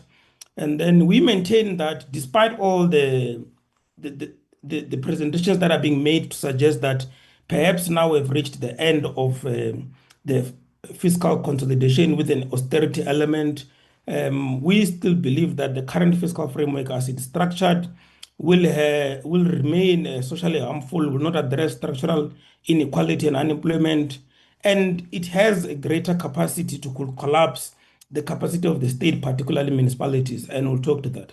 Now, when it comes to the fuel levy, Chair and members, our view is that this, as the minister has indicated, was meant to replace the VAT proposal, increase proposals that were made. And we think that this should not be allowed to continue because it has the same effect. So the argument that were made around VAT were not only procedural argument, we were not only debating and arguing around which form of legislative instrument serve best the introduction of VAT increase. So we're not only against the adoption of the report in the committee, which was not done properly, but also the consequences of VAT increase in the current economic climate. The COSATU presentation now has just illustrated that workers are under serious pressure.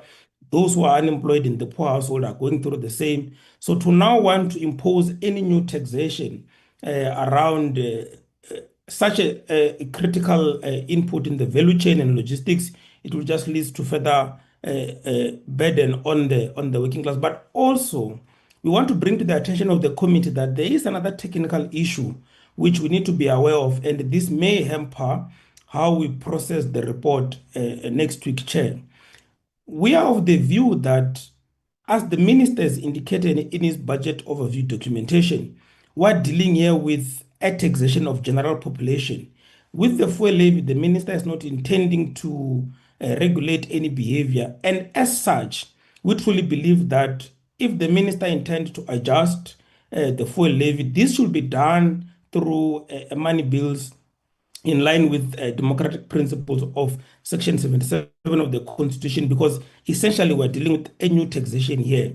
Similarly to VAT, and this argument was debated in court, you cannot increase a VAT rate through a notice. There has to be a legislation that is debated in Parliament, and as such, whether members agree or not, that should lead to whether there is a VAT increase. And in the same case, we're saying it should apply to fuel levy. The minister should not have the powers to increase fuel levy through a government notice. This is not a regulation, this is taxation. And as a result, we are expecting that the committee should insist that we move away from shortcutting the democratic process by doing things the way they've been done before, which is wrong. And then the minister should bring this matter in a different way. And the committee should take the necessary legislative steps to amend all other legislation that allow the minister to impose taxation to the general population using such instrument, because the committee has the powers to could amend the legislation,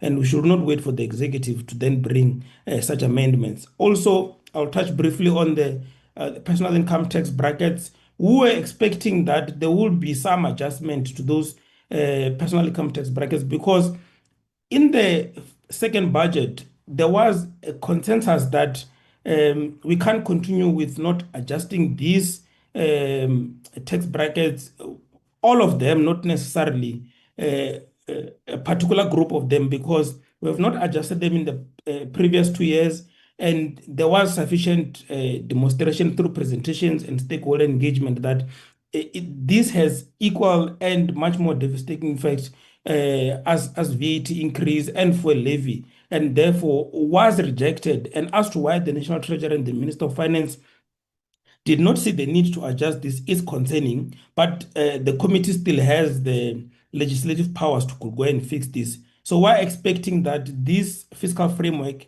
will not simply be accepted by the committee as it was tabled, but we're proposing that there should be a 4.5 inflation adjustment to personal income tax brackets to protect the workers from a bracket creep. And then in terms of the revenue proposals, Chair, we've limited our submission to a number of things that we did not see covered by other presentation, but also we are just adding on to what other people has presented, particularly PBO in yesterday's presentation. So we still maintain that there should be a reversal of the reduction on corporate income tax that was done, and it should go back to where it was. But also we're proposing that perhaps, given that they've had a break, we add a 0.5% to it. So we'll make it 28.5%, and then we'll also increase it further to 30% in the following year. There is no evidence that has been presented by the Treasurer or anyone else who have suggested that if we increase corporate income tax, then we'll discourage investor, because in any case, when it was reduced and the benefits we were told that would be accrued by doing this did not materialize. If anything, income inequality has just increased in South Africa together with poverty and unemployment. So it simply just become a tool to give corporate and those who are in corporate some decent space to could extract more profit. So that our proposal is that we make those necessary adjustments on the revenue proposals when we finalize the report that must be considered by the National Assembly. And then in terms of public expenditure, politically, as a political party, we have raised this issue before in the Standing Committee on Finance, that our view is that the National Treasury is not responding to the economic crisis that we're facing as a country, and the budget that is being tabled now should be tabled in the same spirit as all the interventions that were made during COVID-19, when there were efforts to could go and consider all other avenues where we'll be able to put together surpluses, some revenue which was not being used before, to then respond decisively to the crisis. The crisis of health we had during COVID-19 is not different to the crisis of unemployment that we're facing today. It's not different to the crisis of stagnation in economic growth, and all these things equally threaten South Africa national economic sovereignty and security. So we should be advocating for a budget that responds decisively, and hence we continue to call for a stimulus package that is directed towards this moment, considering the economic crisis we're facing. And then there's a proposal we're making that when the committee finalizes the report, there should be consideration, deliberate consideration of directing some of the allocation that is put now under consultancy contractors in all departments, particularly national and provincial departments, and that money should be directed towards service delivery, frontline service delivery, additional staff in health, education, police, and in defense, in order to be able to rebuild or to start rebuilding the capacity of the state, which the National Treasury obviously was not able to do this time. I think the committee should come in, intervene, and do it on behalf of South Africans. But also, we're proposing an amendment to the division of revenue in terms of how currently it's allocated. And Chair, I'm happy that in the last committee of the Standing Committee on Appropriation, which attempted to deal with the second budget division of revenue bill that was tabled, there was consensus that the committee should consider amending the allocation, whereas there were no agreement in terms of what should be the amount, but there was consensus in that. So the view that what the Treasury now and the Minister of Finance have presented is not enough to begin to rebuild capacity in local government for municipalities that are in serious crisis. The consensus was that perhaps let's review it. The discussion at the time was whether we consider what SALGA has proposed in terms of the split, or we go and look at what SALGA has proposed in terms of the split, and then we consider some additional amendment. But as the EFF were proposing 8.4 billion allocation, that must be redirected from national and provincial government. In provincial government, without touching education and health, and then put that money directly into municipalities, but with a very particular commitment that this money must be made available to municipalities who are in a process of insourcing services that are recurring, so that they move away from tendering things that they know they will do today, tomorrow, and it's part and parcel of municipal function, which don't need tenders. That is our proposal on the division of revenue allocation. And then in terms of the reform, Chairperson and members of the Parliament, one of the things that have become obvious with this budget of 2025 is that the current way in which we've done budgeting process over the years has not worked. And in our return submission, we've made detailed proposals. But one particular proposal which I want to re-emphasize here is that perhaps it's about time, and this is not a new conversation. In the past 10 years in the committee, we've had this conversation. Perhaps it's time that we consider seriously looking at two committees that deal with finance and parliament. So the first committee, our proposal is that it must just pay attention to processing of money bills, because this process happened throughout the year. We're finishing the budget now, it's almost mid-year, although it's the start of the financial year, but in calendar years, in 12 months, we're almost in June now. So immediately when we finish this budget, we'll have to go to deal with the MTBPS. But the Treasury ordinarily would have started already with formulating a new budget for 2026. So our proposal is that there must be a committee dedicated to deal with the money bills processes. And then the second committee should be able to then focus specifically on the Treasury and all its state-owned entities, whether they're doing what they're supposed to do or not. And in that way, we'll be able to have much more time of engagement, genuine engagement around the budget itself. And then in conclusion, Chairperson, our proposal is that in a way of rejecting, the committee must amend the tabled fiscal framework by the minister. The one that gets adopted and presented to the National Assembly must have those proposals which we have made, particularly also on the allocation between spheres of government. We are proposing that the committee must amend the fuel levy in a way, keep it where it is. Workers still need that relief. Things have not changed. What led to the relief 2 years ago is still in place. And then lastly, this process of amending the budget that is tabled by the National Treasury is in line with democratic principles. We are not doing something that we shouldn't be doing here. The Treasury's role in this process should be understood as simply tabling a proposal before the committee, and the committee should assist the entire Parliament in engaging with the budget, so that at the end of the day, we have a budget that is reflective of parliamentary views. Whether there's consensus or not in government, that's a different story. But Parliament should have the final say in terms of what should constitute a democratic budget that responds to the crisis. Not what the Treasury's treble as a final, but what Parliament view, based on the public hearing engagement, but also members' deliberation in the committee. And we think it's about time, and we have an opportunity which we should not miss as Parliament to could make some decisive intervention to allow for this budget to be unique, to be reflective of the moment, but also to respond to the crisis. I want to thank you, Chair, and your co-chair and members of the committee for the audience. We appreciate it across the board, all political parties, for your indulgence, and we'll welcome engagements going forward, including in this meeting before it concludes. Thank you very much, Chair. Rodi uwa wo Dr. Omora wo diana zawudi na tai na suit wonakele ruwa mrad. No, thank you. Thank you, Chair. Da. Colleagues,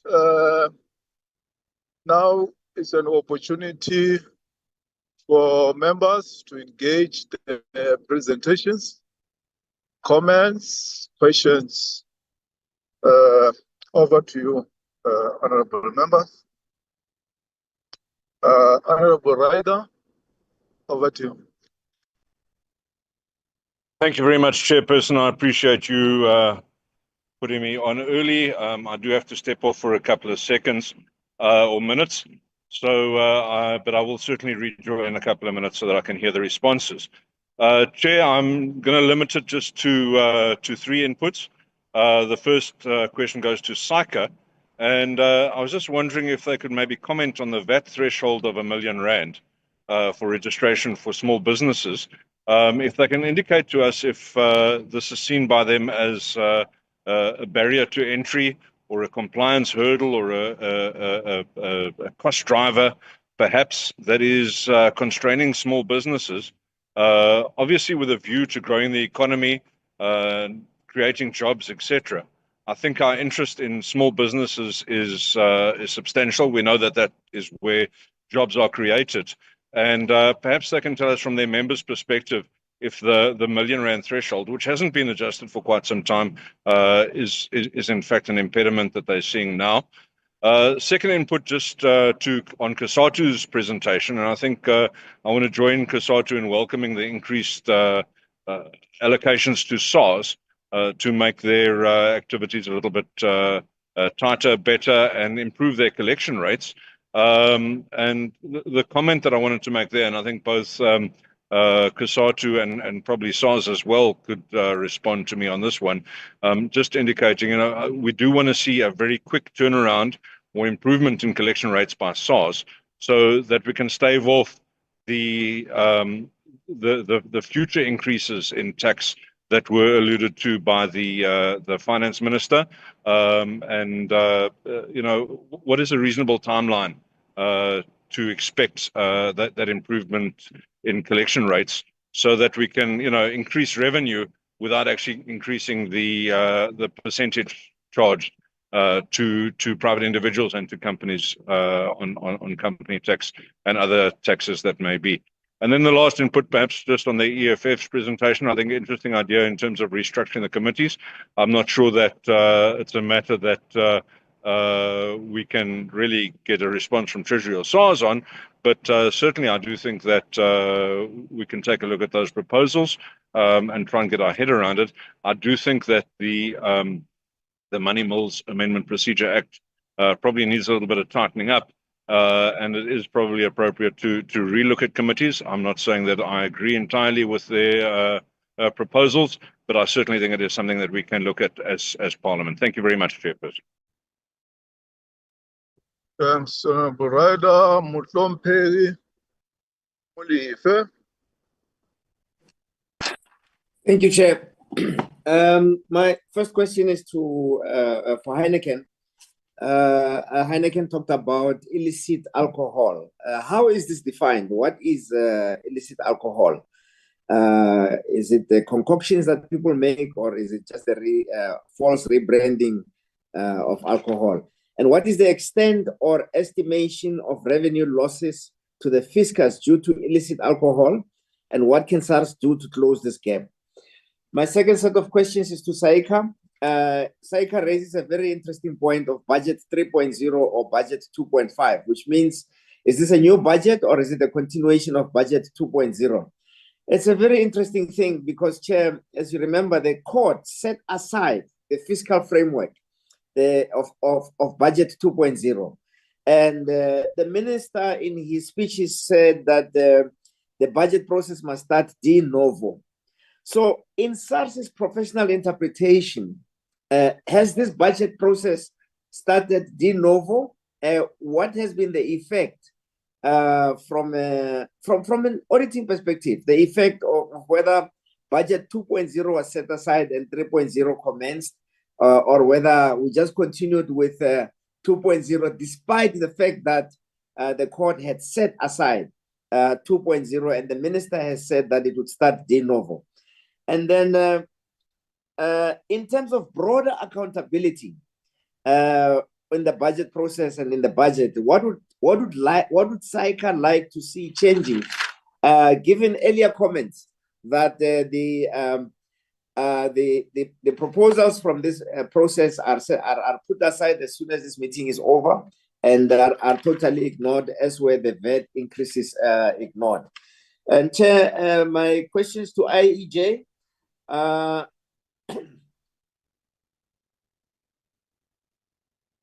The IEJ notes that the generation of revenue is focused on getting more money from the poor. And this is should be an issue, a justice issue, really. And what does IEJ feel that what remedies are available to the poor to resist this this latent tendency to raise revenue from the poor. And the IEJ also recommended prescribed assets. Which instruments really does the IEJ recommend that should be prescribed? I mean, which government instruments? Is it government bonds, or is it specific types of bonds, or is it other instruments that the IEJ has in mind? And also from the justice point of view, what is the remedy for national treasuries ignoring the High Court ruling relating to the 10 million people, and what can Parliament do to assist in this respect? Does IEJ intend to do anything about it? What do they recommend that the Parliament should do? The regressivity of fuel levy as a justice issue. What can poor people do in the face of National Treasury ignoring the overwhelming majority in recommendations from their public participation process? The IEJ also says the Reserve Bank should finance infrastructure. What instruments should the Reserve Bank use to finance this infrastructure? And they also say in their recommendations that DFIs should be leveraged to invest in more critical economic infrastructure. How should this leverage be achieved? Will it be achieved by fiscal transfers, or how do they see this leveraging happening? The AIDC raises an important and an interesting issue of non-interest expenditure not matched by the reduction in non-interest expenditure not being matched by the reduction in debt servicing costs. How does AIDC propose to resolve this dichotomous situation? And the futility of Operation Vola in the face of increasing international protectionism. Can you please elaborate on that statement that Operation Vola may be futile in the face of international protectionism? SAB,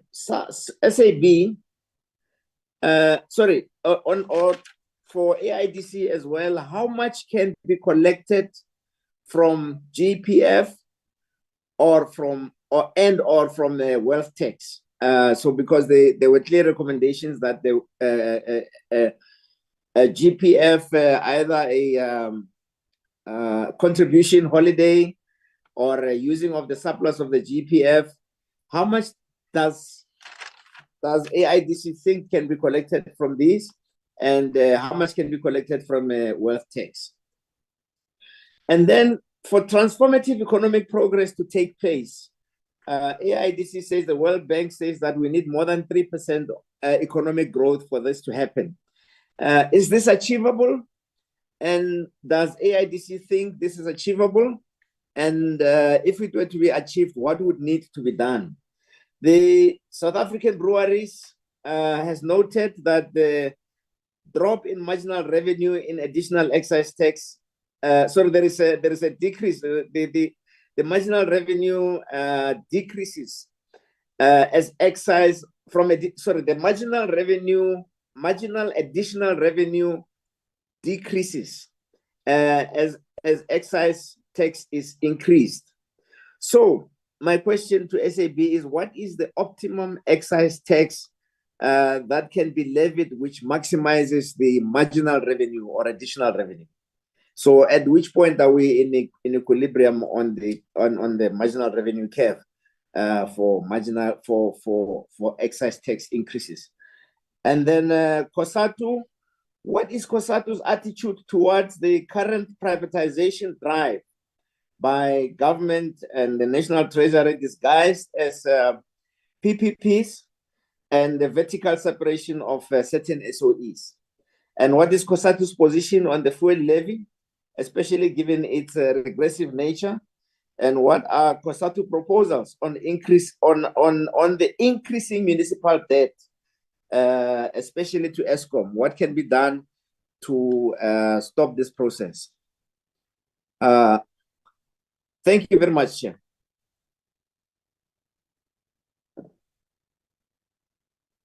Thanks,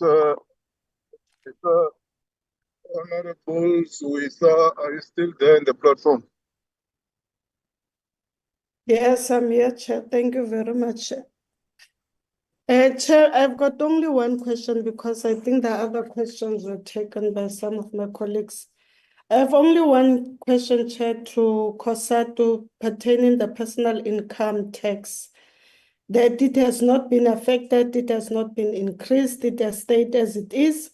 But the greatest fear is the increase in salary, which will push any employee to the next tax bracket, and the cost of living goes up every day, Chair. And that has been responded already by some of the stakeholders here that the fuel levy increase will affect the price of goods.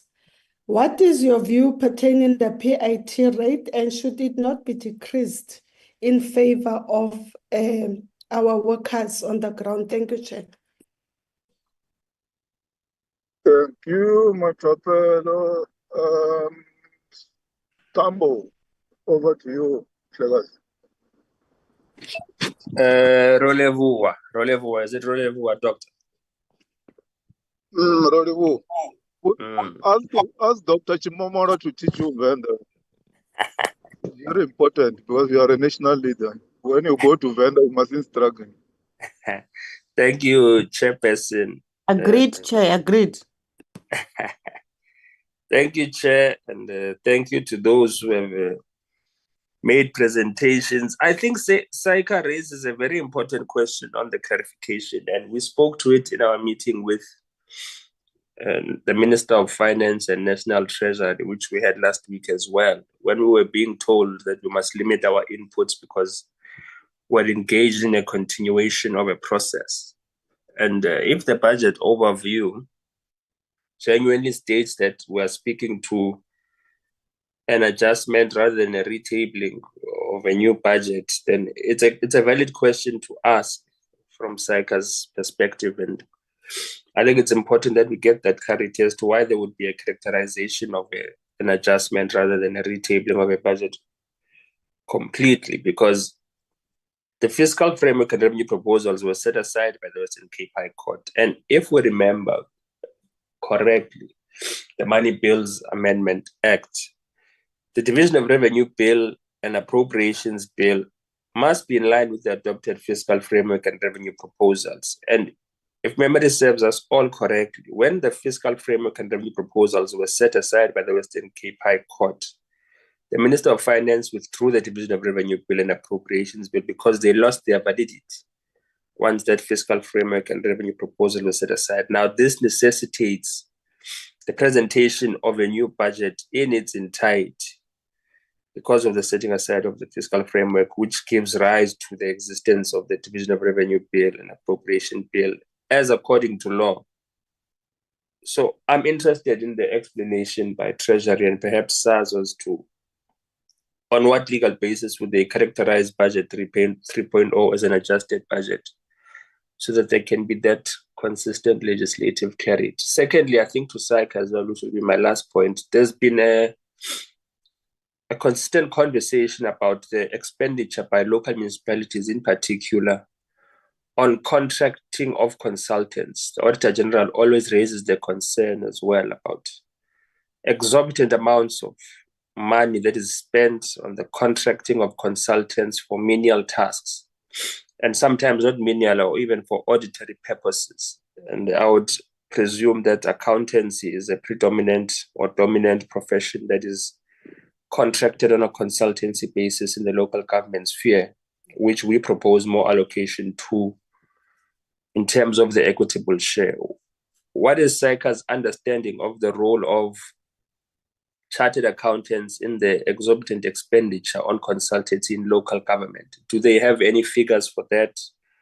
How much is it contributing to the profession, whether it be in the form of consultancy firms for accounting purposes? And what would be the impact of what we propose in terms of cutting across the board contracting of consultancies in the chartered accountant space? Because it is something that needs to be pursued if we're genuinely going to pursue the building of state capacity, which is part and parcel of the the National Development Plan, which was adopted, I don't know if it's still a plan that guides economic policy in South Africa, but it's part and parcel of government's prerogatives to build state capacity.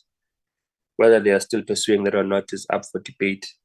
But what would SAICA's view be on that proposal? Because it would ultimately have a large impact on the profession of chartered accountants, I would presume, in terms of local government building that capacity internally and cutting off consultancy contracts that result in exorbitant expenditure. Thank you, Chair. Enkosi Tambo, Honorable Numalo, over to you. No, thank you very much once more, Chairperson, for the opportunity, and my greetings to you once more and also all the members.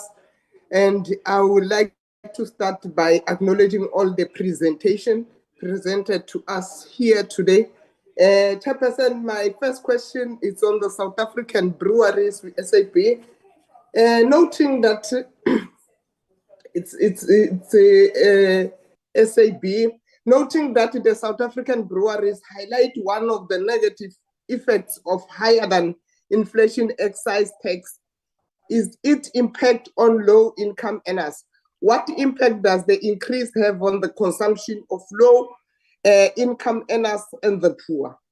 Will a principle of certainty which accommodates fluctuation beyond the inflation rate or an agreed upon higher than inflation principle enable the industry to plan effectively? Will it be acceptable as a standard? That is my question. Chairperson, I move to the SAICA, South African Institute for Chartered Accountant Chairperson. Is SAICA of the view that the financial sector asset allocation complement public spending as entailed in policy and the budget? And how can this interaction be strengthened?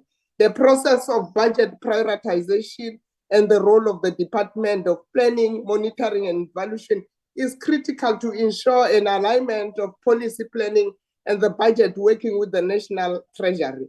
SAICA do not reference the budget prioritization process. What effective mechanism can enhance budget prioritization processes to ensure optimal allocation to achieve policy objectives?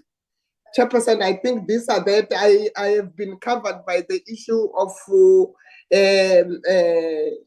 what we call in local government, the issue of people who are hiring to make sure that they are doing the work on their behalf. I think that one has been covered, Chairperson. Thank you very much for the opportunity. Okay, so Honorable Numalo. Next, Mahlomphewi Squati. Thanks, Chair. And let me as well join my colleagues in appreciating the presentations that have been made by various stakeholders. So allow me to start with COSATU, just to really check in terms of their view or COSATU's view in terms of productivity levels amongst or within the public service, given the challenge that we are facing in terms of public service wage, where the wage is growing, however, the level of productivity seems to be declining at all times, and which is affecting, obviously, the delivery of services at all levels in terms of what the communities are getting out of the public service, which I think lies entirely not only necessarily on the budget alone, but also in terms of the personnel or the employees who are actually providing that particular service, which I think is one of the areas that I have never had COSATU talking about in terms of productivity. But it's worrying if the productivity levels is continuing to decline. Maybe COSATU has got some studies that they could actually share in terms of what is happening, but also in terms of Chair, the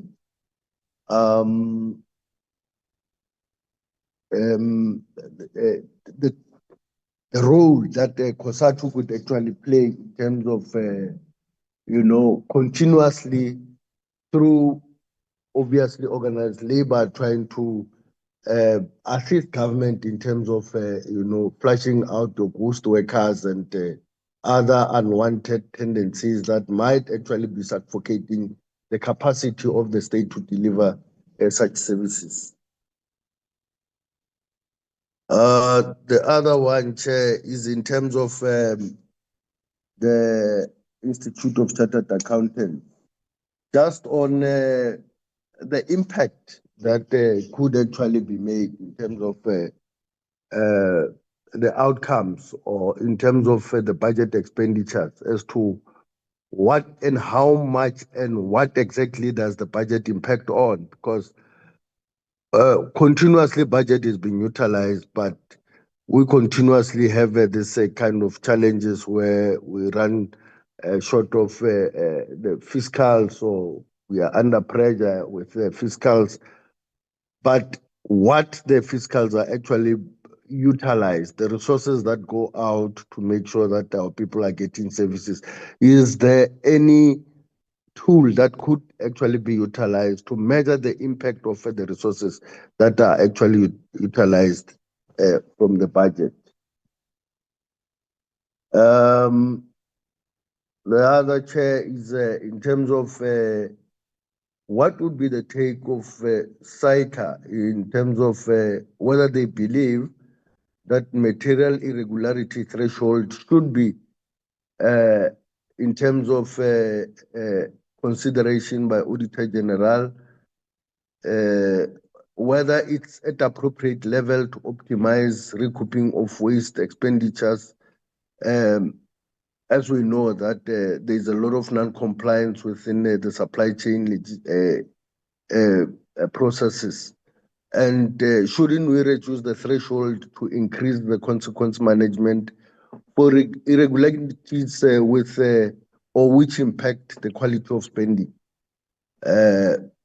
Because it doesn't make sense when the threshold is actually very, very high, and yet a lot of resources are actually spent at a very low threshold, which could actually make an impact in terms of the outcome. The last one, Chair, it's the South African breweries with the understanding that they are actually, I would want to understand their understanding or their view whether a principle of certainty which accommodates fluctuations beyond inflation rate or an agreed upon higher than inflation principle will enable the industry to plan effectively, or would it be acceptable as a standard that could be set to make sure that the industry is not really impacted negatively? Which could also be directed to Heineken as well. And we understand some of the industries are actually, impacting on the lower levels and of people who are even unskilled. I mean, in the case of Marula that has been mentioned, we know the impact that it can have. But what would be the best in terms of, we understand the issue of the excise beyond inflation, or what is it that would be the best, to deal with? Because Treasury was also suggesting that it should be MTF based, so it's not every financial year where you raise the excise duties, but you know that over the MTF, this is the level of excise duties, which will also be able to create certain levels of, certainty in terms of your planning as an industry. I think I'll leave it there, Chair. Thank you.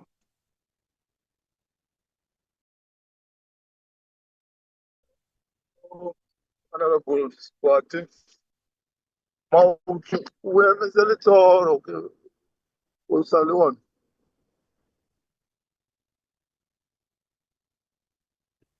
Chair, I'm here. Usaluon. Ngisaluhona Muhlumpe.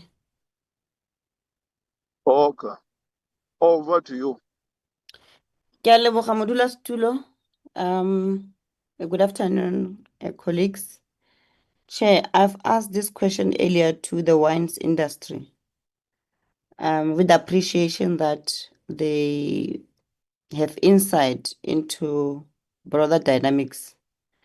So I'm going to now post it to South African breweries. And it's in relation to the National Treasury study that was conducted in 2014 on the societal impact of alcohol, which found that the revenue collected through sin taxes is significantly lower than the public costs incurred from alcohol-related harms, such as road accidents, GBVF, and broader societal decay. So given that South African breweries advocates for evidence-based policy, I guess, what's their position on this finding by National Treasury? And what is their response to the view that no amount of taxation can effectively regulate drinking and alcohol abuse in the country? And to the economic freedom fighters, thanks Dr. Gumani Timomola for the well-researched presentation that has, I guess, educated a lot of people, not only in this platform, but also beyond. So what is the EFF's view on Vulindlela as an economic strategy and what the National Treasury seeks to achieve with Operation Vulindlela? The second question would be, what's the view of the EFF on accessing money in the gold and foreign exchange contingency reserve account? And the last question is, what are the proposed alternative sources of revenue that the minister can introduce, since it is the EFF that fought and won against the VAT increase in April and are now seeking to legally challenge the fuel increase and will win in court? There will not be a fuel increase on the 4th of June. So what then do we, Dr. Timomola, put forward as an alternative source of income or revenue so that we don't have a shortfall in terms of the budget, because we want to stimulate this economy and grow it beyond the 1.4 that the minister has projected? I thank you, Chair.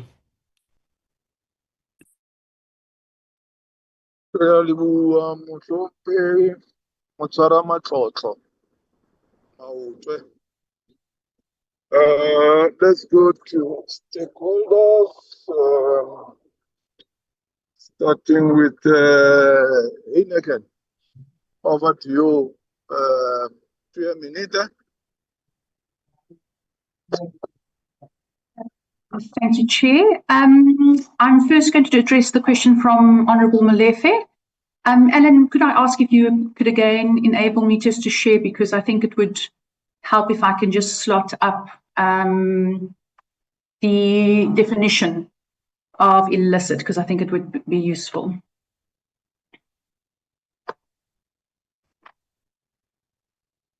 Okay. Are you able to see it yet?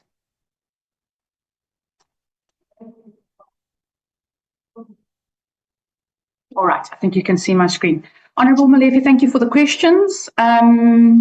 Yeah, a lot of work has been done by the industry since about 2012 around understanding the illicit market, both the size and the shape, in order to tackle it. Apart from the intellectual property challenges, there's also obviously the harm issue. So there are different definitions of what illicit is, but for purposes of the studies that have been done by Euromonitor, this is how it is defined. And I just want to also note that this is from a 2021 report, a 2024 report, as Christo had mentioned earlier, is due for release in the next few weeks. And these numbers will be updated. That is not yet final. So I will be providing an overview of the older numbers, just bearing in mind that it will change. And I will make a note to also get those to the member committees. So illicit alcohol, for purposes of this report, is defined as counterfeit brands. So this is where people are either taking legal bottles and refilling it with illicit alcohol that's been produced or cheaper alcohol. It also means that people are counterfeiting brands from the start. So they reproduce the closures, the labels, the bottles, etc.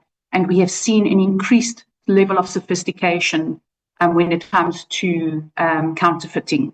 And we have various, obviously because it impacts a lot of our tangible and intangibles around our brands, there's extensive work around this together with the industry. The next category is smuggling. So that is smuggling of both ethanol, so the raw material, which then gets smuggled across the borders, and then that is used to produce counterfeit alcohol, as well as smuggling of finished products. The next one is illicit homebrew. I do want to be perfectly clear here that we're not saying that homebrew is illicit. It only becomes illegal when it is sold. So homebrew for own purposes is not illicit and it's not included in this definition. It is only when it's sold. This could be both brewed and artisanal alcohol, in other words, like spirits alcohol that is distilled. Surrogate is also included. It's tiny in South Africa, thankfully, for now. This is where alcohol that's not meant to be consumed as a beverage, for instance, in cough medicine, etc., then gets consumed. It hasn't grown that significantly in South Africa. And then the last one is tax leakage. This is basically where the products are deemed to be illegal because they're not compliant with the law. And this is something that Christo also mentioned earlier, where products are classified as a wine and pay the wine excise rate, but they should be paying the sugar fermented rate, which is equal to the spirits rate. So those are the categories, and that I'll quickly show you how these are will change. There we go. I've just cut and pasted from a Euromonitor study, so I apologize if it's not clear on the screen. You will see that the three largest categories, when we talk about fiscal loss, Honourable Molefe, you asked about the fiscal loss.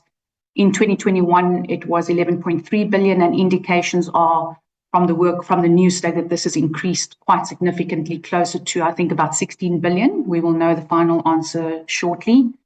You can see that from a fiscal loss perspective, all three of these categories, counterfeit, smuggling, and tax leakage, almost constitute about a third each, with smuggling being what that was substantial in that period. I do want to note that we've seen a decrease in smuggling, and it's all credit goes to SARS. You did also ask what SARS could do more. This is an example of things that can work well, in that SARS closed a loophole around smuggling, which was specifically related to round tripping. And that is where diplomats were able to take large amounts of alcohol duty-free out of the country, and the loophole was closed. And we have seen a decrease in smuggling, and it's been very effective. This is just a further indication of the size, the volume, the value, and the fiscal loss. As I said, we understand that that has increased. So let me just stop sharing. There we go. All right. Then I just wanted to attend to the next question that was asked around SARS and what can be done. As I said, they closed these loopholes, and that's an example of things that can be done quickly, quick wins. But really, to tackle illicit fundamentally, as I had mentioned, requires intervention at a policy level. and alignment, and we need to get around the challenges that are being posed by the disconnect between national, provincial, and municipal levels of government. The Drinks Federation of South Africa, which we refer to the DFSA, will shortly be making announcements around new ideas and to work closer with government from a cross-functional perspective with a focused task team to tackle illicit. And I do also want to call out NAO and the CGCSA, which is partnering with the DFSA, so that these learnings could be applied broadly across the economy rather than just in alcohol.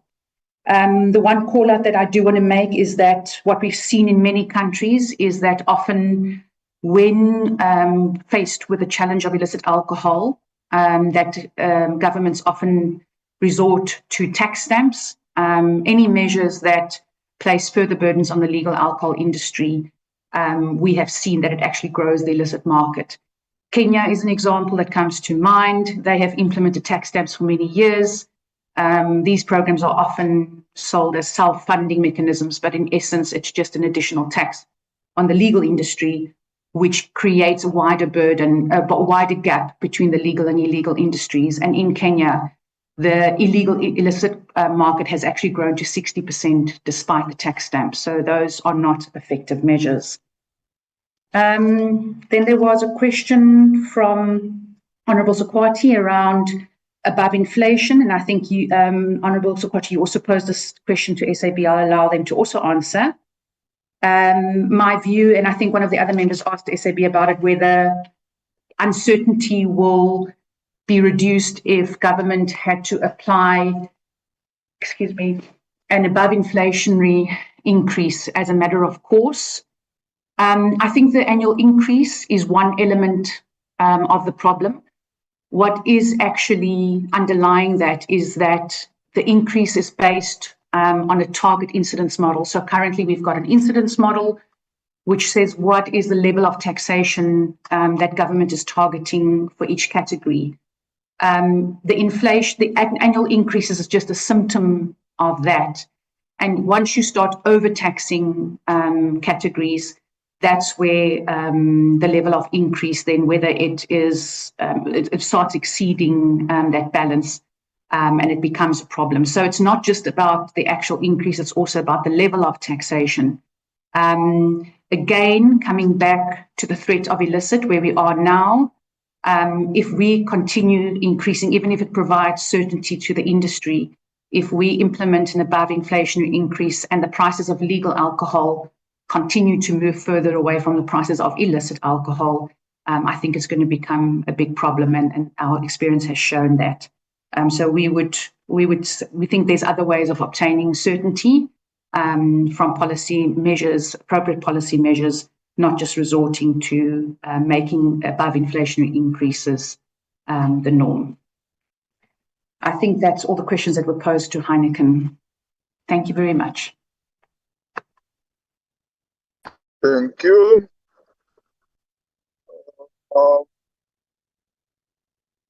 By the way, Winsome Africa is not here in the platform. Saika.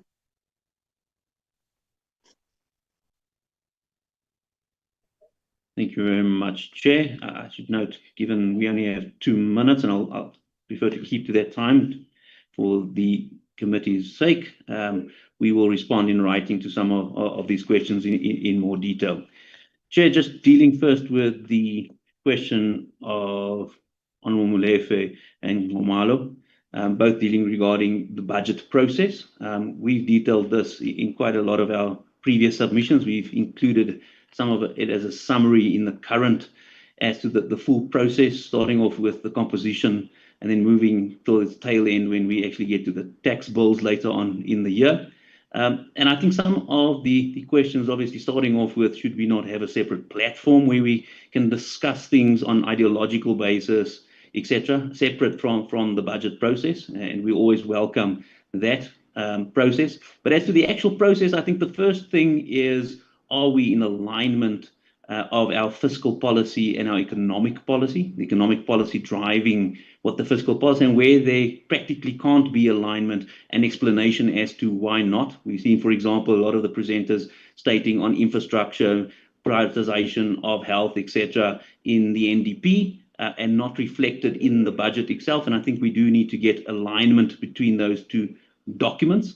And again, interrogation of the national estimates of expenditure, again, what departments say they are going to spend on, and does it actually match what they're doing, and matching it to previous year's performance. So if you are going to say you're going to do something again this year, why did you not do it last year, and is it legitimate? And a better interrogation of those. And again, from the budgeting process, again, getting into the tax bills, etc. One of the proposals we have made there from a practical perspective is that the bill or the draft bill tabled in Parliament, for example, is a version that has been changed after Treasury have had their public consultations and not the same bill. So in previous submissions, we have set out what we would recommend on that process, and we'll include that in our written presentations for Parliament as well, just to expand on these questions. And the same with the prioritization. Again, what are we prioritizing, matching it from our economic policy through to our fiscal framework, and is it actually represented? So first doing the basics of alignment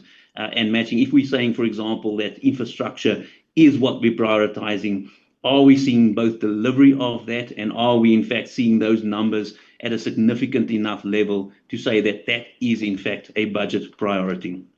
As to Honourable Ryder's comment on the VAT, I think any reduction in compliance is always good for a small business. We've looked at this, and we've at various states and looked at the SARS stats on this, and I think the one thing we have seen is that more than 40% of VAT vendors are in fact registered voluntarily, so they're below the threshold currently. So even though a proposal for the 2 million might be welcomed by some small businesses, a lot of small businesses are voluntarily registering, and it seems to a large extent that that is driven by the requirements of large business and government to force them to register to do business with them. So therefore, even if we raise that, it might still not have the desired effect of excluding small business from the VAT regime. They might still continue. So I think that is the only reservation to that, but any reduction in compliance, whether it's through a threshold or otherwise, is always welcome from any small business. Then, as to the actual impact, Honourable Sekwate asked as to any measures. I think there currently are measures that go through from performance plans, etc., and they go through Parliament.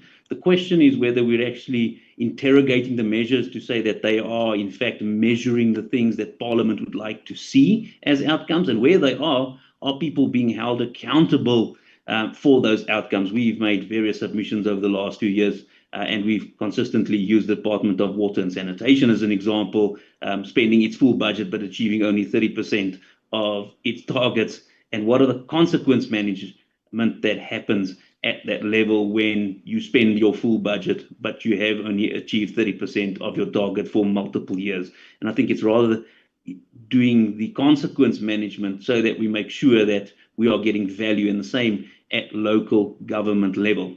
It brings lastly, and to wrap up, Chair, on Honourable Tambu's questions as to expenditure at local, especially as to consultation costs. I think firstly, from a SAICA perspective, his question as to what we're doing, and we have quite a few projects that we work with. We have a public sector committee that actually drives this, working to, for example, making sure that CFOs that have to actually have certain qualities are in fact properly competent to fulfill those roles, working with National Treasury at local government in building state capacity. So my colleague will post a whole page on explaining all of those. As to whether our members are, I don't think our members are exclusively part of the consultants, but to the extent that our members are the people that are providing these services, which the Auditor General have found do not, there's always a process. We do hold our members to quite a high level of ethics in a code of conduct, including for their billing practices.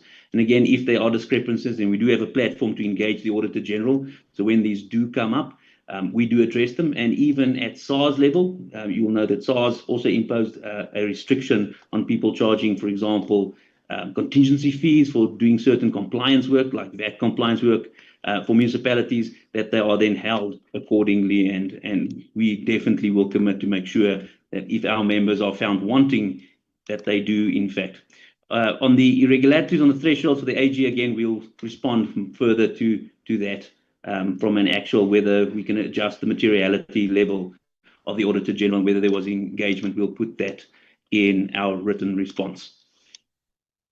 That is all from us. Thank you, Chair.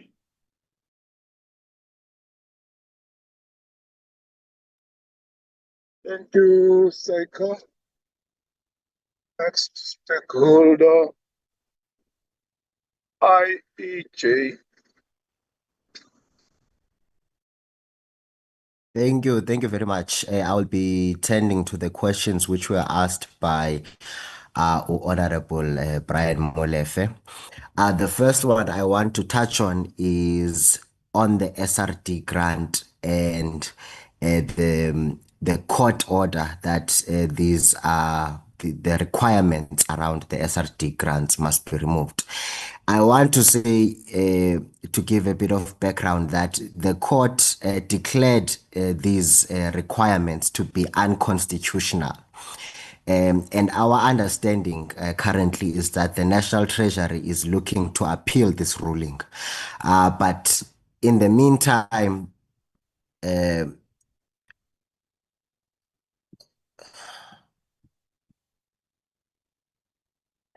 yes, I hope I am visible now, but my network may be low.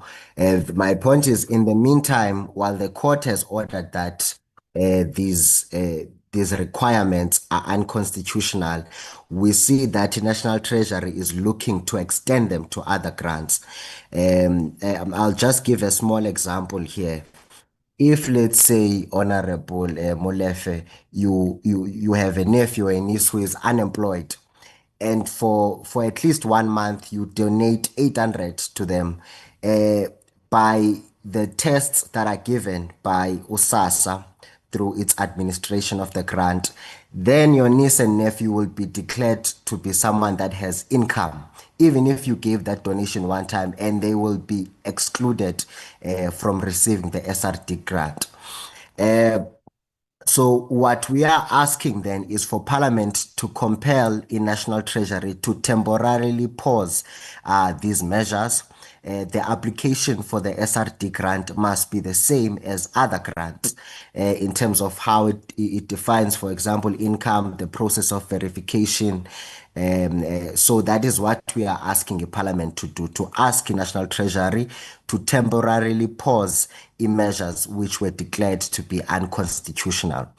The second thing was on what the poor can do in the face of the revenue proposals that are on their backs. We rely on the elected representatives as a Parliament to get this through. Parliament has the power to propose amendments to the budget, not just rejection or acceptance of what has been proposed by the National Treasury. And it is our position that revenue measures should be concentrated on those who have the means. That will mean high income and high net worth individuals, but also large corporations. One thing I think we did not touch in the presentation was a review of corporate income taxation. Even though e-corporations are currently being taxed at a level of 27%, the actual, the effective rate, so the share of their profits which they pay as corporate income tax, is actually far lower. It's much closer to 18%. And one of the ways in which this happens is because of illicit financial flows. One of the ways this happens is because of the breaks that are given to large corporations. We also want to note that there are tax breaks given to high-income individuals. We have pointed to the breaks that are given for contributions towards retirement and for contributions towards medical aid schemes. We don't think it is the business of the state to encourage people to use private health care. What the state should be doing is to use that subsidy it gives to high-income individuals for their contributions to medical aid, and to use that money to build a capacity within the public healthcare system. The third thing I want to touch upon is on the issue of prescribed assets.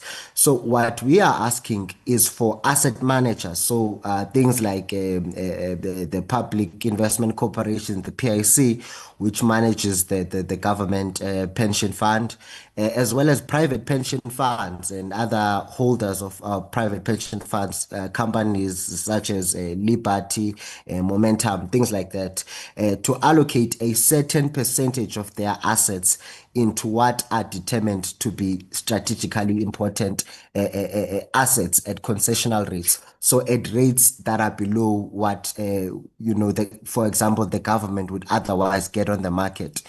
So most of his savings in South Africa are packed into these assets. So and they are invested in the Johannesburg Stock Exchange, in foreign stock exchange like the New York Stock Exchange, and in government bonds.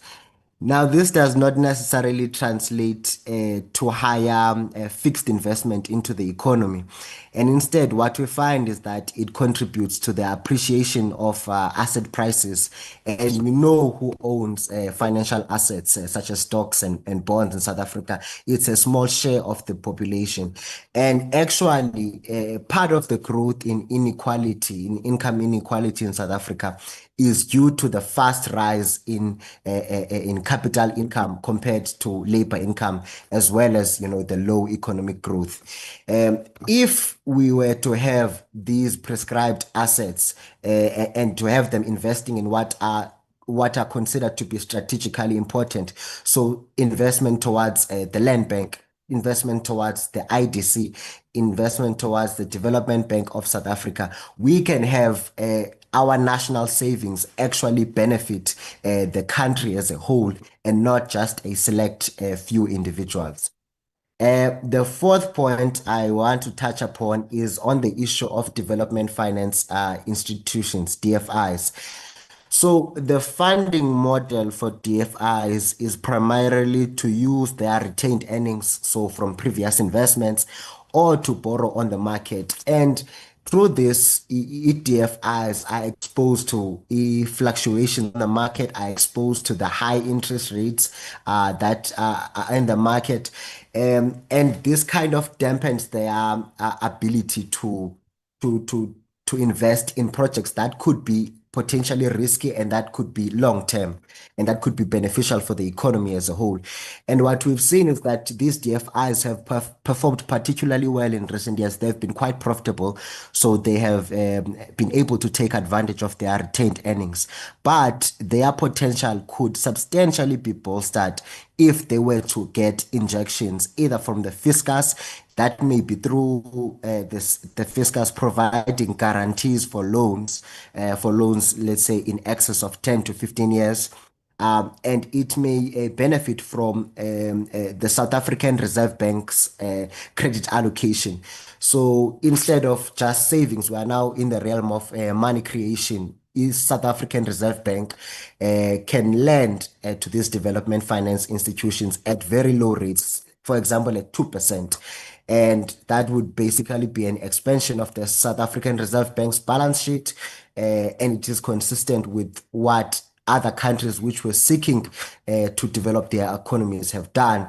And we don't presume, for example, that the South African Reserve Bank has the expertise currently to determine which sectors are ideal, which is why it is development finance institutions that must be the vehicle.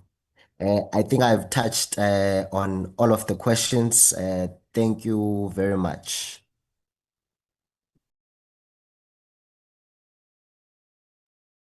Thank you. Alternative Information and Development Center. Alia. Thank you. So I'll be answering some of the questions that we got from Honorable Brian Molefe. So we have decreasing non-interest expenditure coupled with high debt servicing costs. And what we are saying is that austerity is self-defeating because it contributes to this very dilemma. There needs to be a greater focus on alternative ways to directly address these high debt service costs. Some of the options include borrowing on the short end of the yield curve and stronger progressive revenue collection. But these options need to be considered by Treasury, and Treasury also needs to be identifying more direct measures to reduce debt service costs rather than focusing on the debt to GDP ratio. And focusing on the debt to GDP ratio is not the way to approach this problem under a context of stagnant growth. And then there's also a question around Operation Vulindlela. And just to clarify, what we are referring to here is just one aspect of Operation Vulindlela, and this becomes risky under the current global political context. So if you look at the theory of change and you examine it, I think I shared the diagram in the presentation, but there are two particular outcomes. There's lowering inflation and trying to make exports more competitive. Within the theory of change framework, there are ideas that you would increase confidence about SA's economic future, which will lead to a strengthening of the rand. This will in turn reduce the cost of imports, and this will lower the cost of producing goods, and in that way you're making exports more competitive. But if strengthening the rand is increasingly difficult under this current context of increased protectionism, and if making the outcome of trying to make exports more competitive is also very difficult, then we need to be questioning this particular aspect of Operation Vulindlela and how feasible it is. There was another question about is 3% economic growth achievable? But before I get to that, I remember that there was also a question around like how much money could we get from the GPF contribution pause or wealth tax. So in terms of the GPF contribution pause, we included this in our previous submission, and I think we said around 53 billion rand could be raised. The wealth tax, it really depends on the threshold, but it could be, if it's between a 1% to 3% tax on wealth, it could be about 59 billion rand. And then returning to the question of is 3% economic growth achievable, we believe that there is a reduced economic growth because of extreme inequality and reduced aggregate demand. So 55% of our people live in poverty. If we have further austerity and further privatization, then we will continue this trajectory, and 3% growth is very unlikely. What we need rather is greater investment in the productive sector, reduced levels of financialization, and a proper fiscal orientation that focuses on job creation. I think those are all the questions that I got. Thank you very much.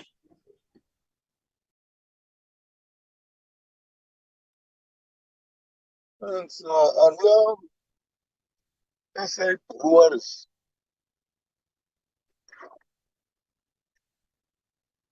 I got 3 questions. The first question from one of the honorable members was related to what is the maximum optimal tax for tax increases. We would say in the current macroeconomic environment, and based on the direction of a tax policy that is in place, that should be in line with projected inflation. Unless otherwise stated as per the 2014 excise policy that is in place, we would recommend that it be in line with projected inflation as articulated in Chapter 2 by the budget review. The second question, Chair, that was asked to us is what is the impact of having above inflation increases on low income consumers, excuse me. And one of the big aspects related to the regressivity of the excise tax is related to the fact that it does harm low income consumers more than it does middle income and high consumers. The problem with that is that low income consumers don't have a lot of room to substitute to or to continue to substitute towards other legal tax products, and they have a propensity to substitute to illicit alcohol products or home brewing, for instance, which isn't tested and verified as something that can be consumed without having negative effects on that consumer. So I do think in terms of the context of the budget, there is a overall view and understanding that low-income consumers are vulnerable to the tax changes that are made in the budget. But as per having above inflation excise increases, there's a propensity to not include in that narrative of a 2.67% increase above inflation on excise taxes, how this may influence or impact different sets of consumers. Secondly, on the production side, as a manufacturer of alcohol, a beer in particular, we would say that the continued conversation, and I think, Chair, this is our 5th contribution to the public hearings. So we would like to see that tax certainty definitely gets prioritized as a conversation of note versus a tick box exercise where it is part of the recommendations report, but not taken seriously as intrinsic to the way that the fiscal framework is formulating increases on excise taxes, is that you can imagine on the 12th of March, we had a particular excise increase related to projected inflation. And then on the 21st of May, you have a different context, a different macroeconomic context, the same excise increase, but it's meant to pull more revenue towards the fiscus. So I think in the context of Budget 3.0, we have the most instability as it relates to tax uncertainty and the way in which excise taxes have been implemented. And we're just meant to absorb or walk away from the fact that the principle of tax certainty hasn't been implemented. So I think that's a critical point, and we hope to see the recommendation move forth from being just merely articulated in the report, but something that becomes intrinsic to how excise taxes are implemented in the fiscus. Thirdly, there was a question around the principle of certainty and whether we would agree with above inflation excise increases as long as they are certain. So I think in the conversation of taxes, particularly with this fiscus, we've had the value added tax conversation where people have said this is unreasonable given the macroeconomic context. We're also saying that an excise tax above inflation is unreasonable given that we have a muted growth environment. Growth was revised from 1.8% to 1.4% in Budget 3.0. So what justifies using a tax instrument more than the economy is growing? Does that mean that excise taxes should defy the economic logic that is applied to other tax instruments or not? You know, I know the fuel levy was increased in line with inflation. Is the expectation that the tax buoyancies of excise tax are so large that it can absorb more than inflation? And it would be great to hear some technicality coming from the tax team around what they perceive to be the assumptions guiding the position that was tabled in Budget 3.0. There was one last question from Honorable Maudwe around Chapter 5 of the excise policy, which National Treasury did 10 years ago, providing the social costs around the harmful consumption of excise taxes. Just to that question, I just wanted to quote the bottom of page 40 with regards to answering that question to the Honorable Maudwe, is National Treasury states the results of clinical and experimental research into the social harm associated with alcohol abuse are often widely divergent. This renders estimates of the externality costs of alcohol abuse often too subjective to fairly inform appropriate government policy responses. In the absence of more concrete evidence, the extent to which government currently addresses alcohol-related harm through its expenditure and taxation measures are a proxy for these externality costs. So in general, even amongst the empirical evidence, there is no benchmark research or benchmark institution that guides the public policy narrative. And that's why you have this continued back and forth with regards to policy position from the industry and policy positions from National Treasury, is that the goalposts seem to be different. And in the hope of trying to rationalize the process and really say, what are these social costs and what do we derive as the externalities? We have a viewpoint as the industry, and so does National Treasury and other departments. But there is no general consensus as to what sort of research guides the narrative around the social externality costs derived from the harmful consumption of of alcohol, and then thereof, what are the public policy implications? So I think there is a disjuncture as a base as to what exactly is the empirical evidence base. And I think 10 years ago, when National Treasury did decide to do a comprehensive analysis of the social cost, their position was them taking a proxy, but that proxy doesn't necessarily mean it is the factual base that still persists now. As we know, the context may change, and it has changed. The industry has changed. We faced a structural break through COVID. We faced multiple declines in the macroeconomic environment. So there are changes that have happened in the industry and the macroeconomic environment that have changed the macroeconomic costs. And we're hoping that the empirical evidence base will be changed effectively through a constructive review of the excise policy. There was one other question from Honorable Mautwe around taxes, the point around, or the position around taxes cannot do enough to solve the reduction in the harmful consumption of alcohol. I think even in the policy position paper, or the discussion paper of 2014, there's a huge conversation around tax and non-tax interventions. The position of SAB is that there needs to be a more inclusive approach around using programmatic tools to solve the harmful consumption of alcohol, versus just presuming that taxes can be a one-size-fits-all and that increasing prices will lead to a one-for-one decline in the harmful consumption of alcohol. So there is a long-standing conversation around what tools. There hasn't been added to the budget, or in general, levers and tools that have been in collaboration with the industry that says, these are the levers we think should work. Are you committed to participating or partnering with government in that regard? So I think there's a standing conversation that needs to be had around how much tax can do and how much, for instance, a programmatic approach may do to solve the issue. Thank you.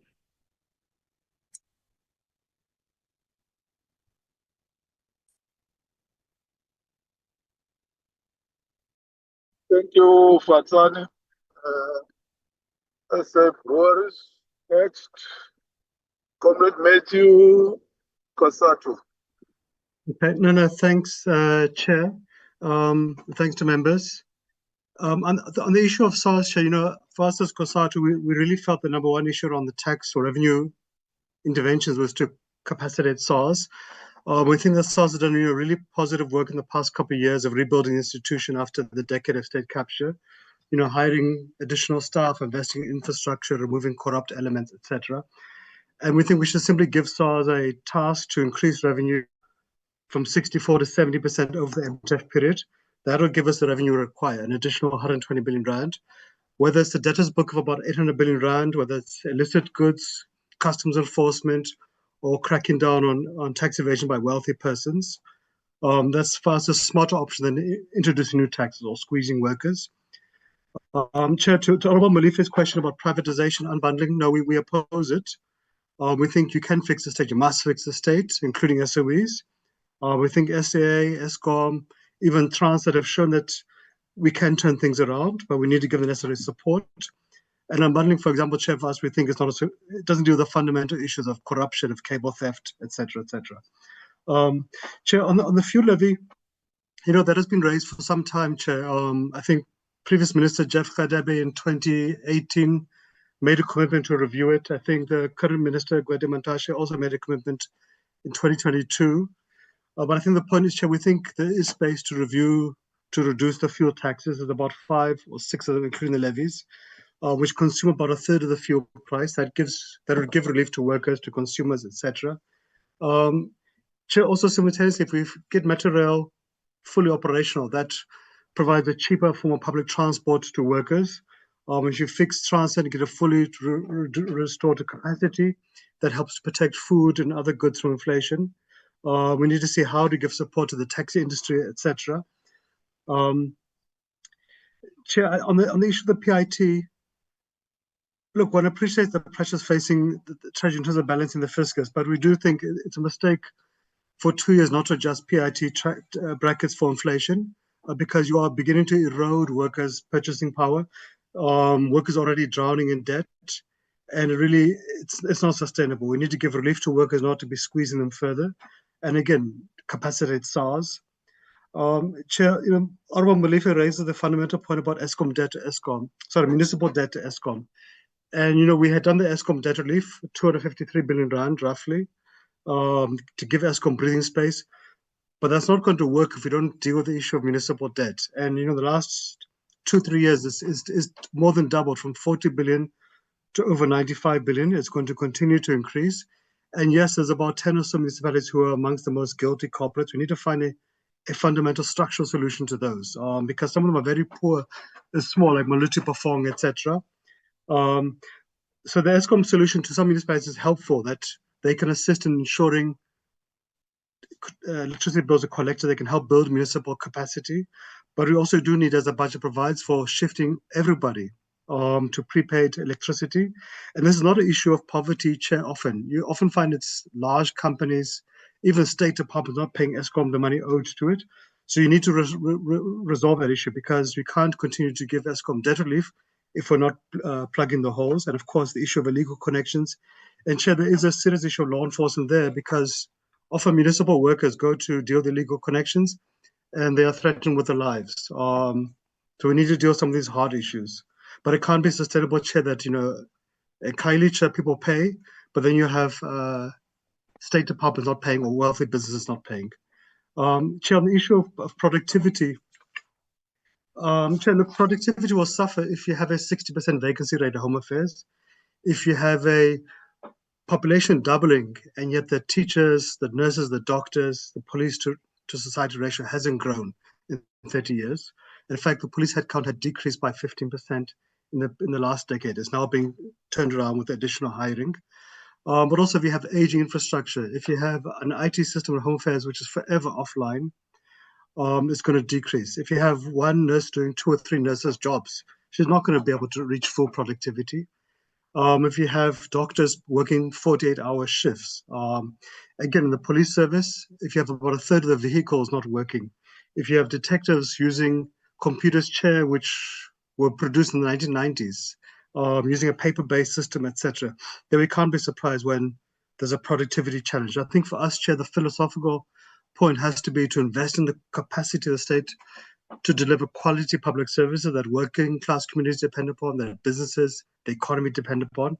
And yes, we spend money today, but if you look at SARS, where we are beginning to invest in the capacity of the state, you can see the benefits that society receives immediately with better services, but also the benefits towards a growing economy, which means additional revenue flowing to the state. So I think for us, we need to take the longer term approach of fixing the state, investing in it, and then society, and including the revenue benefits from it. But shall we also think on ghost posts? I'm glad the minister made that commitment. We think they will definitely find some things. We think some municipalities will find it. Some of these entities, without a doubt, you will find it, like we did it. I think it was at Metro Rail or Prasa, we found 3,000.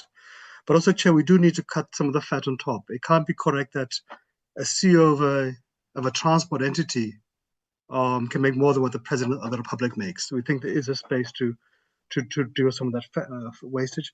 Chair, I think just lastly, look, I think, obviously this has been a messy budget cycle this year, but I think it's been a very positive moment in the democratic evolution for Treasury, for the state to listen to Parliament, listen to society. But we think, Chair, the point the Minister raises is a correct one. We really need to have a much larger public debate about what are the priority areas for expenditure, what are some things we can live without or delay, and again, what are we willing to do to fund these expenditure items? Because we can't simply continue to stumble along at a 1% GDP growth rate. We really got to fix the state. We've got to stimulate the economy. We've got to give relief to the poor. We've got to help reduce unemployment and also capacitate SARS to collect the revenue owed. And so I think, Chair, even beyond this budget cycle for the next month or two, but in the run-up to the MTBS, Treasury, we must have some sort of debate. And even, Chair, in November, the MTBS, Treasury should table a variety of options for next year's budget cycle, a dozen or so around expenditure and revenue, and say, here are the different options, allow society to have the debate, allow members to have that input. Then you can have a much more inclusive, much more progressive and bold budget come February next year. But also, Chair, we need to specifically speak to industrial financing. We're not doing enough. We need to speak to public and private employment programs, again, because we're not doing enough given the huge crisis facing society at large. But Chair, let me stop there, Chair, and thanks to yourself and thanks to members for giving us space. Thanks, Chair. Thanks, Comrade Matthew. For Dr. Chimomola, over to you. No, thank you very much, Chair. In the interest of time, I will try and quickly get through this, considering that we have a sitting soon. Firstly, Honorable Ryder is correct. We have to be ahead of the curve on this one of the budget process review.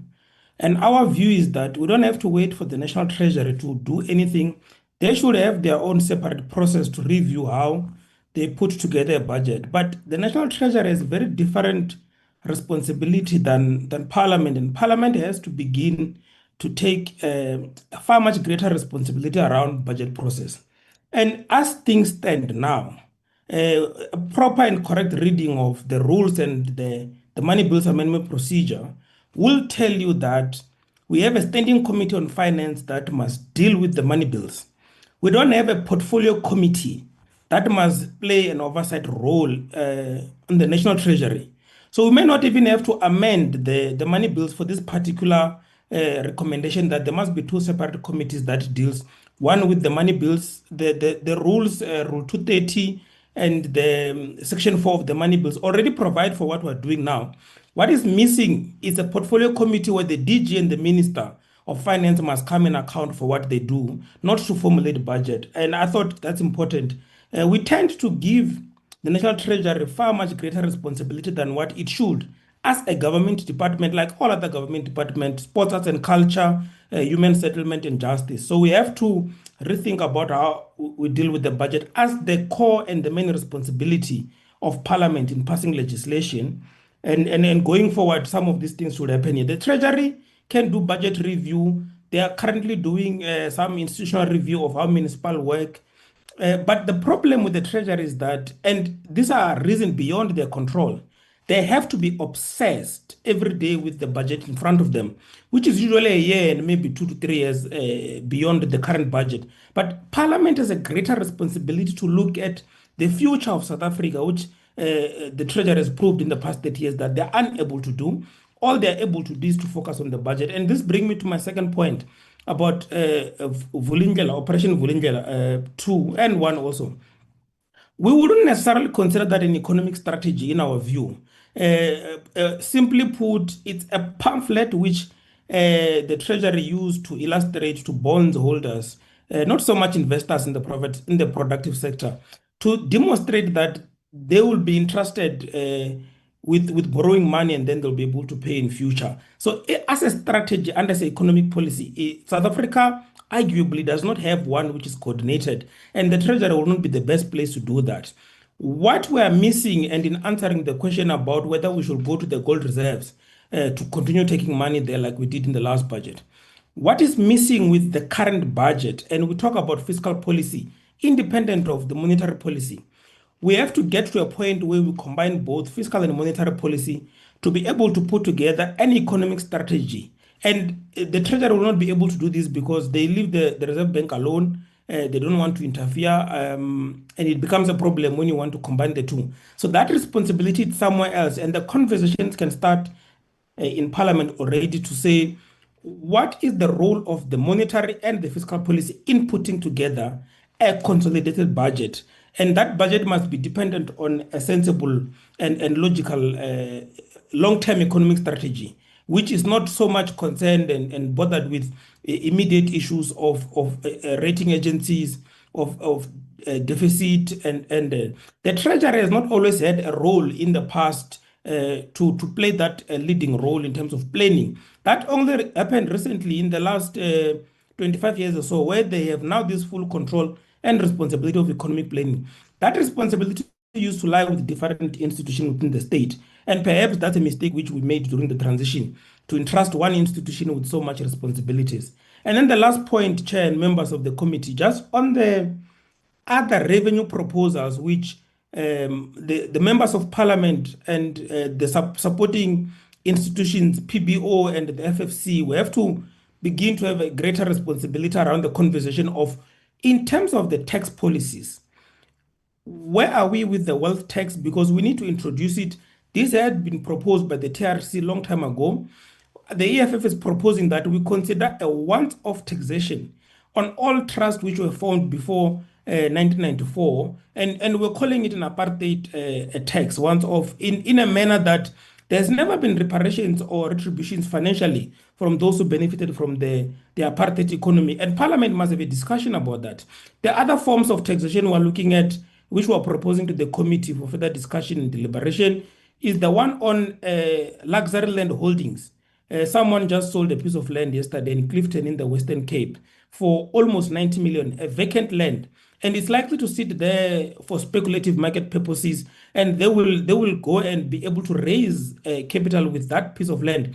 But the city of Cape Town does not get enough revenue from it without a proper development in it. And that's where we begin to now say, let's tax those land holdings and see if we're able to get revenue for the state from that, and then in a way redistribute resources across the board, Chair. So those will be the three considerations around possible revenues. But we have to have a discussion, particularly for this budget, about the surpluses that are sitting with the PIC, the UIF, and the compensation fund. We have had this discussion before during COVID, and there were some interventions and progressive recommendations made to say that we need to put this from here, and then there was considerable resources allocation, even the monetary policy contribution, which led to loan guarantees that the banks were given to give to businesses, and they failed to do so. So there is money that is around within the state.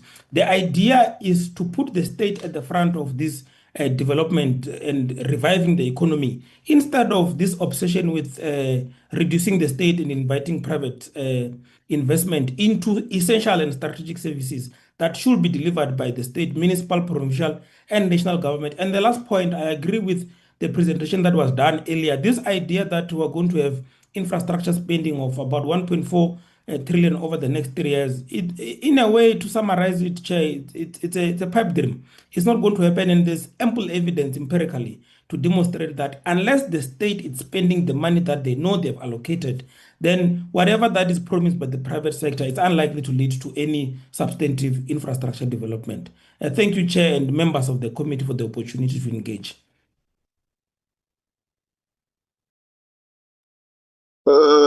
Thanks, Dr. Chimomora.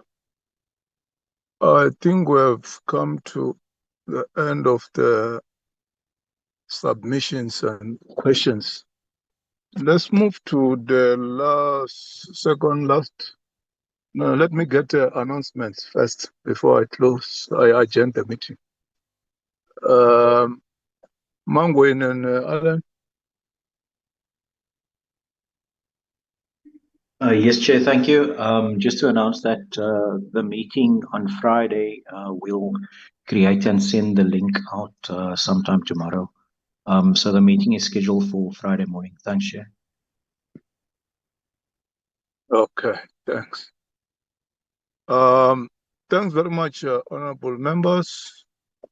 To the stakeholders, thanks very much for your submission. As finance committees, both select and standing committees respectively, we value the submissions of stakeholders on the fiscal framework. This exercise is a great approach to ensure that the budget reflects the needs and priorities of various groups and individuals. Your submissions have provided valuable insights, including diverse perspectives. Inputs from stakeholders enrich the budget-making process by members of Parliament.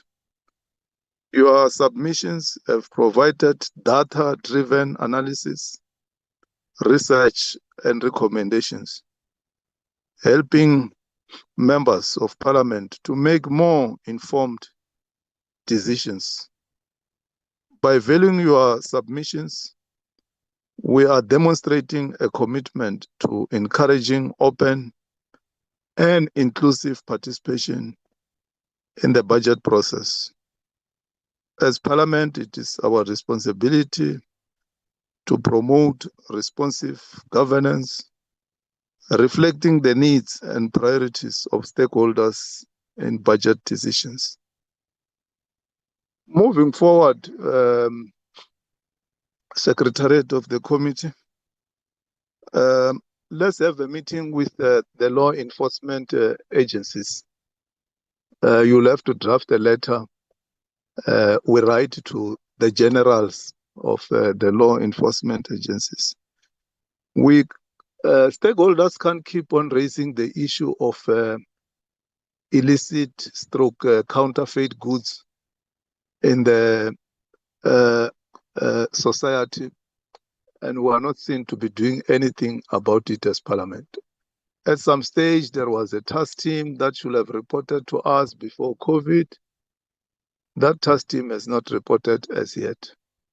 So concretely, when we come back in the next quarter, let's provide space for a day where we have to engage the law enforcement agencies. If you remember, during COVID, this was a big issue. There was COVID, and then there was a decision that there should be no sale of cigarettes. Then the next thing, there were so many counterfeit cigarettes all over society. And since then, those counterfeit cigarettes are finding expression in the communities. And many, many other goods. Today, stakeholders are raising the issue of counterfeit or illicit products. So time and again, stakeholders come here and raise this issue. Law-abiding citizens and corporates are paying taxes, but there are people who are making lots of money in this country without paying a cent. It can't be business as usual. As Parliament, let's respond to the call by stakeholders, and it is the law enforcement agencies that can give us a scientific, comprehensive report as to what is being done in this regard. At some stage, there was a call by National Treasury and SARS to put in place what we call track and trace system. I don't have to talk much about it. When the time comes, the SARS and Treasury will have to present. I don't know what happened. Somebody told me that the industry was challenging it, but I don't have the facts. Something will have to be done in this regard. So we have had your views, stakeholders, and we take them very, very, very serious. Be there on Friday when National Treasury responds and members of Parliament engage those responses. So we have come to the end of our meeting today. Let's adjourn until we meet again on Friday morning.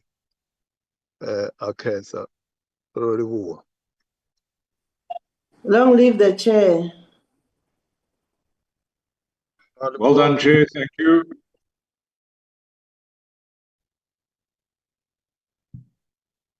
Thank you, Chair. Thank you, honourable members. Thanks, honourable members. Thanks, Chair.